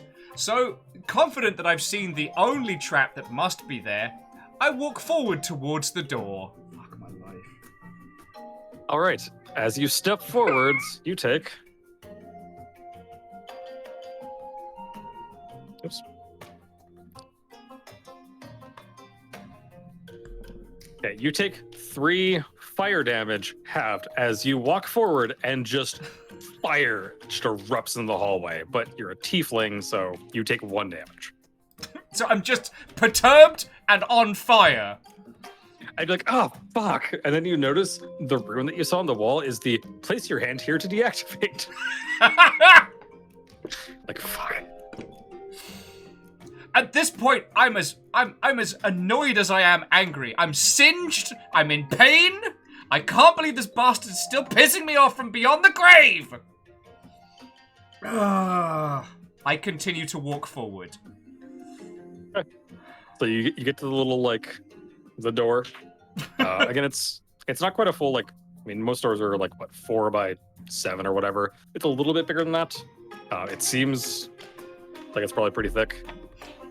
Like if you like rap on it. As Ray's pointing out, this whole situation is very thick. Yeah. This is thick level bullshit. Get your head in the game, Emberlyn. Fuck.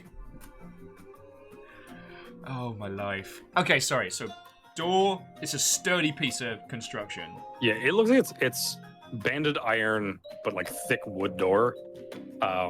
There's a lock. There's the big like turn to unlock to open the deadbolt kind of thing. Once you open the lock.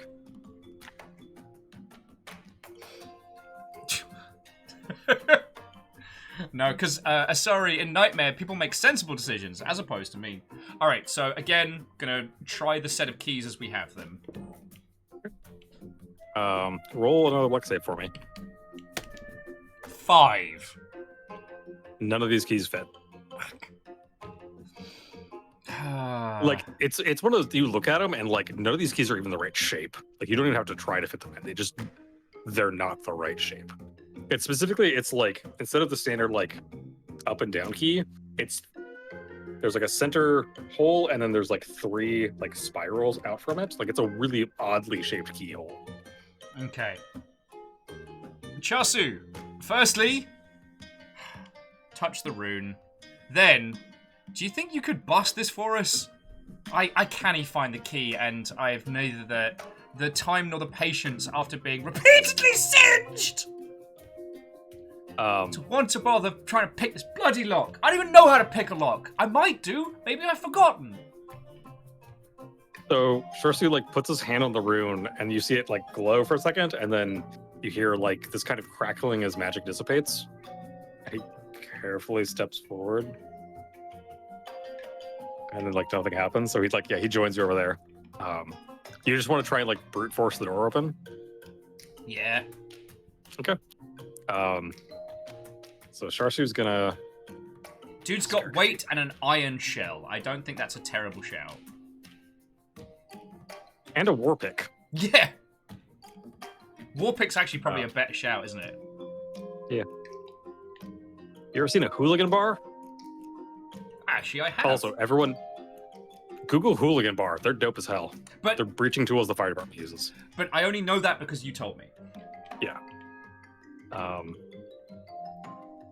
I didn't want you to think I was being all smug. Like, yeah, of course I know what a hooligan bar is. All right, so we're just gonna have Sharsu do a. Well, we'll have him do a.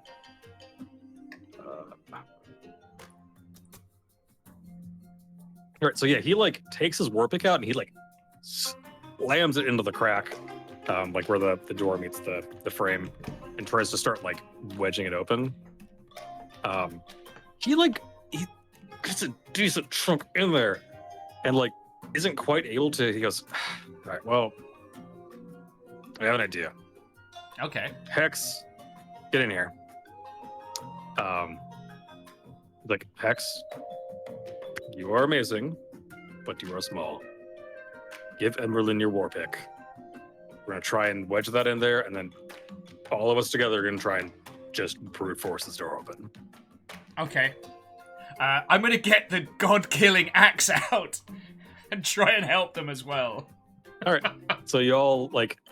Don't tell my god that I'm using the gift as essentially like an aggravated like burglary tool. Well, he was suggesting like you take Hex's war pick or like steamer pick, and because you're stronger than Hex's, like you're just a bigger person. And so like you and him might be able to like get both of them in there and wedge it open. Okay. No, I reckon like all 3 of us will get Hex in low with his pick. I'll jam at the top. We'll all give it a good go. Right, so Hex is gonna. I mean, it's an auto hit. I'm just doing this to. Hex does a 6. So go ahead and roll damage on your axe. Also 6. All right, so yeah, you like, it takes you out, and you have to like, you brace against the wall, and like all 3 are just like, and then actually you ended up like trading off, where like, because Sharsu just weighs more than the rest of you, so he just like leans back basically with his weight, and like you're going for like 45 minutes, and it gets hot as hell in this room.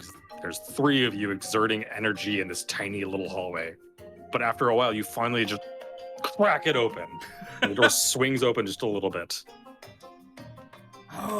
And like, I think Sharsu was like literally bracing himself against the wall with his feet, and it cracks open and he just falls down.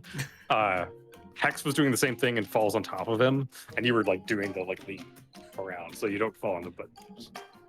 Okay. There's a moment where you're like, oh fuck. Okay, get back up. It is not graceful. It is not elegant. It is three idiots brute forcing a door. This is not burglary.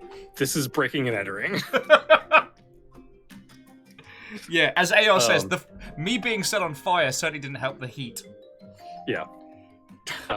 Wraith, stop putting songs in my head. Stop it. I'm intentionally gonna not read chat so I don't hear it. Don't get it stuck in my head. Smart. So yeah, you like it swings open like an inch or so.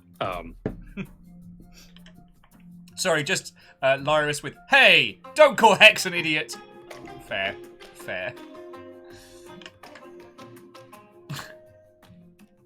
And yeah, the door is like ajar. There is clearly some kind of magical light inside as well. Okay. Offering Chaosu my hand, I'm like, alright, should we have a look at what was worth all that effort? Yeah, so Hex rolls off Sharsu and gets up and is like, okay, sorry. Oh, It's alright, we got it done, friends. We got it done.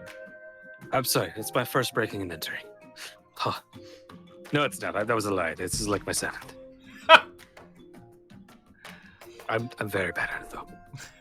Same. Sharsu takes your hand and like gets up and goes, I've lost count at this point. Anyway. Right.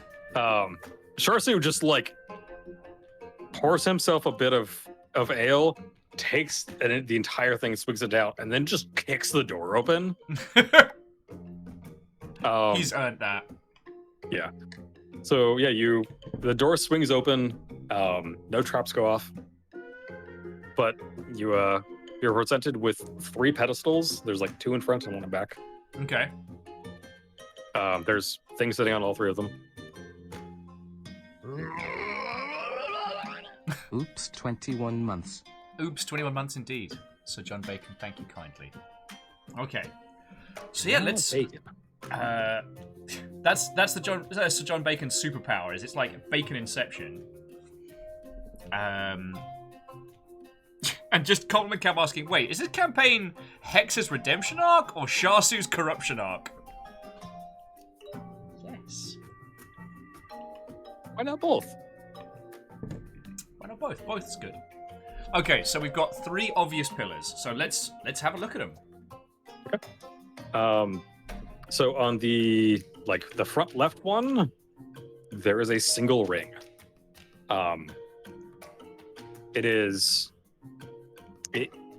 Actually, roll a perception check for me. 15. And your perception is... Yeah. I mean, 15 was high enough, just curious. It appears to be made of platinum. It's incredibly intricate. Like, absurdly intricate.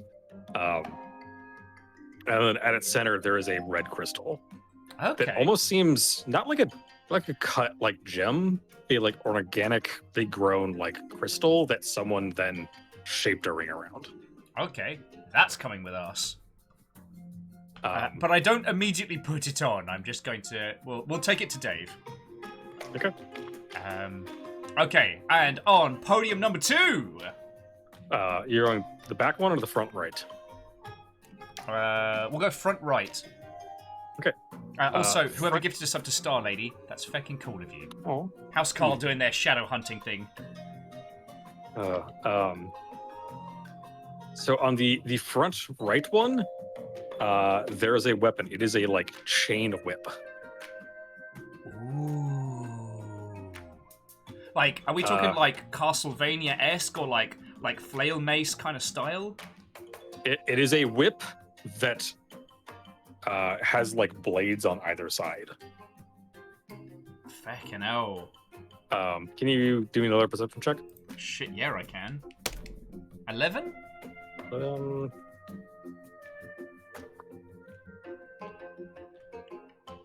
You can't quite tell what it's made of. It's metal of some kind. Like the entire thing is metal. Like there's no like leather or anything, but that's all you can tell. Oh, sorry. You're not sure what it's made of. Okay. Sorry to jump back a step. Was the crystal?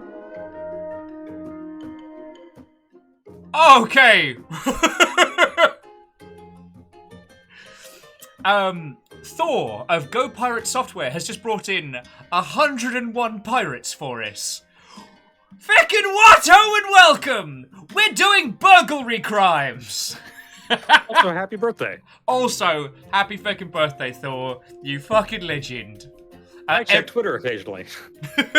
Everyone's just chanting, I know what you did, but I haven't done it yet. I started to do it and then I biffed it, so I need to redo it. You don't know what I've done, because it's still in progress. Also, hello everyone. Yeah, Go Pirate, you're old now. You ticked the switch. Memnol friendos, if you want to grab a drink or stretch your legs, I'll explain to the Go Pirate crew what we're doing before we finish doing some serious crimes. Hello, Ancient. I'm Will. It's lovely to meet you. Fabia Catboy, Bookbin, and Zion Prophecy. Thank you kindly for the follows.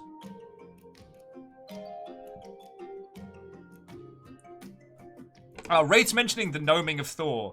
So, for those of you that don't know, hi, my name's Will. I used to work in the games industry. I stream for a living now. I love talking about video games. I'm proud to be part of, like, the Go Pirate fleet. Because, honestly, I wouldn't have this if Thor hadn't kicked my ass into streaming. I'm also one of the few people on the face of this planet. Happy birthday, Thor. Yeah, happy birthday, Thor. I am one of the few people on the face of this planet to have gnomed Thor. And I'm not joking. He has sworn vengeance. I will pay for it one day. So. But seriously, Thor, happy birthday, dude. And I hope you're doing good. So to those of you who have just joined us, welcome to Memory Equals Null. Oh no, and sorry, here's me multi-track drifting, because Thor's like, these are not gnomes. I understand, but I got you with the gnome sweater. There is video footage of this. But I should probably ask what it was that I did. Was that the thing that I did? A cursed victory indeed, Thor. A cursed victory indeed.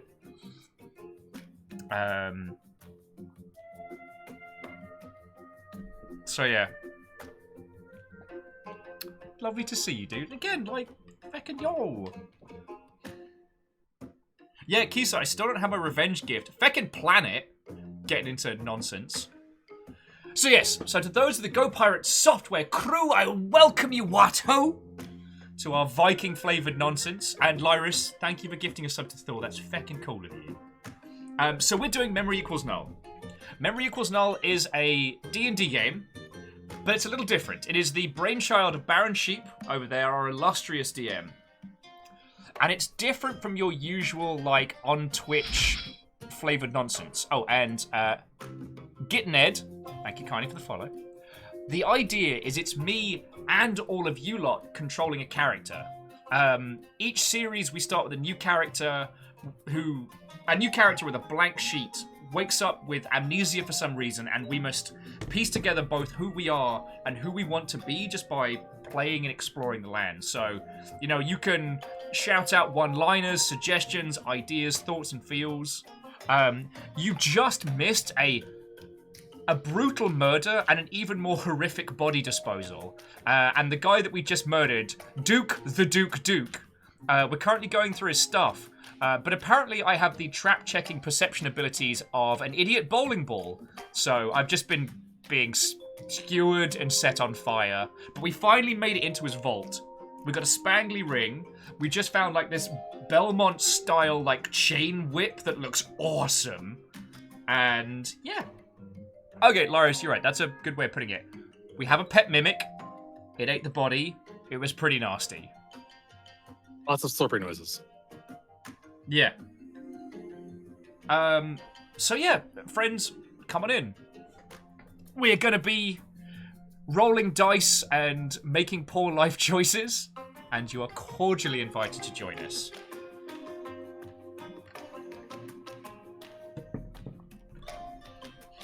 So yeah, just give it a couple more minutes for everybody to catch up. And Thor, when you're next up this way, I hope we get to see you, Yor. I know you've been through the feckin' ringer, so I don't have an end to that sentence. I'm sorry, friend. I hope you're having a fucking cracking birthday. That's what matters.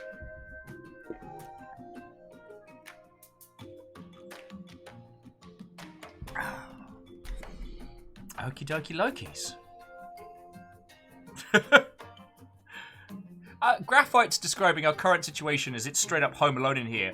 But this is like if the Wet Bandits murdered Macaulay Culkin in a back alley and then had to deal with all his traps in the house. Like, in this analogy, the person defending the home is exceptionally dead. Like, think about them being a little bit dead and then more than that. Yeah, like you stabbed the dude in the heart and then set him on fire and then fed his corpse to a mimic. We're the good guys! Apparently! Are you, though? Are you? It's very ambiguous at this point. But we've got a great PR department. And honestly, that's the only thing that separates Yeah, you just villains. played a platinum to a fucking guild of bards to fucking tell everyone how dope you are. I mean, it's the... You preemptively were like, we're amazing. Murder, set on fire, eat the body. Well, that is why we paid the bards first and did the murder second.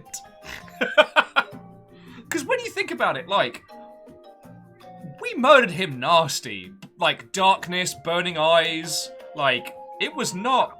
We did not do it yeah. Oh, Also, and, Laris does make a good point. You were technically avenging children that he sent off to die. yeah. Duke the Duke was not a good man. And Wraith makes an excellent point that we are the PR department. We are the heralds of the Queen of Embers. So yeah, we're literally like the Instagram influencer campaign of the gods. I hate myself for saying that out loud. I will be going to a special flavor of hell for that one. Oh. Okay. So, those of you that came in with Go Pirate, if you have any questions, please feel free to ask.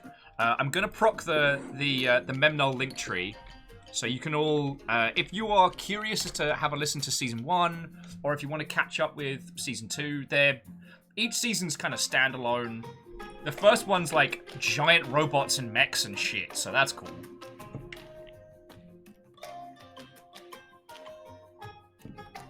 But if you'd care to join us for the rest of the afternoon, you are cordially invited. So, okay. We've bust in. We've taken the ring. Dorchus was asking if the gem looks similar to, Crystal Skull red-faced dude. Like the tumbler. It is similar-ish in hue. It's a little darker. But more or less.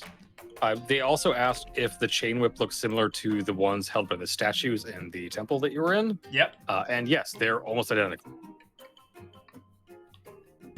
Okay, I want to check the last pedestal before we start stealing more things. So are you taking the whip or just leaving it there? I'm going to leave it there for a moment. The final pedestal is a giant fuck off black tome. It is locked. Like there's a latch on it. There's no key. There is just a rune. Okay. The rune is so it's like some kind of leather bound tome. And then the thing that goes over and holds the book shut is also leather, but then the lock itself is some kind of like deep black metal with a rune emblazoned in it. Okay. Daughter's like, that's not dangerous at all. We should definitely read it. Yeah, nothing bad ever came out of books. We'll be fine. Okay, so turning to Chaosu and Hex, let's be like, look, I recognize that whip. Now, either of you are welcome to it, but I have a feeling that anyone that knows that, if they saw us with it, it would paint a massive target on our backs. You might have seen him, like, same as I did in the temple that we melted, right? That's a bad weapon from a bad person.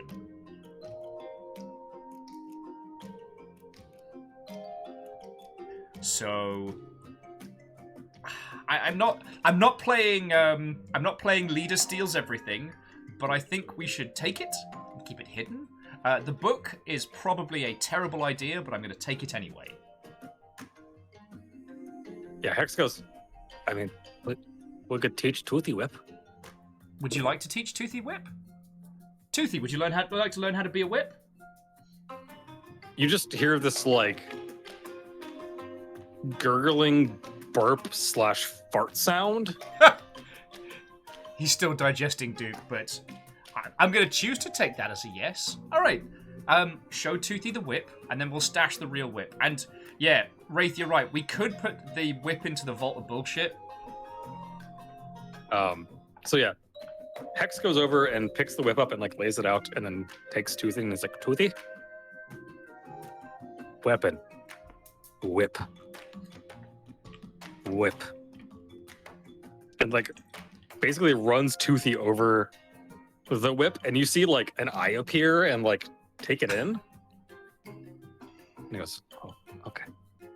Toothy, whip, and like snaps it, and Toothy just transforms into an almost identical replica of this massive chain whip. Like it's almost too big for Hex to actually wield.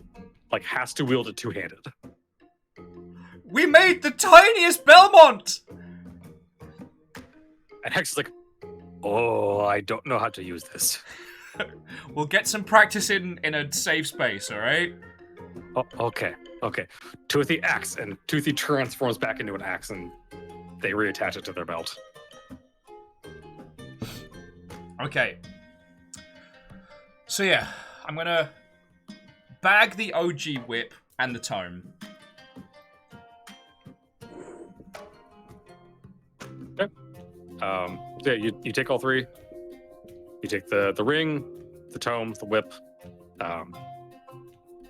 If you would like, we can just say you find like a sack somewhere in the house that you can stash them in. Hand wavy them. That would be lovely. Yeah, that's all that appears to be in the vault. I can't spell tome. Why am I like this? Tomb. It is! Tomb. Tomb. That's one I had to like fucking learn how to spell because it never looks right to me. Cool demon whip. So, oh yeah, wrapping that up into a little sack over shoulder.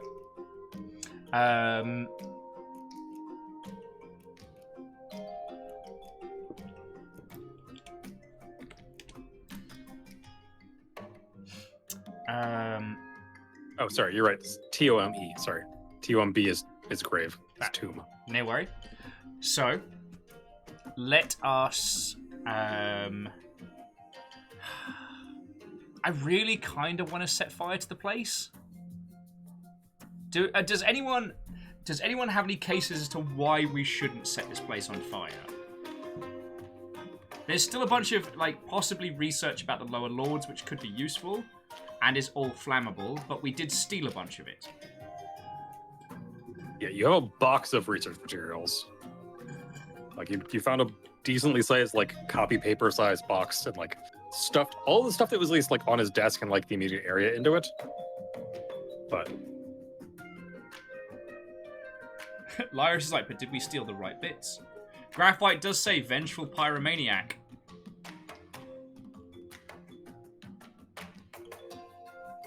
Okay. Race makes a good point. Everything we stole was probably was the stuff underground. And Graphite does say flaws. Vengeful pyromaniac. How we be. So, here's what I'd like to do. I don't know, does this place have a back door that we can leave via? Yeah. Okay. It's a normal ass house. Like, there's a front door, back door. There's probably even a side door. Like, it's actually like, it seems like either he inherited this place or he was borrowing way beyond his means, which, given the stack of overdue notices, might be the case.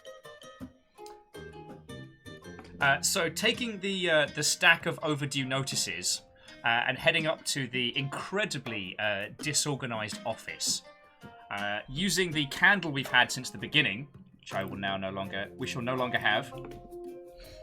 I'm going to stack the papers around the candle, like the beginning of a pyre. Yeah. And then, with my hand flame, light the candle. And then we shall make our exit, and let nature take its course. And by nature, I mean fire.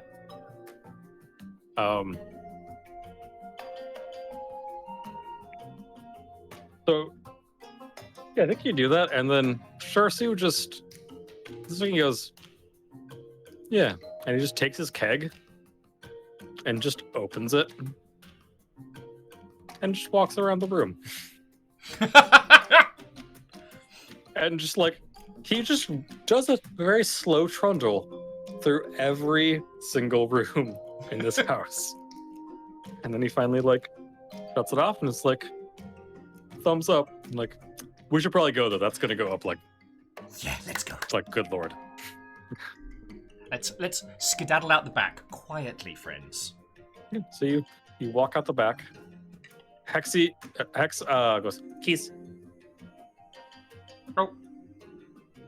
Hex takes the keys, locks the door, chucks the keys inside, and then closes the door. Good thinking. And Hex goes, I've burned buildings down before. Just walks off. Hex is a treasure. Okay, so let us discreetly head to the Oni pub, as off the beaten track as it will allow in a tiny city like this. Yeah, so you're like walking down this like back alley, and just behind you, without looking at it, just the building just goes.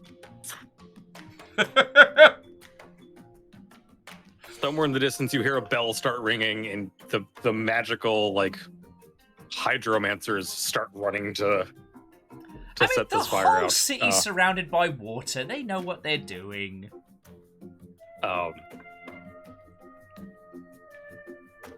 So yeah, you just like nonchalantly like, oh, love the day. Oh, what's going on over there? That's okay. Oh no, that's so bad. Oh, glad we have these hydromancers to save the day. Yeah. For whom the bell it's thee. The bell tolls for thee. It's because we started a fire. That's for whom the bell tollen. Yeah. Sorry, Star, I'm being a dingus. Right, to the Oni pub with us, because I am gonna guess it's pretty feckin' late in the day, right? Yeah, it's like 8 o'clock. Also, I love this music to, we just set a place on fire. We did crimes! We just murdered somebody and disposed of the body. And burnt down their house. And Wraith is right. We know who it tolls for. It tolls for the Duke! He may. Duke. The Duke. In unloving memory of Duke the Duke. There we go. The Duke Tabaxi, the Duke Memorial Tabaxi Orphanage. We'll put in some cash for that. Okay. All right. So you make your way back to the Oni pub. Do you reckon it's too late in the day to hit up Dave? I mean, 8 o'clock's pretty late, but... yeah, he's probably close at this point. Okay, back to the Oni pub. All right. So you walk in, and a bunch of the patrons, like, you walk in, it's the various Stormbreakers that you were drinking with last night, and they're all like, hey! Hey! And actually, there's some of them in the corner playing a new song about the Queen of Embers. Like, they're practicing the, like, new song. You know what? We're just going to embrace the cheese on this one. It's like, hey, how's it going? No repeats of last night. No more shots for you. All right? Let's go full cheese. One of the Stormbreakers brings over like someone you don't recognize. Like, this is a guy. He's the one to the thing. And the person's like, oh my god, I'm gonna buy your drink. Oh, absolutely. Emblem Burns, Herald of the Queen of Embers. Lovely to meet you. Yeah, I'd love a drink. Thank you. Let me just stash some stuff in our room upstairs. Like, come back down. I'll buy a drink. I want to hear all about it. It's great. Okie dokie. I just be like, a sorry no. Hex does not dab.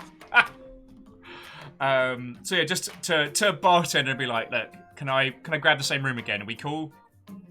He's like, yeah, like he literally just like he's in between, like the place is packed. He's pouring drinks, and he's just like, he hands you the key and does the like hands it to you and grabs your hand with the other hand, like, this place is packed because of you.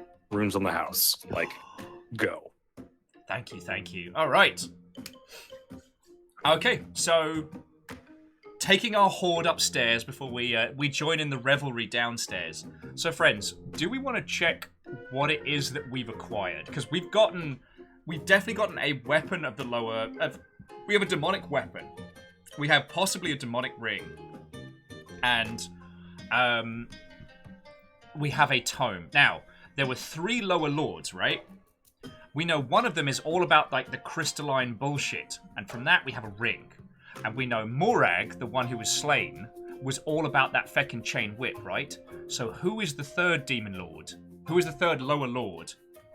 And why would they have a dope-ass book with a magic lock? Like... Also, you don't know it's one from each. Like, it could be all from one. You're right, it could be. This is just theory crafting. So you actually do know the names of all the 3 lower lords. It was Morak, the Lord of Darkness. Yep. Torrent, the Lord of Pain, who's the one you talked to. Yep. And Thorinder, the Lord of Treason. Lord of Treason. Right, that sounds like someone who'd have some interesting stories to tell, that's for certain. Right.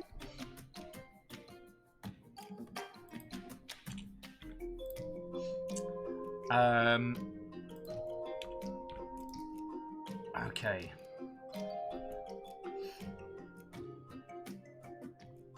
Georgia says, on the one hand, yes. On the other hand, don't know if it's a good idea to show that tome to anybody. That's not a bad shout. And I do think that if it's a piece of kit we're not going to use, like stashing it in the guild vault is not a horrible idea. All right. Can you roll a history check for me? Yes. Just D20, right? Yep. You don't know your history, so 15. So better. Yeah. So from what you gathered, like things in the vault still belong to whoever brought them in. They're just like, no, this is dangerous. Gonna put it here. It's still yours. Just oh, cool. It might be real bad. So it's there to be safe. If you want to come back and claim it. Yeah, the heart of the elemental is still ours. Yeah, you brought it in. It's yours. I see no way this ends badly. If you were like, you know what, I'm feeling like I want to go eat a heart. Oh, nom. They'd let you. It's yours. It's just like, they'd also be like, okay, but we might also lock you in the vault if shit goes south. Yeah. Is anyone else hungry? I haven't had a heart in ages. Yeah.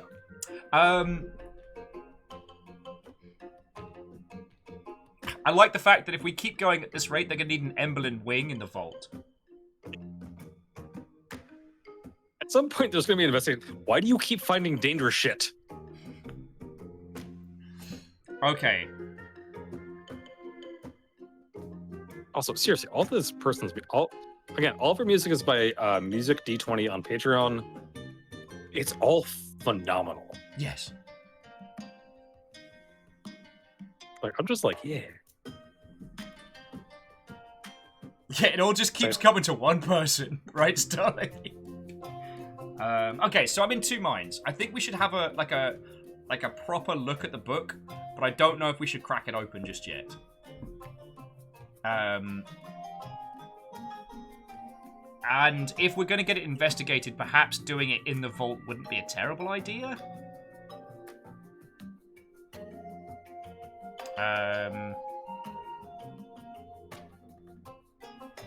AR says, ask the Queen about the book. I'm sure she'll answer. I mean, you have several things on the docket for the Queen. So, like, next time you try and contact her. Yeah. Also, again, it was sealed. You're not even sure if you can open it. Good point. Graphite's like, take a gander at the book. What's the worst happen? All right. So as we take everything up to the room, I'm just going to take a moment to just sit on the bed and look at the book. Like, really inspect the shit out of it. See if there's anything I can glean. Because I don't read the runes. I assume I can't read the runes, sorry. No. They look kind of familiar. Like, they're some form of infernal, but it's like... kind of like when you try and read real old, like... real old English. Like, you can't quite parse it. Okay. I guess there's not much to be doing with it. Sorry, trying to find a better song. Oh. That just sounds like the bard's playing downstairs. That's the party tunes coming up from the bar. Evelyn in the pit!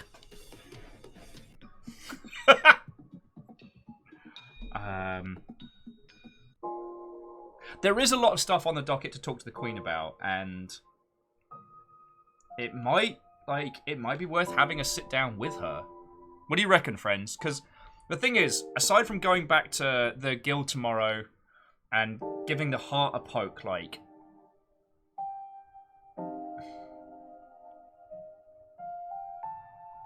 like, the only thing that I could really think would be, like, let the bards do their work. Maybe take a mission that'll take us out for an adventure or so, for like a couple of days and come back.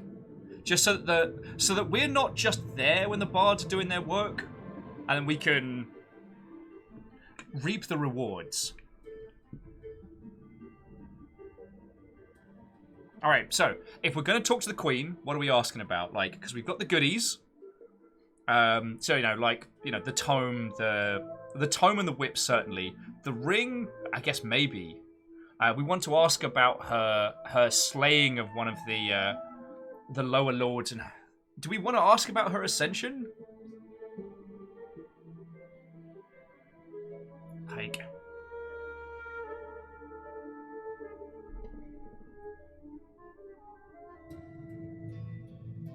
Dorcha says, we could just spend the night looking over the Duke's notes.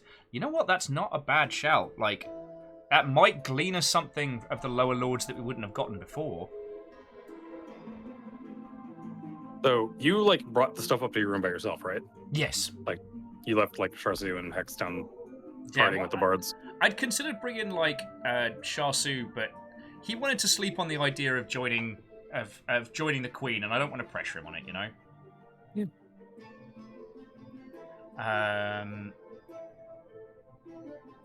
Yeah, he may have notes about stuff in the vault. Okay. So, yes.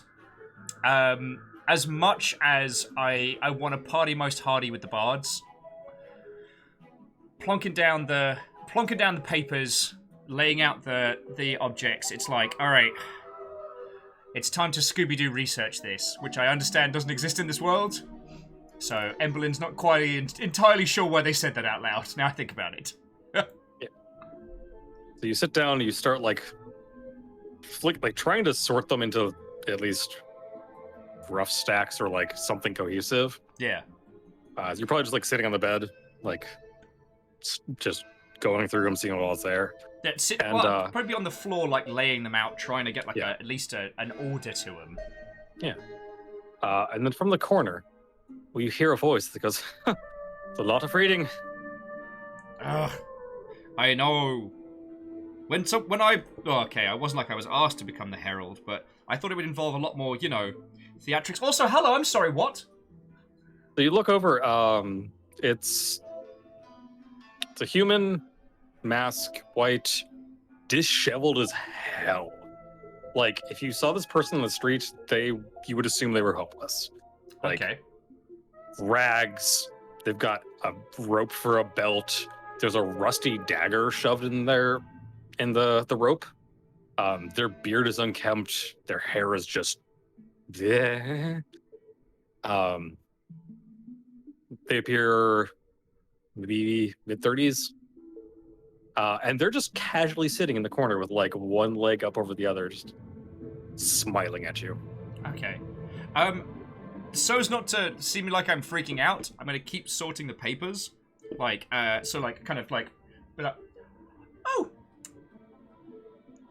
Well, good evening to you. Keep sorting papers around. Can I help you? Oh, just checking in. There was a bit of a disturbance, and I'm kind of required to check. Which kind of disturbance? Because believe me, it has been a day. Gods doing things they shouldn't. That kind of thing. Are you a god? Not yours. I mean, kind of yours, but other ones. They're all kind of. They're not quite out of line, but they're close enough that I had to check in. Okay. It's been very stressful. Apparently, I'm the only person they can talk to now, which means that they've decided that I'm the only person that they can basically yell at. Oh, I know. I'm sorry. It's actually the thing that caused me to check in was that. So, But you know I didn't actually actively cause this, right? I might intend to. No. Okay. It feels redundant introducing myself, but I feel, at least as form presents, I am Emberlyn Burns, Herald of the Queen of Embers, and you are... I am... What is my name in your language? And he, takes a moment and, you can see him actually trying to figure out. Because I am... Sarthul, I believe, in your language. Sarthul. I deal with gods, godlike things, gods overstepping their bounds, threatening other things. Kind of my thing. I'm the keeper of the void, so... Oh! You're just the catalyst. Figured I'd check in, say hello, threaten you a bit. That kind of thing. If I don't seem particularly freaked out, it is not that you are not threatening or presenting yet another existential crisis that I'll have to have later. It's just been a day. It is nothing against yourself. Believe me, I understand. I've had many of those days. Most of my days are like that. And then as you're looking at, you blink, and he looks younger. And more put together. And, his clothes aren't as ratty. Okay. Well, and I put the papers down. I stopped trying to sort them. What can I do to help? As much as I seem to be the catalyst of chaos, I don't seek that by any means. So is there anything I can do to help? Chaos is good, actually. People think chaos is bad. Most things are chaos, and that's normal. Huh. It's when things become too orderly because of plans that things are bad. But no, just checking in, seeing where you're at, where your gods are at. And honestly, I just kind of miss talking to people. So I figured I'd check in. How's it going? It's going good. Wait, are you stuck? How's your mom? My mother. I don't know how to have conversations. I'm sorry. It's been a really long time. Okay, now that's fine. If I have a mother of some description, I have no memory of her, so it feels like an odd question. Hold on. And you see his eyes glow for a second? Okay, you do. But anyway. Huh. I hadn't thought of that. Emberlyn's surprisingly taken aback by that. Just like I have a family somewhere, or had a family. I hadn't thought of that. It's been it's been such a go kind of experience since this whole thing started. Since I guess I started, I hadn't really thought about that. Yeah. Once shit hits the fan, you just kind of go, right? And then he looks older, even older than before. Oh god. Well, I'm sorry. I don't mean to stress. And I very know what you mean, but. I had to ask, and I'm so sorry. Are you also stuck just talking to me? Oh, no. No.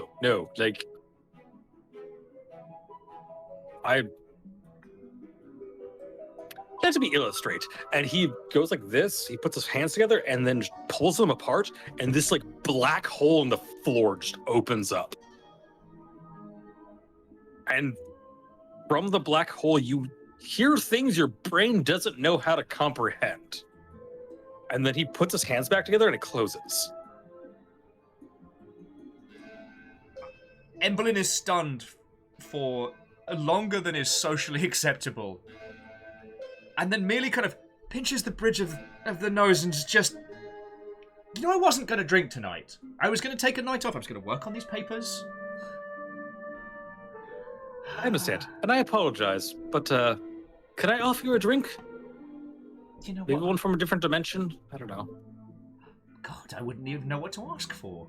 But you know what? That would be lovely. How about... And he does, like, the same thing, but, like, tiny hole? And, like, reaches his hand in and brings it back out. And he's got, like, a bottle of wine. And he just, like, sets on the floor and slides it across to you. Oh. And it's in a language you've never seen.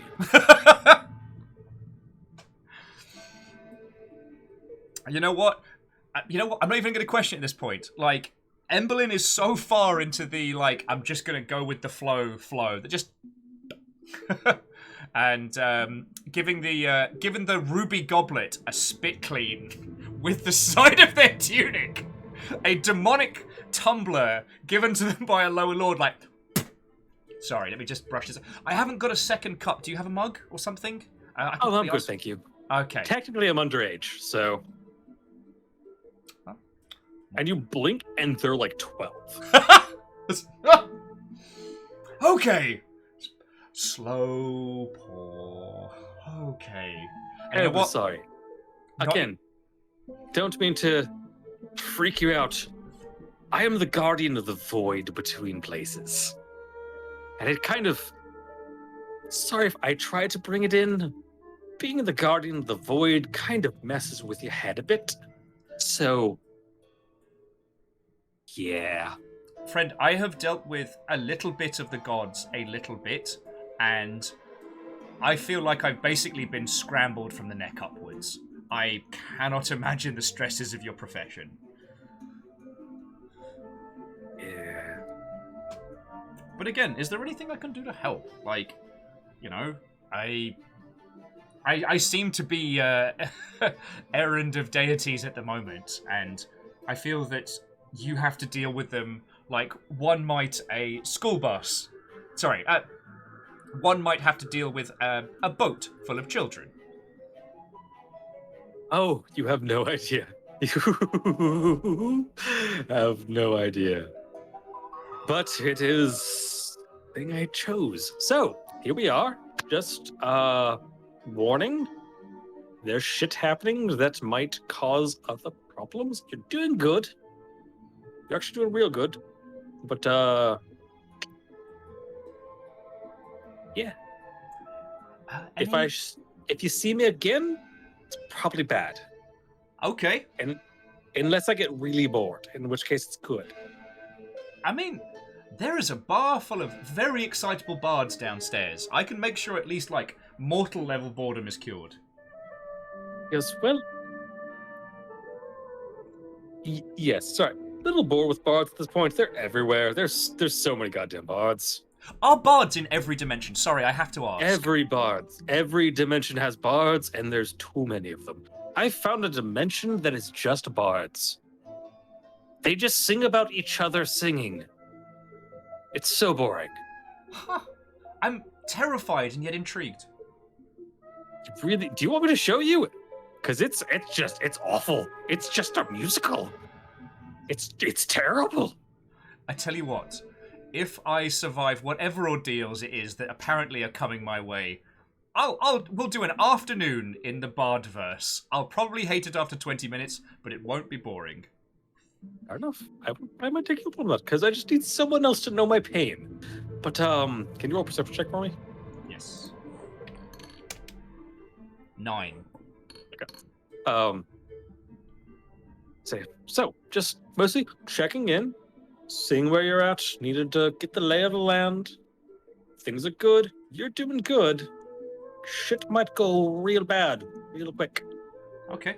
So, is there anything you're allowed to tell me that might help mitigate some of that? oh, I'm not even allowed to tell you what I've told you. So, but at this point, I am just fucking rolling the dice, and no one's killed me yet. So, Well, and I cheers the glass to him. Well, then thank you for the... I can't believe I'm saying this out loud. Interdimensional... It smells like wine? It's technically wine. Technically will Technically. do. Thank you kindly for this. And if you do want to stop in because of boredom, honestly, feel free. After being asked to kill a god's ex-girlfriend, at this point, like, I'm in. And He just starts cackling. Just yeah, that was funny. I take a big old slug of whatever it is. How do I fare? It's fantastic. Yes! Like, it is the best wine you have ever had. Like, front, middle, aftertaste, everything. Yeah, so in your face, Wraith, it's not Buckfast.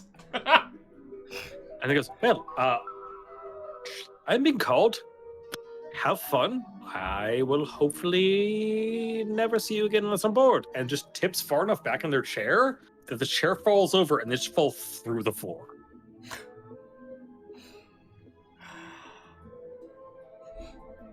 And yes, Adam, that does sound like horny jail. The bard dimension. God, the birth rate would be through the roof. This dude has a pager? Doubt it. So I look at the papers. And I look at the glass and the wine. And I'm like, you know what? We're not getting any work done tonight. I neatly stack the papers. Very calmly. And I place them all back in the little box. I place the dark tome in the box, put the papers on top of it. There's a certain amount of, like, boring obfuscation. You know, the sack with the rest of the Duke stuff in goes on top. And I push it into the corner. Not the corner he disappeared from, I'll tell you that. I might even give it, like, a little poke with my foot, just to see if it's still sturdy. I assume that it is. I drain the glass. And then just yell at the ceiling. Not like a blood-curdling scream, not rage, just exhale of all noise, just bah! After a minute or so of that and a slight dizziness, I pour a little bit more of the wine, and I head downstairs. With your bottle of existential wine. Oh yeah, Chelsea's getting some of this. Like, no way I'm not sharing this with the party. And a little bit for Hex as well. Vanderbeest asking if the bards harmonize with my yelling. I think a bard who's very drunk in the next room over, like, kind of like,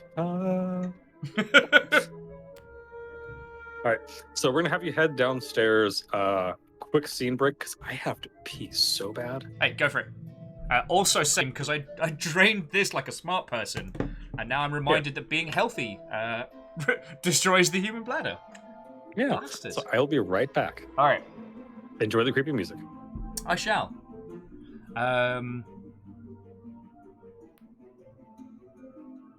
I feel like there is so much nonsense afoot that we are not aware of.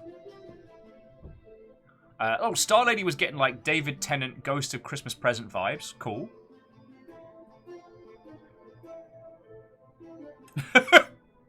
Darn it! AR, that was a much better line. It's like, I'm gonna get charged for the missing chair, aren't I?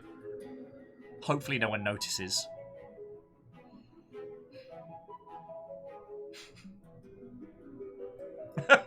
Oh, and Dorches, I'm glad you enjoyed it. I like to think that Emberlin's gotten to this point where it's not that the bizarrity of it doesn't hit.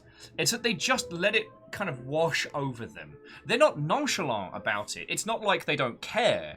But at this point, like, they've met death themselves and so much. Like, it's...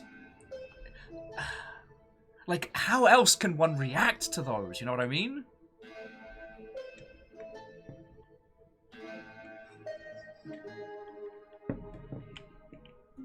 Oh, feckin' hell. And yeah, it's definitely not Buckfast. It tastes good. For those of you that don't know, Buckfast is a caffeinated wine available in the UK. And it's pretty trash, but it's caffeinated wine. So it is a personal favourite of budget drinkers and poor life choices the world round. It's like ye olde Four Loko. But to my knowledge, it didn't do quite as many, murders.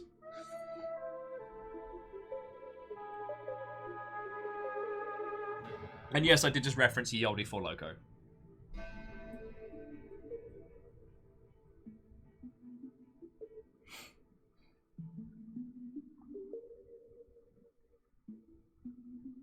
Cobbler and Gap says at this point, only the creator of the multiverse appearing could cause a physical reaction.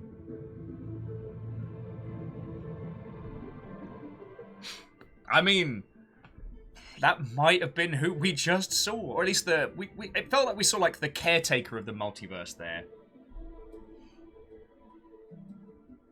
Okay.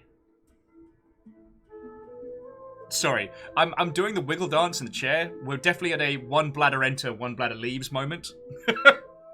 I know, so classy. And all right, my turn. I gotta pee so bad. Go. All right. Where did my chat go? Chat. Okay. Georges, I will get back to you on that. I don't think you think about.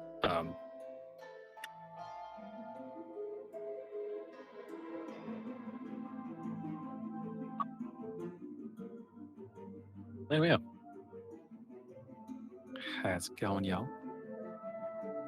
Spooky music is spooky.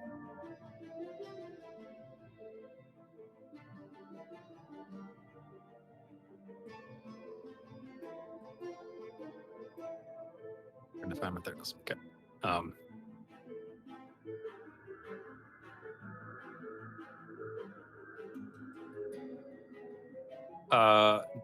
Georges, no, he does have a base name, and it changes based on where he is. Like, basically, I just do linguistic shift based on what I think this universe would entail.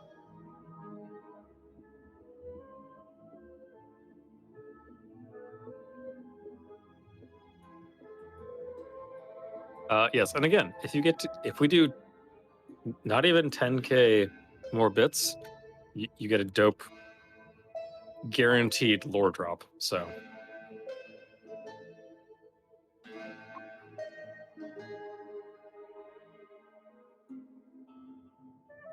Catfish Water Dancer, that is both an intriguing, bizarre, and fantastic name.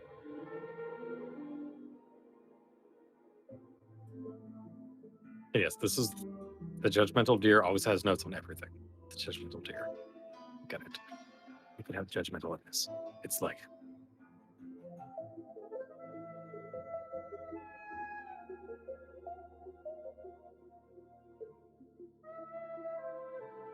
Judgmental Deer is judgmental.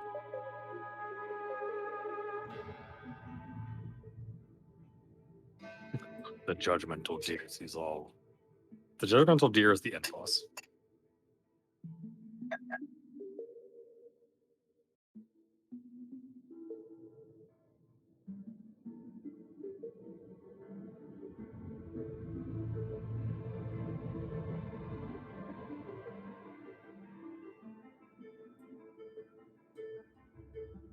I'm assuming most people are like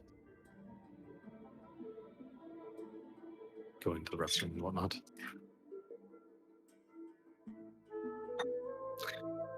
The Judgmental Deer is in a relationship with a dramatic duck. They're happy together, and we should celebrate their love. I could see that. Dramatic duck being dramatic, Judgmental Deer being judgmental. They almost never say anything to each other.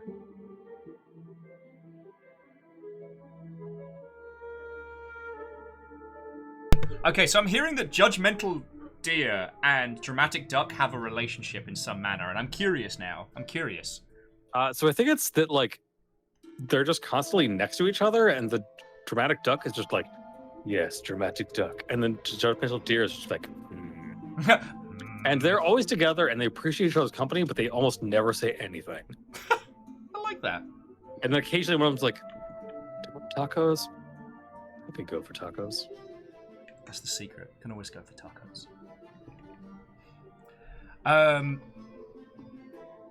So, the only things that I planned on doing this eve was just sharing the wine with Chaosu and Hex, and just doing a usual round of, Chaosu, do you want to know what just happened, or do you want me to just leave it? And so you walk down the stairs with this like bottle of interdimensional wine, and you like, I think you get to the bottom of the stairs and you're like, okay, and you look around, and then Shorty looks up at you and she's like, oh god,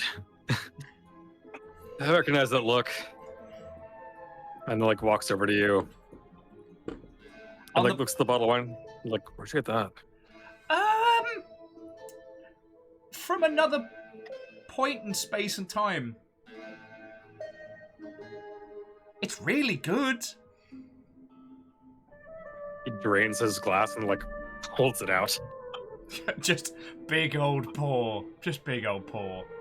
Yeah, so he like sniffs it and like takes a sip. He goes, what is... That's amazing. Second, right? Like, I'll be honest with you, I had planned on, I was going to go through all the notes and papers and books and whatnot, like, you know, get a head start on learning what the bloody hell is going on. But for some reason, apparently, I'm just a lightning rod for gestures to the sky. So right now, I just want to get exceedingly trashed with a bunch of very excitable bards and possibly wake up in my clothes. That's fair. So, just dotting T's, yeah. It's good shit. Dotting T's, crossing I's, whatever. You know the phrase. Another visit from something. Yeah. Interdimensional something, I guess, since you said it's interdimensional line. It appears that way. Something... Okay, it was surreal talking to them. Apparently, they just checked in because they were bored, which is blowing my tiny mind out the back of my very, very, very tastefully red head. And they are apparently the guardian of the void. They showed me a little bit of it, and that's a noise I'm never going to be able to unhear. But no, they just popped in. Apparently, we're doing a good job, according to them. And they wouldn't tell me anything of relevance. But they offered me wine from another dimension. So feck it. That's where I'm at right now. Despite what's gone on in the past, you've never seen Sharsu's eyes so wide. And they take another small sip, and then slowly turn their head, and you realize the bartender is right there. Like, they were wiping the counter down and just had stopped. I kind of like mid-sentence and be like, well, I wanted you to know why we were drinking outside booze in your bar. I didn't want you to think we were being a jerk.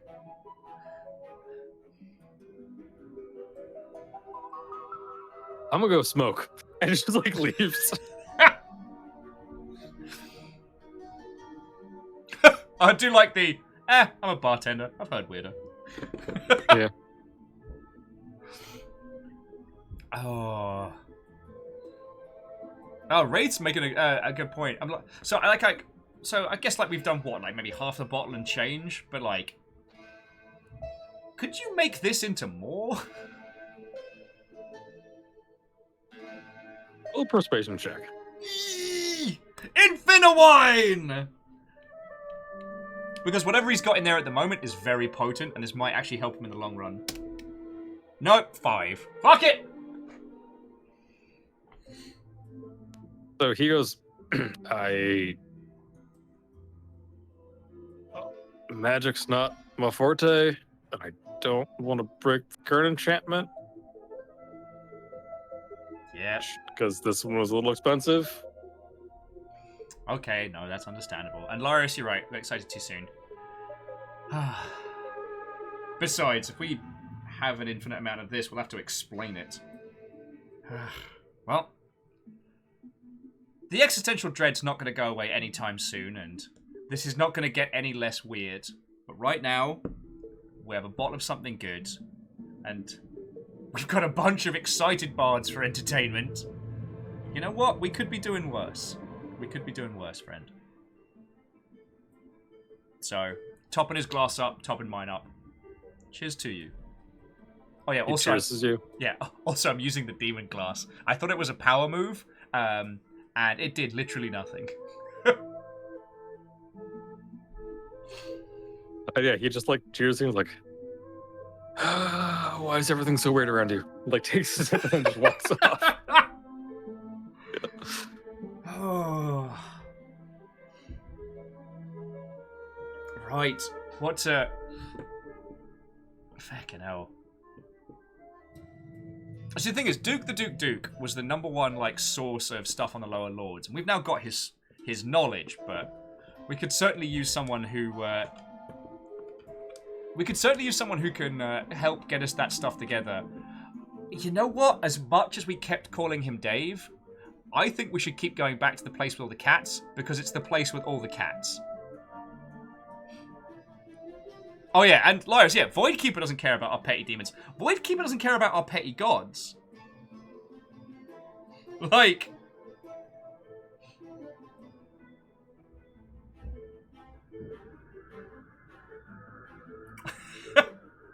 AR, it's just... the idea of giving a weapon mimic alcohol seems like a very, very poorly thought out idea. You're right, Toothy's been great, and if we were ever going to give Toothy alcohol, it should be the good stuff. But, like... Oh, we got to share it with Hex. Oh, sorry. Mid-thought, Emblem smacks forehead. Where's Hex? Where are you? Hex is, again, up on a table, doing a dramatic reenactment of, like, some fight that y'all have had. Hex! Sorry to interrupt. I need to show you something. Terribly sorry, Bards. Terribly sorry. There's a general, oh... And then Hex is like, oh, sorry. Okay. And like jumps down and like, Otto's like, what's up? As the bartender's out for a smoke, I just reach behind for a glass. Yeah. Just like pour him a good one and be like, try some of this. So think of it as our spoils of war. They take it and they sniff and go, what's this? It's wine, I believe. It's good. They like stick their tongue out and taste it. They go,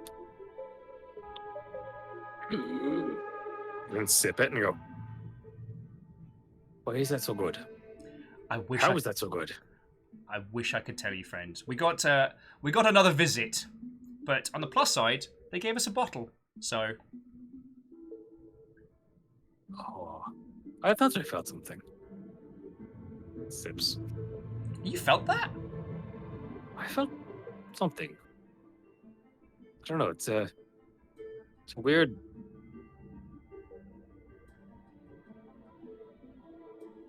You know how sometimes when you pee, you get the shivers? Yes. It was like that, but in my soul.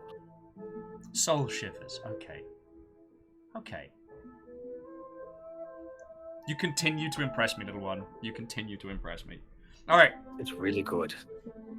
Don't drink it too quickly, because I don't know if we'll be able to get more. But yeah, go back to your storytelling. I just wanted to share this with you. Oh, okay, there you go. And like runs back over to the table. Can I help you, sir? I thought the bartender was back. No, it's Whisper. I mean, okay. Clank was making a very good suggestion. Friends, if we save a bit of the cork, maybe Chaosu can tell us where to do the Infinawine. Because a magical bottle of Infinawine would be very powerful. And we've got the cash for it. Like, you know what? I might do that. So, rather than drain the last of the bottle, try and jam whatever stopper back in we had, or just steal a cork again from behind the bar.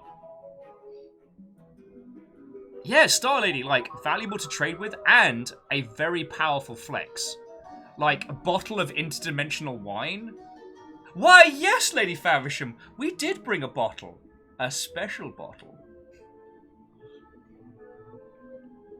Also, wine's not super flammable, so it doesn't feel like it would be, like, shenanigans. Yeah. An infinite bottle of stuff that can be set on fire would be very Emberlin. Yeah. Dorcas, yeah, when I'm done being a herald, can I put up a winery? Do you want to like drink most of it, but leave a bit, and then like stash in your room? Yes, that's what I'd like to do. Just Okay. cork jammed in, stash it up there. Alright. For the rest of the evening, sod research, sod sensibility, I'm gonna get fucking riggedy twisted with a bunch of bards. All right. So I need you to roll a couple things. You need to roll a d6. Roll 1d6. 6! All right. You spend 6 gold on wine. Oh, various no! drinks. Why am I so poor with my finances? Down to 19. As you're in a tavern full of bards who convince you to keep drinking. Jug, jug, jug, jug! And then I need you to roll a Constitution saving throw. Emberlin's journey ended immediately and poorly with alcohol poisoning. Not even the gods could cure. 18! All right. Fresh So as you- a daisy. You get riggedy wrecked throughout the course of the night. You end up regaling everyone with most of the stories since you've woken up. You hold back some of the more like, this might break some theology and like cause some civil wars things. And then can I get you to do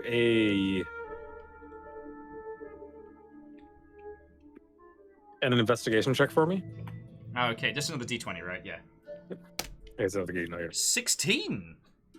At some point in the night, you hear it and then like stash the knowledge and then kind of ignore it.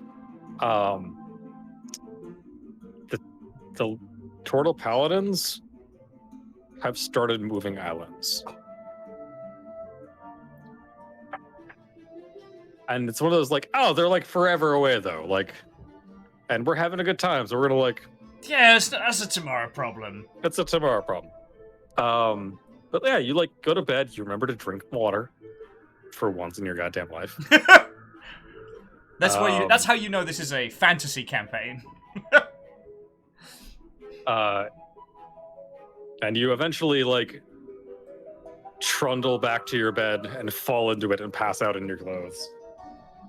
Hex follows suit, but falls asleep next to the fire, as they are wont to do.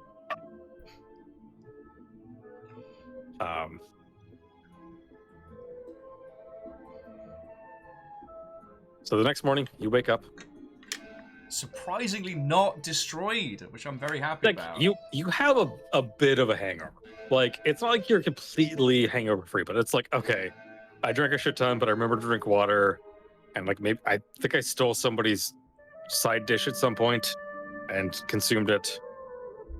But you're okay for the moment. Also, I've been delivered another drink. I've been delivered food. Back me up. I'm getting spoiled today. Interdimensional wine. You've got the good booze.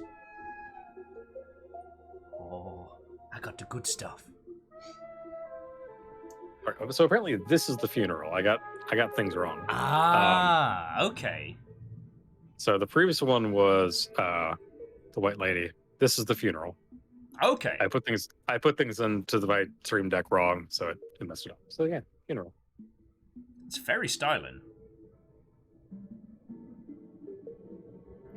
Now, Common Cap does make a good point, like, you know, about they're transplacing the entirety of Farandith.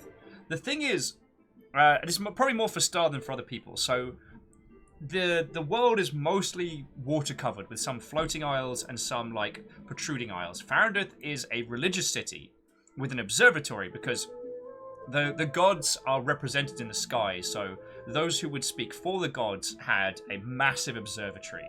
However, a series of paladin war turtles, an order whose sadly their name escapes me, but the Emerald Shield, I believe. yes, they staged essentially a coup of the whole place.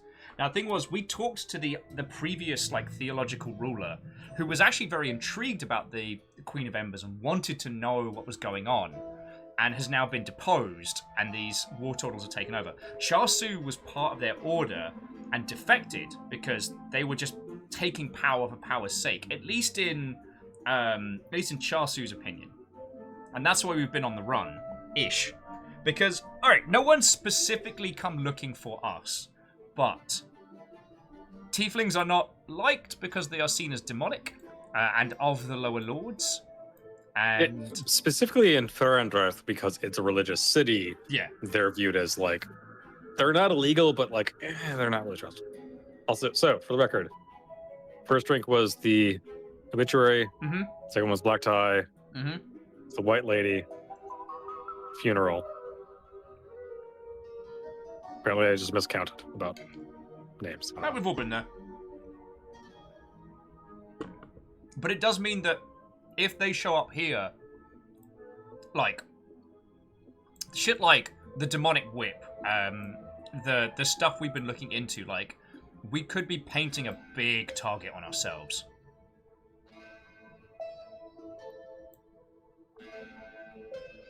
So I'm pretty sure I put things in the right order, but I don't know. Lucifer is the one that. Yeah, apparently Lucifer might have messed the order up. Anyway, we'll let Lucifer correct the list. Anyway, so yes. So what are our, like I said, our goals for today? I think we should take a mission from the guild. Like, we've not been given any specific. We've not been given anything more than like spreading the name of the Queen of Embers.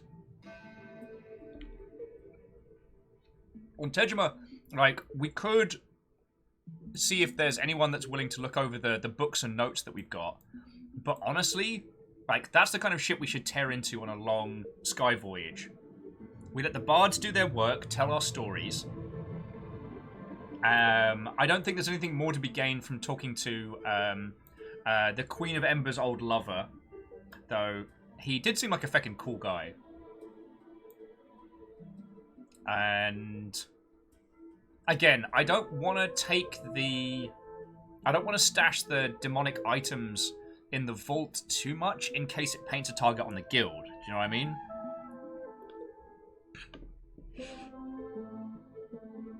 Because we know it's ours, so we don't have to worry about anyone stealing it if it's put in the vault. But if we put Glassjaw and the paladins essentially at loggerheads, that would be bad, because better we have a place to hide, like the guilds, than put those two sides to war. Like, You've also witnessed the Turtle Paladins being like, aha, we're gonna like whip our dick out, and the guild being like, fuck you, stay out of our guild. Mm-hmm. It's not that I think that Grimjaw would lose. Sorry. Glassjaw. It's that the conflict would be messy as, and would probably turn Tejima into a fucking battleground. So there's a part of me that says, let's get a mission from the guild and make ourselves scarce for a couple days. Are there any conflicting suggestions on what we should do?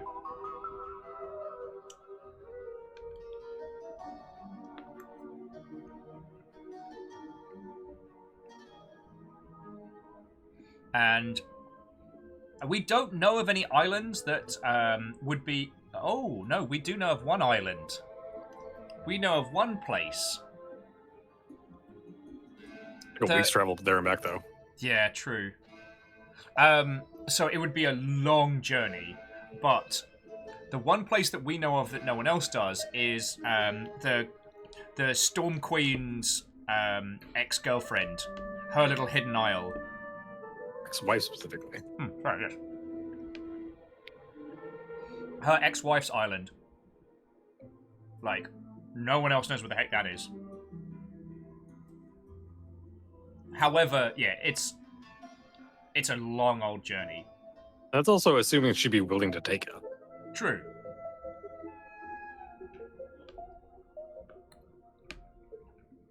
So for the moment, what is your plan?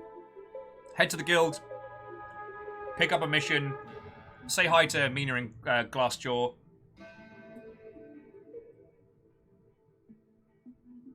Oh, yeah, and Colin Cap does make a good point. She can jump in the ocean and stay in the sea until the danger passes. She is effectively immortal. She can just... It's, like, uncomfortable and painful, but she can just be underwater infinitely. Ugh. That's nightmare fuel. Yep.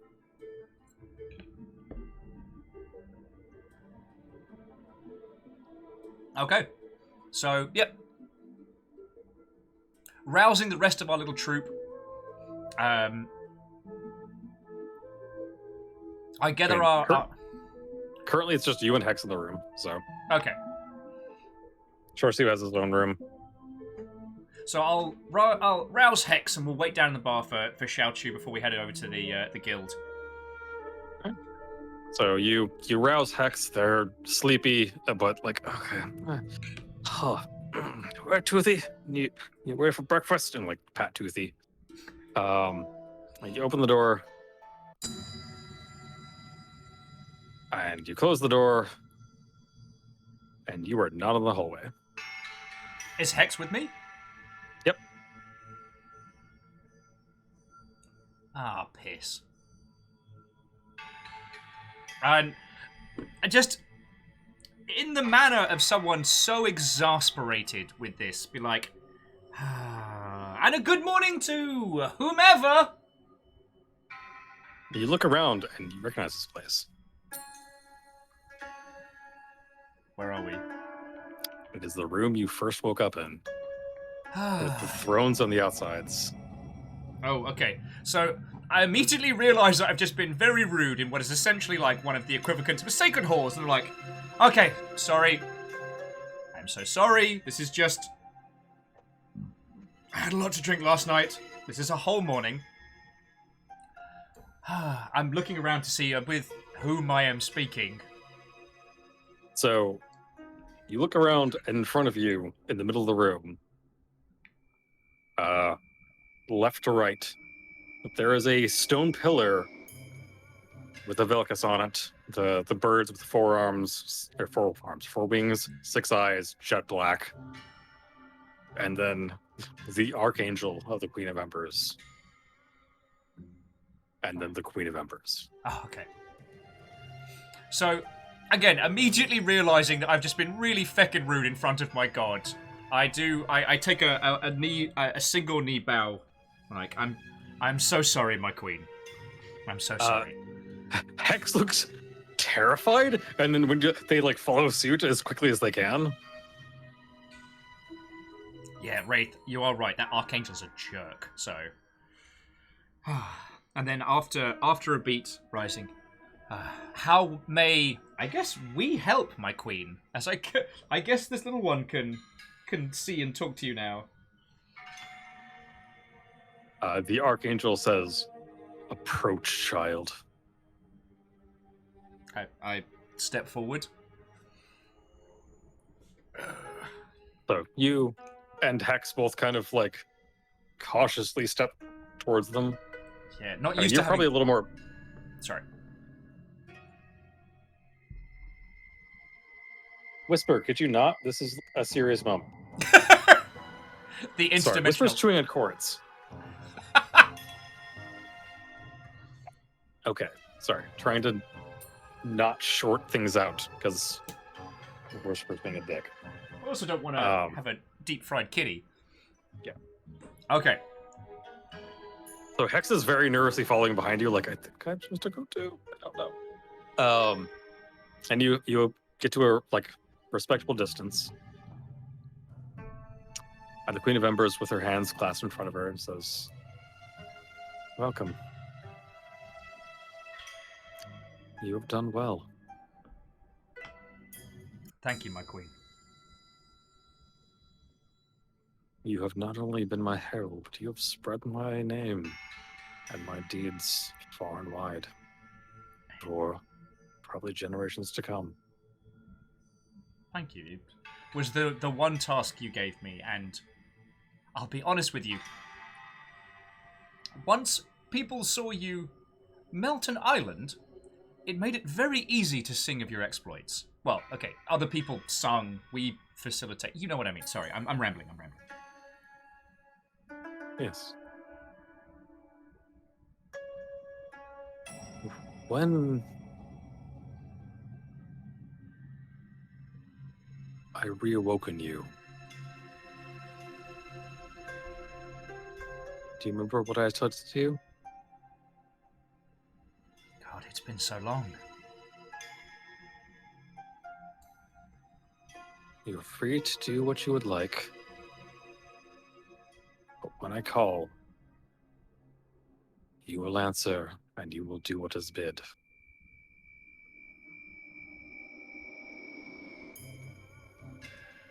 And it is that time. I am calling. Okay, and I to try and basically put Hex a little bit at ease. I kind of like stand up straight and start doing it's like a little like calisthenic stretch. Like, okay, here we go. All right, I'm ready, my queen. Okay. As you know, I cut the other gods off from communicating. They are very angry about that. Yes. But I needed them quiet so that I could listen. So I could find any of the others. So here is your mission, child. I have found at least one. You are going to go to the Green Spires and begin waking the old gods. The great dragons. No, child. The old gods.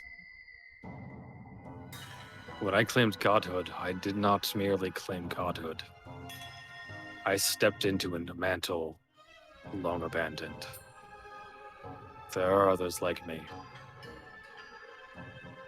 Wake them.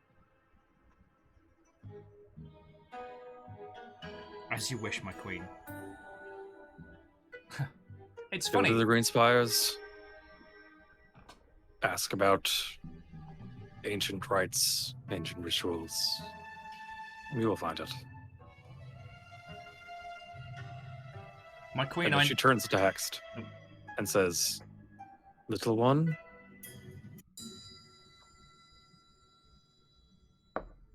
you have so much potential. You have the blood of dragons in you. You have so much pent up, so much potential. Use it."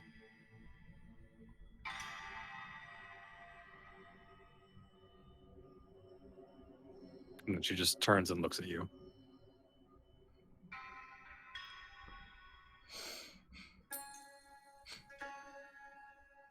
Forgive me if I'm speaking out of place. Strangely, we were contacted by one of the lower lords, who said that we have only ever met two true gods. I had a feeling one of them was going to be you. And I think the other one might have been Death. But I don't know. Obviously, I don't trust the lower lords as far as I can throw them, but I feel they wield truth like a weapon.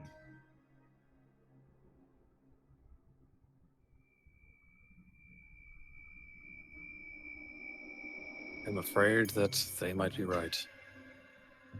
But not in the way that you think. Okay.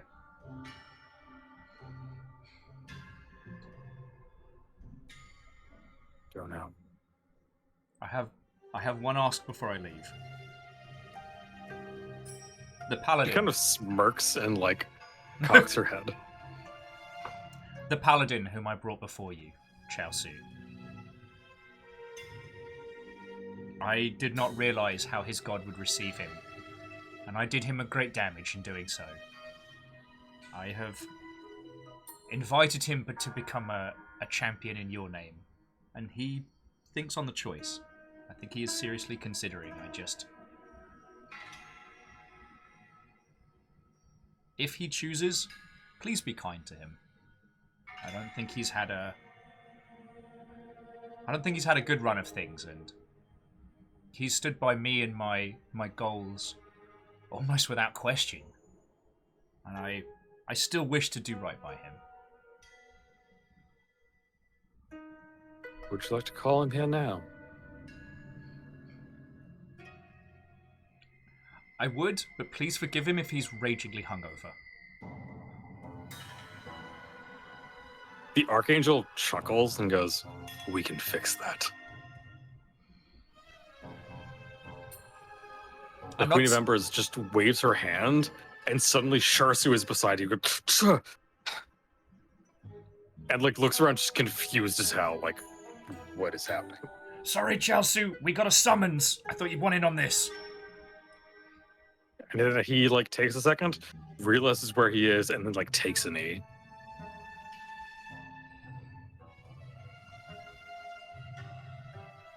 I haven't promised anything, but I said I'd told you about the idea and I wanted to do introductions.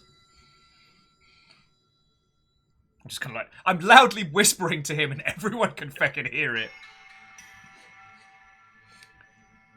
He looks at you and says, "Child, state your case for your friend."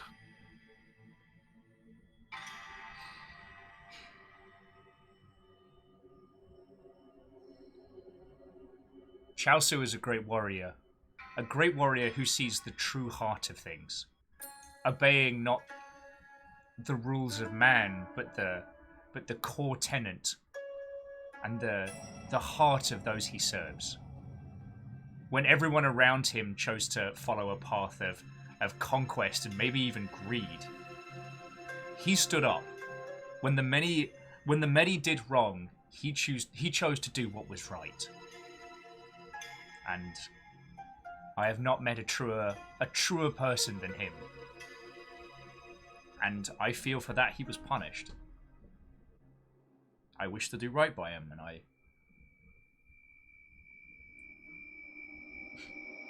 mean, hell, he's helped our cause more than any.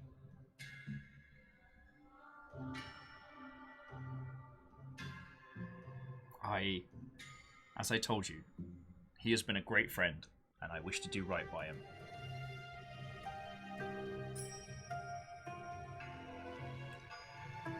He nods and then takes a couple steps forward, more towards him than you.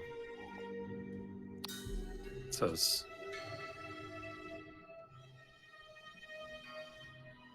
"Rasu,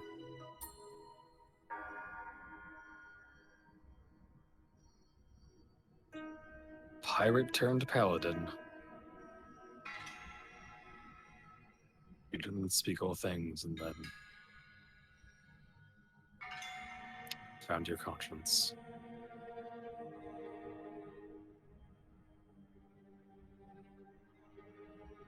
If I offer to you, would you follow my tenets? Would you be my paladin? Would you go where I bid? Would you do what I ask?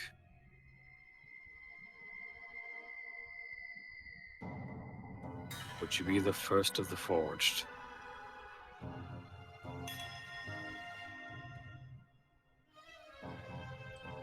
Trasu takes a minute and he thinks.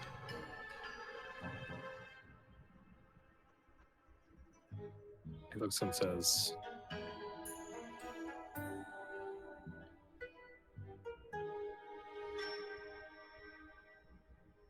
"I followed what I was told was right. I followed the truth was good and just. And I have done terrible wrongs, which is now how I know what is wrong and what is right.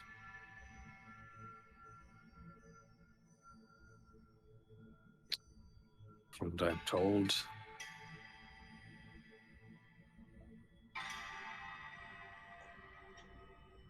you are the goddess of fire and rage and rebirth.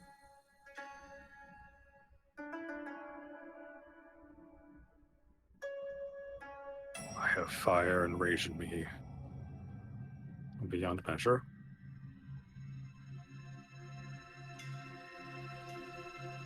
And if you accept me, this will be my third rebirth.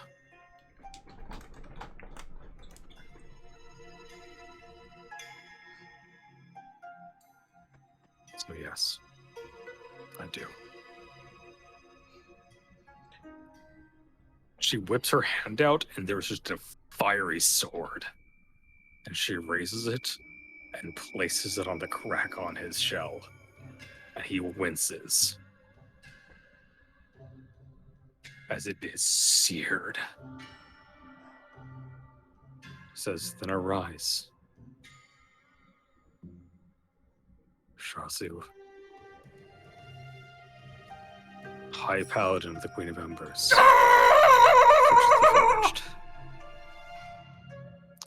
And she just diminishes the sword. Steps back.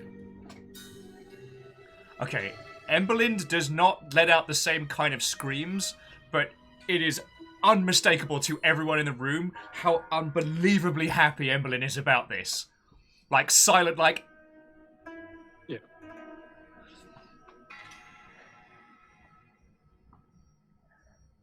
Now then. And she places her hands behind her back, and all four of her wings extend. She says, you have my kin to awaken. Trying to, like, actually physically, like, rub in his face to get composure. Emberlind, again, takes a knee with a, like, okay, serious face as they take a knee and they go, yes, my queen, it shall be done. She goes, wait a moment. And she walks towards Sharsu again. And he's got the symbol of his previous deity around his neck. And she grabs it and just clenches her fist around it. And you just hear a searing, crackling, sizzling sound. And then she releases it. And it looks very much like the Everworm coal that you have. Ooh, I need to get that in a pendant then. Got a tiny That's one here. better. Now then, as she folds her rings behind her, there is a war coming. You have your mission. You have your faith. And she looks at Sharsu. And she looks at Hex. You have your fire.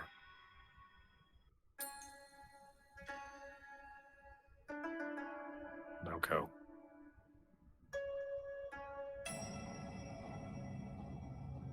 And the vision fades and you're back in the hallway. Is it just me and Hex now, or is it me, Hex, and Sharsu in the hall? It's just you and Hex currently. And I just let out the loudest happy Woo! Road trip! Like 3 seconds later, Sharsu bursts into the hallway out of his room, is like, and he looks at you, and he just turns, and the crack is like welded shut on his shell. That's so cool! There is no even hint of Emberlyn being like a serious person or like no, it's just pure like, you know, just came from a concert dork level fanning out like fucking yes! Like runs over, kind of like jump hugs onto Xiaosu, but it doesn't quite work because they're big. And so it's just a tiefling trying to hug a turtle from the back. And it's not working. No, so he turns and like grabs you in return, like spins you around a couple times. We're beckoning Hex over. Fucking yes! Oh.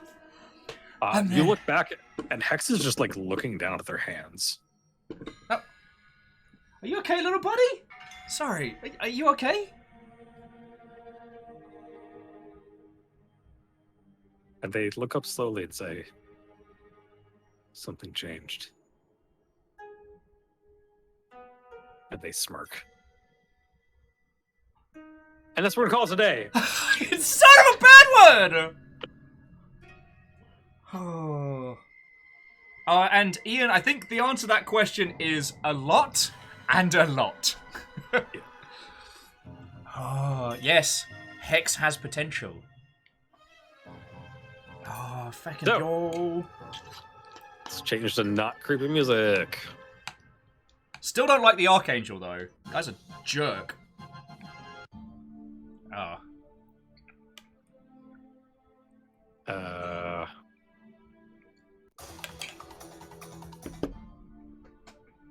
Fine, like. Okay. So, friendos, it's time to play Guess That Stat! For those of you that are here for your first Memnull, here's how the game goes. We are given XP by Baron Sheep based on how well we played our character. So, based on our traits, well, we still haven't locked in an ideal. Hey, can we, like, spitball that for a second? Like, after everything that's happened, what is your ideal? Like, I feel like we need to lock that in at some point. Okay, so what would be some good examples of, like, because, I mean, what is the ideal of a person? Like, because at this point, like, they're damn near, like, they're like fan levels of deity.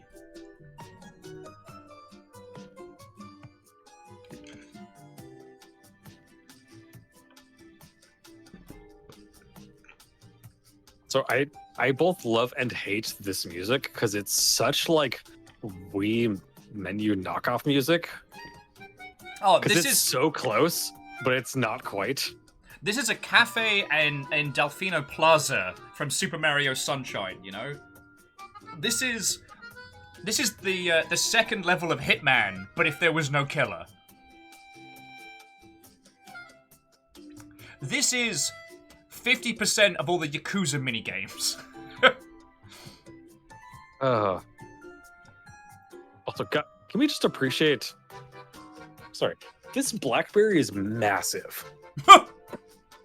Not where I thought you were going with that. It's so big. I'm gonna eat it. Just Actually, so Graphite, I think you might be onto something. Because Wraith said our ideal is to serve the Queen, which is true. Cool. But we got given the task of spread the word, the Queen of Embers, and we've kind of taken that beyond just like a goal and to become part of our personage. We're not going to stop introducing ourselves as Herald of the Queen of Embers. Do you know what I mean? So this is a standard playing card, and this is they're huge. Yeah, I'm with Star Lady. In this house, we salute the Blackberry. Oh god, go. For the most part, we get them from the farmers market. I think these were from actually the store, but like, it's berry season, and I guess you could say they're very good quality. well, I'm sorry. If this is not your personal vice, fresh cherries are just, and it's cherry season.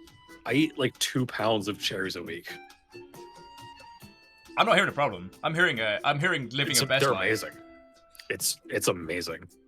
Okay. No complaints. So jumping back onto the ideals, I do feel like we've reached the point now where we're not just serving the Queen because we were told to at the beginning. It has actually become our ideal. Do you know what I mean? She's done you good. She's done good by us, and oh, Sins is calling you out. A week. Sins does that in 2 days. I try to live myself. I'm still trying to lose weight, so otherwise I absolutely would.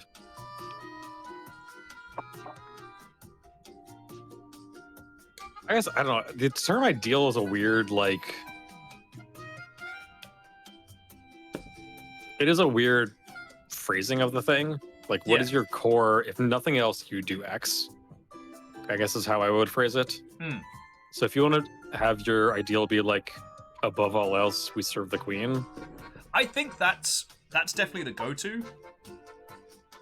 But like, chat, feel free to. This is again, I'm the DM. This is your character. That would be.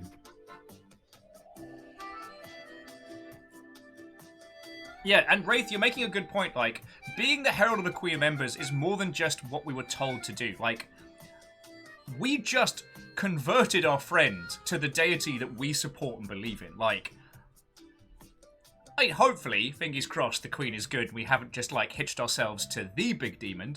But if so, fuck this world. It's our character. The point being, like, Emberlyn didn't want Sharsu to join the Queen of Embers because they were told to. It was because we saw them get rejected by the god they served and felt guilty. We wanted them to have the same kind of, you know, relationship that we have. And yeah, Wraith, but yeah, we are very, very passionate. I mean, it helps that we can literally speak to our deity, and when we've asked them to do really, really cool stuff, they have done a lot of it. Oh, also, we can put our health back up because we had a snooze. Yep. We recovered from getting stabbed up in feckin' Duke the Duke's place. Yeah, above all else, serve the Queen. Or, I'm trying to think.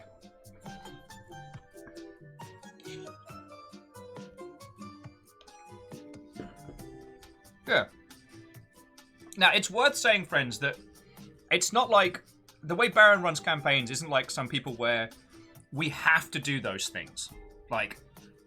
No, because people are not just black and white. You have to fucking... There's layers to people. I was trying... Fuck alignment. Fuck alignment so hard. I hate it. I was going to try and skip past without saying its name, because I knew it would upset you, but there we go. But like... I don't know. Something along the lines of like, we'll always try and serve the Queen above all else or something? I don't know. Yeah. Emberlyn's an onion, got it. And so Asari, faith and loyalty to kin is a good one. However, we've not met another tiefling, so it wouldn't be of our kin, but we have made our little pod, which is kind of cool. Which is funny because one of our characters is a mimic. Because let's be honest, Toothy's not an item anymore. Toothy's part of the team. Yeah.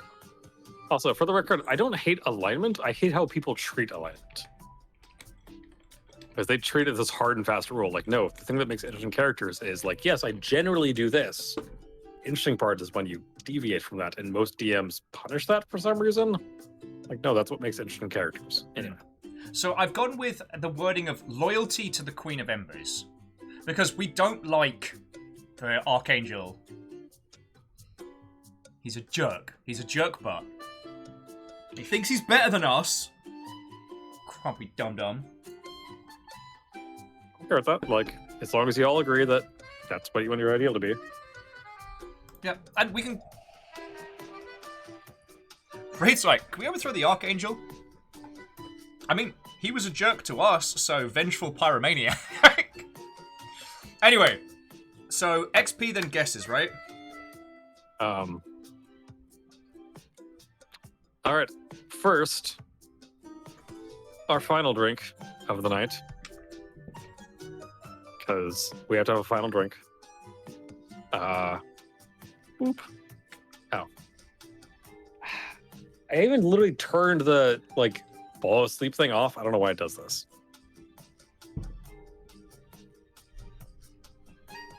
Ah, yes, that seminal beverage. Perform autofocus with AE Starlock. What? With a no-signal chaser. There we go. There we go. And, ooh, look at that colour fade. Ah, that's right, fancy. It's cool, it's just not actually updating because I just moved the thing forward and it's not actually doing it. Try it one more time.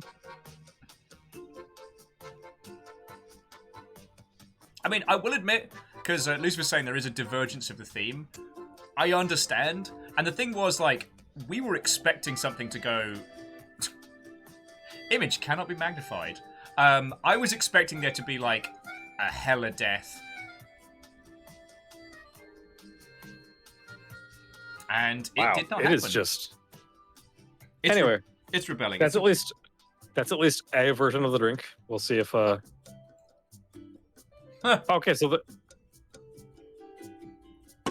The drink is coming out at 27. So the last one is a divergence. It is... It's a trans flag.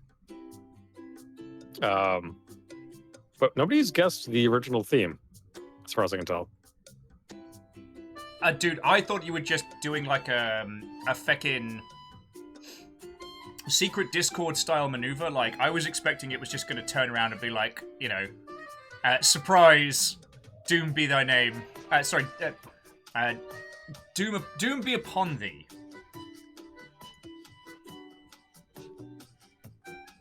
Yeah, I think this at this point might be OBS freaking the fuck out. Well, then we shall... Yeah. Let's zip through the post-game friends before Baron's OBS decides to be a complete rebel. Anyway. So yeah. Where's the end sheet? I always forget what that is. End of session. Here we go. Also, I forgot. Sorry. The final part of this is that coming out. Ah. What stupid camera decided to shit the bed. So, it is the end of the session. So, these are the things that we get points for. Did we learn something new and important about the world or setting? Yeah, we fucking did. Also, I didn't want to interrupt, but Wraith, I don't think we knew that Sharsu was a pirate before they became a paladin. So, feckin' we.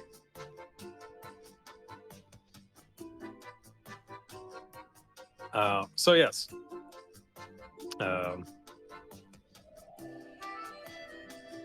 Anything else? You want to throw other things in there, just as the footnotes? God, there was so much going on. We did learn about the turtles are coming. The turtles are coming!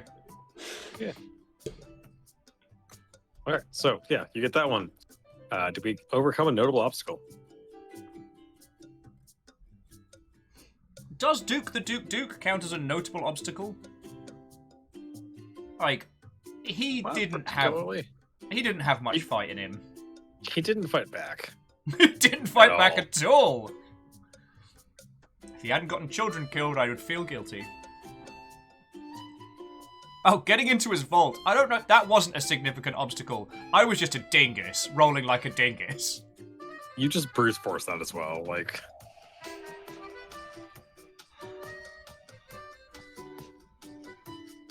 So, I'm going to say no on that one.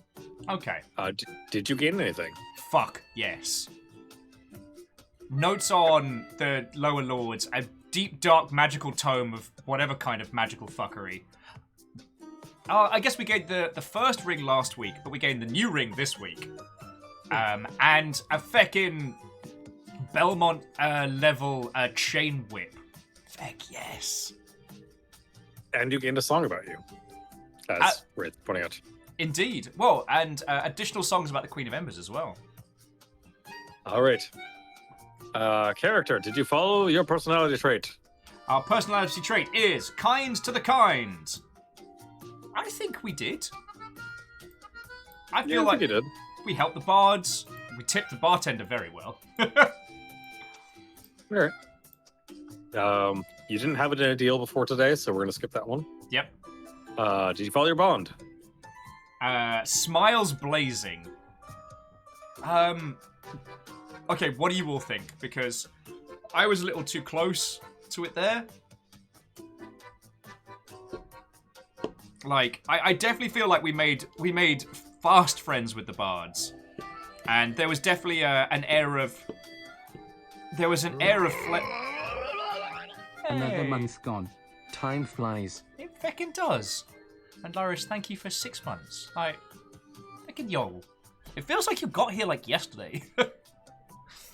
It's like time truncation. All right, I'll give you your bond. Okay. Did you follow your flaw? Vengeful pyromaniac. Fucking Yep. yeah, we did. We burnt. I don't think we you have a burnt goal. We burnt the man, then the house. We don't have a goal. Okay. So I guess next is goal. Yeah, but we've got a goal, which is was it the green? We had to go to Green Pillar and resurrect a god. So, Green Spires, and it's Green Wakefield God. Yeah. Yes. So we'll have that goal. Yep. Might want to wear a thunder character sheet. Yes. Oh, do we have a? There might not be a place for it. You might have to like put it in other notes or something like that. Okay. Anyway. Alrighty, so now stack guesses. Collectively, you get 3 glasses. Generally, how we've done this is Track gets 2, Will gets 1. However, don't my give a shit ability how to you get do it wrong is second to none. So, this is where the D&D note sheet comes in very, very handy, because there's been a few times where we've just brute forced the feck out of some of the... I believe we're working on intellect next.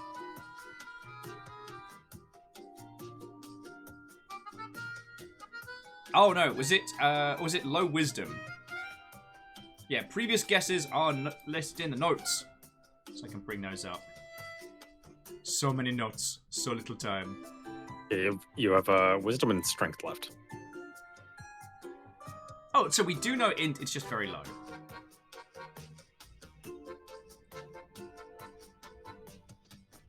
Okay, so yeah, we guessed 13 and we guessed 16 with wisdom. So Dorches is suggesting that we try and brute force it. Do like a 12, 11, 10.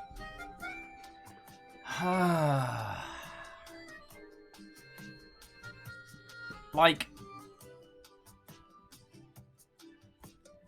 wisdom, I feel like it's going to be like an 11, you know? Wraith's like, wisdom 15? No, it wouldn't be that high. Though we haven't utilized wisdom as much as some other stats, so it does make this tricky. Mm.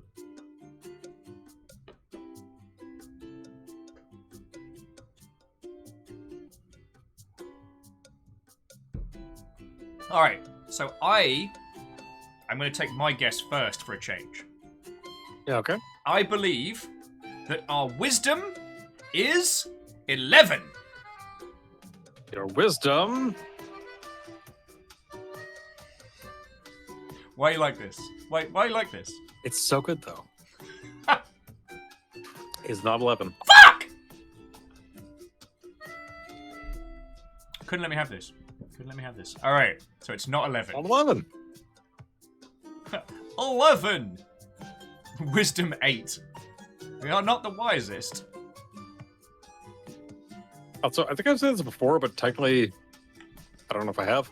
I did do the 46 drop the lowest one, the lowest system, if that helps you put all. Okay. I don't think it's going to be like negatives down into the 8, but at this point, yeah, it's going to be 10 or 12, right? So, what do you reckon, friends?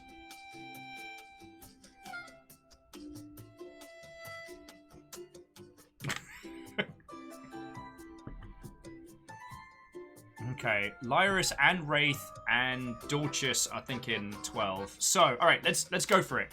Wisdom 12. Your wisdom.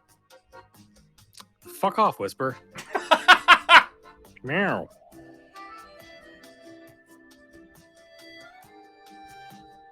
Didn't you hear that? Okay. Why? Why?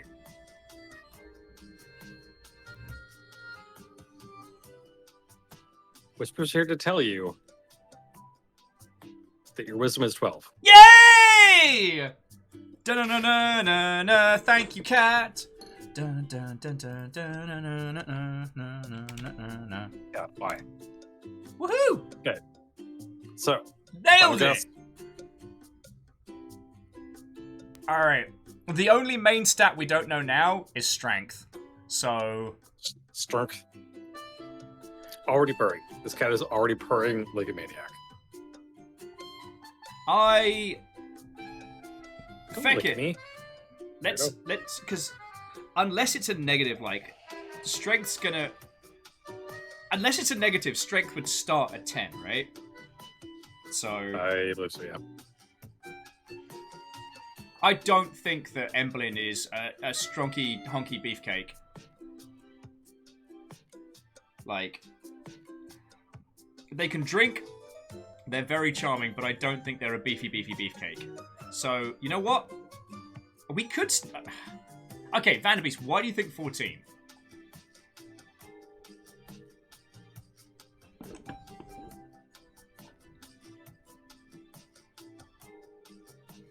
Okay, yeah, so Dorch is saying we've done a strength check. We rolled 11 to shove a mimic back into the sarcophagus and got some of it back in. Hey, and Vanderbeest, a good guess is a good guess. I wasn't a dissing.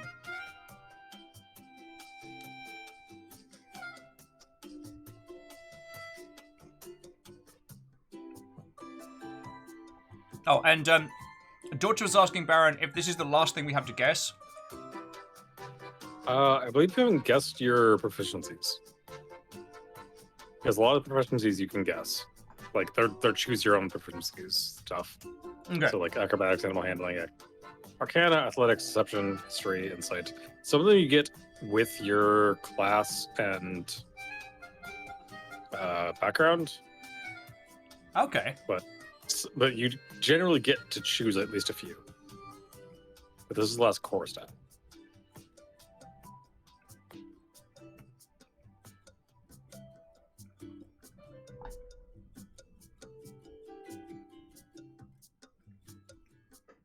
Yeah, Dodgers, you're right. Those are a bunch of, like, 50-50 dice rolls. Or coin flips, if you will. I have a coin right here. One on one side. I can't imagine, considering we have a 19 and a 16 already, and a couple of 12s, I can't imagine our strength is going to be good. It's going to be like 11 or 10.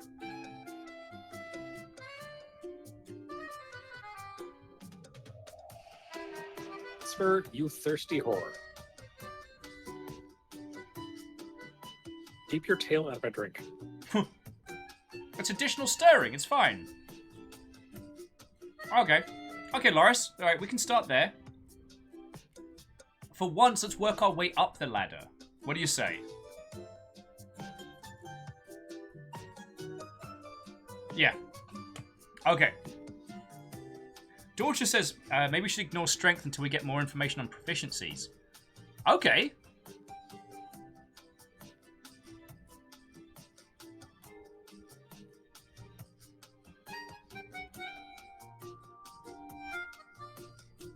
I mean, Dorchus, if you want to guess one of our proficiencies... Like, what would a flaming warlock be good at? Like, maybe not Arcana directly, but like, persuasion perhaps?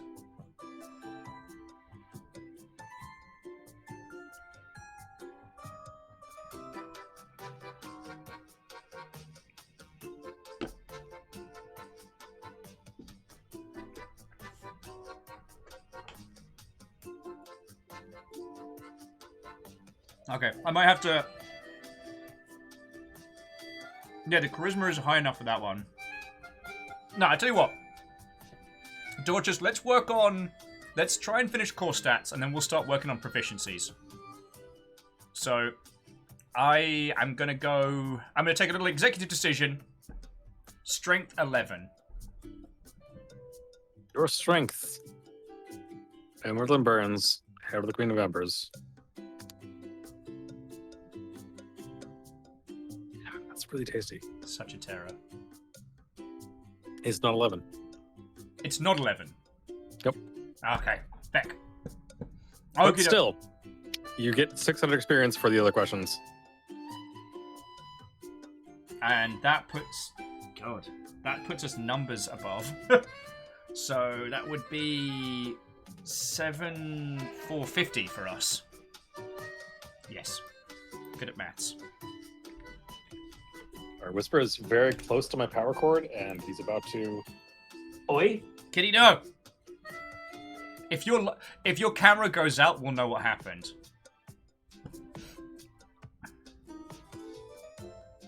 I just spilled my drink. Cool. Didn't break glass though. Oh my word. Alright, Baron, I'm gonna roll credits for these lovely people as Whisper continues to destroy your beverage. Friendos, this has been a feckin' fun day. To those of you that found us for the first time, who came over from Go Pirate and stayed, to those of you who have been through this whole campaign, I just want to say thank you, and I really hope you're having fun with this, because it's so much fun to play. And I hope you feel like you get to get involved. Like, feel free, if you've got any thoughts, feels, or comments, feel free to let me know. Like, we've got the Dice and Yet More Dice channel over on the Discord. And, yo, for streams and the ilk, we will be back on Tuesday with more Vidya games. I haven't decided the schedule. And please bear with me next week. We have the big charity event on Saturday where I'll play this and you lot get to torture me to raise money for cancer research. I've tried literally one fucking level of that episode, or of that game, and I went, no. It's a bastard. No. They, like, intentionally made it impossible. I believe it's the Amiga version of that one that can't be finished because they left some bits out of the game. You know, good times like that. Yes. Old game dev. Good times. The other thing I want to say is thank you so much, not just for coming and hanging out, but yoting bits at my dumb face. They are literally what keeps me alive right now. So, sincerely thank you, all of you. And specifically to that end, I would like to thank the following lovely Mother Hubbards. Tiny Gamer! Oh yes, I think Cavish, of course, kudos to our exceptional DM. So that guy's a dick. Fuck that guy. Well, he's going to get multiple thanks because top of the throwing bits board, I'd like to thank Baron von Sheepington IV, the Stammering Gamer, Deus JZ, Thrame, Fearless Sun, Lyris Dragon, Asari Green Fire, El Ravenger, The Core Rules. Ah, I get it now. The Core Rules. That took me way too long to work out. Bacon Avenger, Compliment Cap, Graphite Sparrow, the League of Spooky Ghost Anonymous Cheerers, Catfish Water Dancer, your local friendly neighborhood Lucifer, Wolf Crad, and Vanderbeast. Seriously, bits are the biggest thing that goes to keeping my dumbass alive, so thank you. Your moray today was Rhymes with Moose, and of new followers we gained aplenty. So to Gitned, Katana Steel, Zion Prophecy, Bookbin, Fabia the Catboy, Hansol, and The Core Rules. Okay, yeah. Thank you all, and I hope we get to see you again. Now to the neighborhood Lucifer, Stammering Gamer AR, Atrabia, Zach, Spring Hill Studios, J Crips, Ian Feathers, Dorchus. I know I only do half your name. Best I could do. Yorosin, Prinz, Hansol, DeWong the Grass, The Core Rules, Leo Wiggins VO, True Snow White, Renmon, Mr. Squarepeg, Gilbot, 9000, Pikachu Saturn, Cyber Trooper, Mitchell Lightning, Captain Camret, Nom Nom Fighter, a very doubtful guest, Sir John Bacon, the 6th, Star Lady, Go Pirate Software, Lyris Dragon, all of you. Thank you so much. Like, whether you were just tagged with a sub or celebrating massive long sprees, it's a huge help. I don't like that it's not thanking Go Pirate Software for bringing in 100 people to our little corner of D&D, and Norris, thank you for the extra 100. And to all of you that threw a host and just fucking hung out, yo. And last but by no means least, our esteemed DM and creator of this very thing, Baron von Sheepington IV. Bravo! Third, but whatever. Third. All right, well, you gained a surprise generation. And hey, Wraith, like, thank you. And Sin, Data Snake. And Sins, yeah, if we were able to keep you company while you were pottering about the house, that makes me feel real good. So. Also, thank you, the Shadow League of DMs, who help way more than I let on with background stuff, so.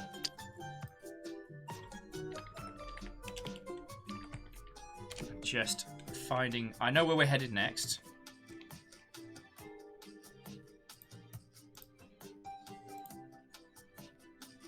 Oh, God. Sorry, bear with me just a second. I have to struggle through 30 seconds of ads just to make sure the person is live. It's so bad. Feckin' shenanigans. Oh, you want engagement? Cool. Fuck you. Feckin' right. I mean, it's showing me Skyward Sword, which, I mean, they took the bits out of it that I didn't like, so feckin' Wii. Actually, no. Feckin' Switch.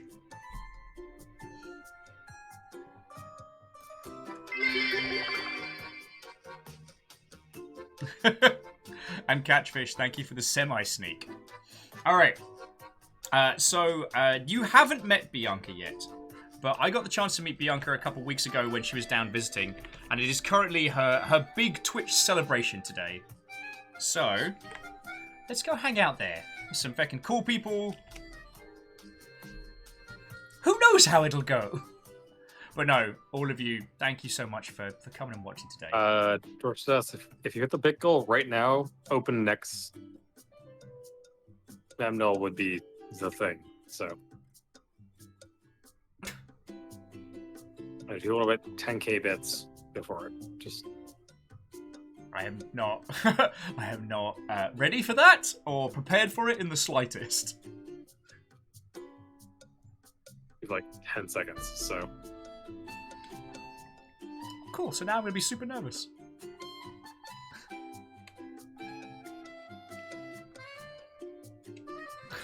You're all terrors, but glorious terrors. Alright. As I said, we're heading over to Bianca in just a second. It's their Twitch-iversary, and it'll be cool to go over there and be like, hey, yo, what's up? Yeah. So, thank you all for a cracking session. Thank you all so much for getting stuck in with this. I bloody love doing this. And yeah, see you. I shall see you on Tuesday. Haven't decided what we're doing on Tuesday. We might be doing a heist. Who knows?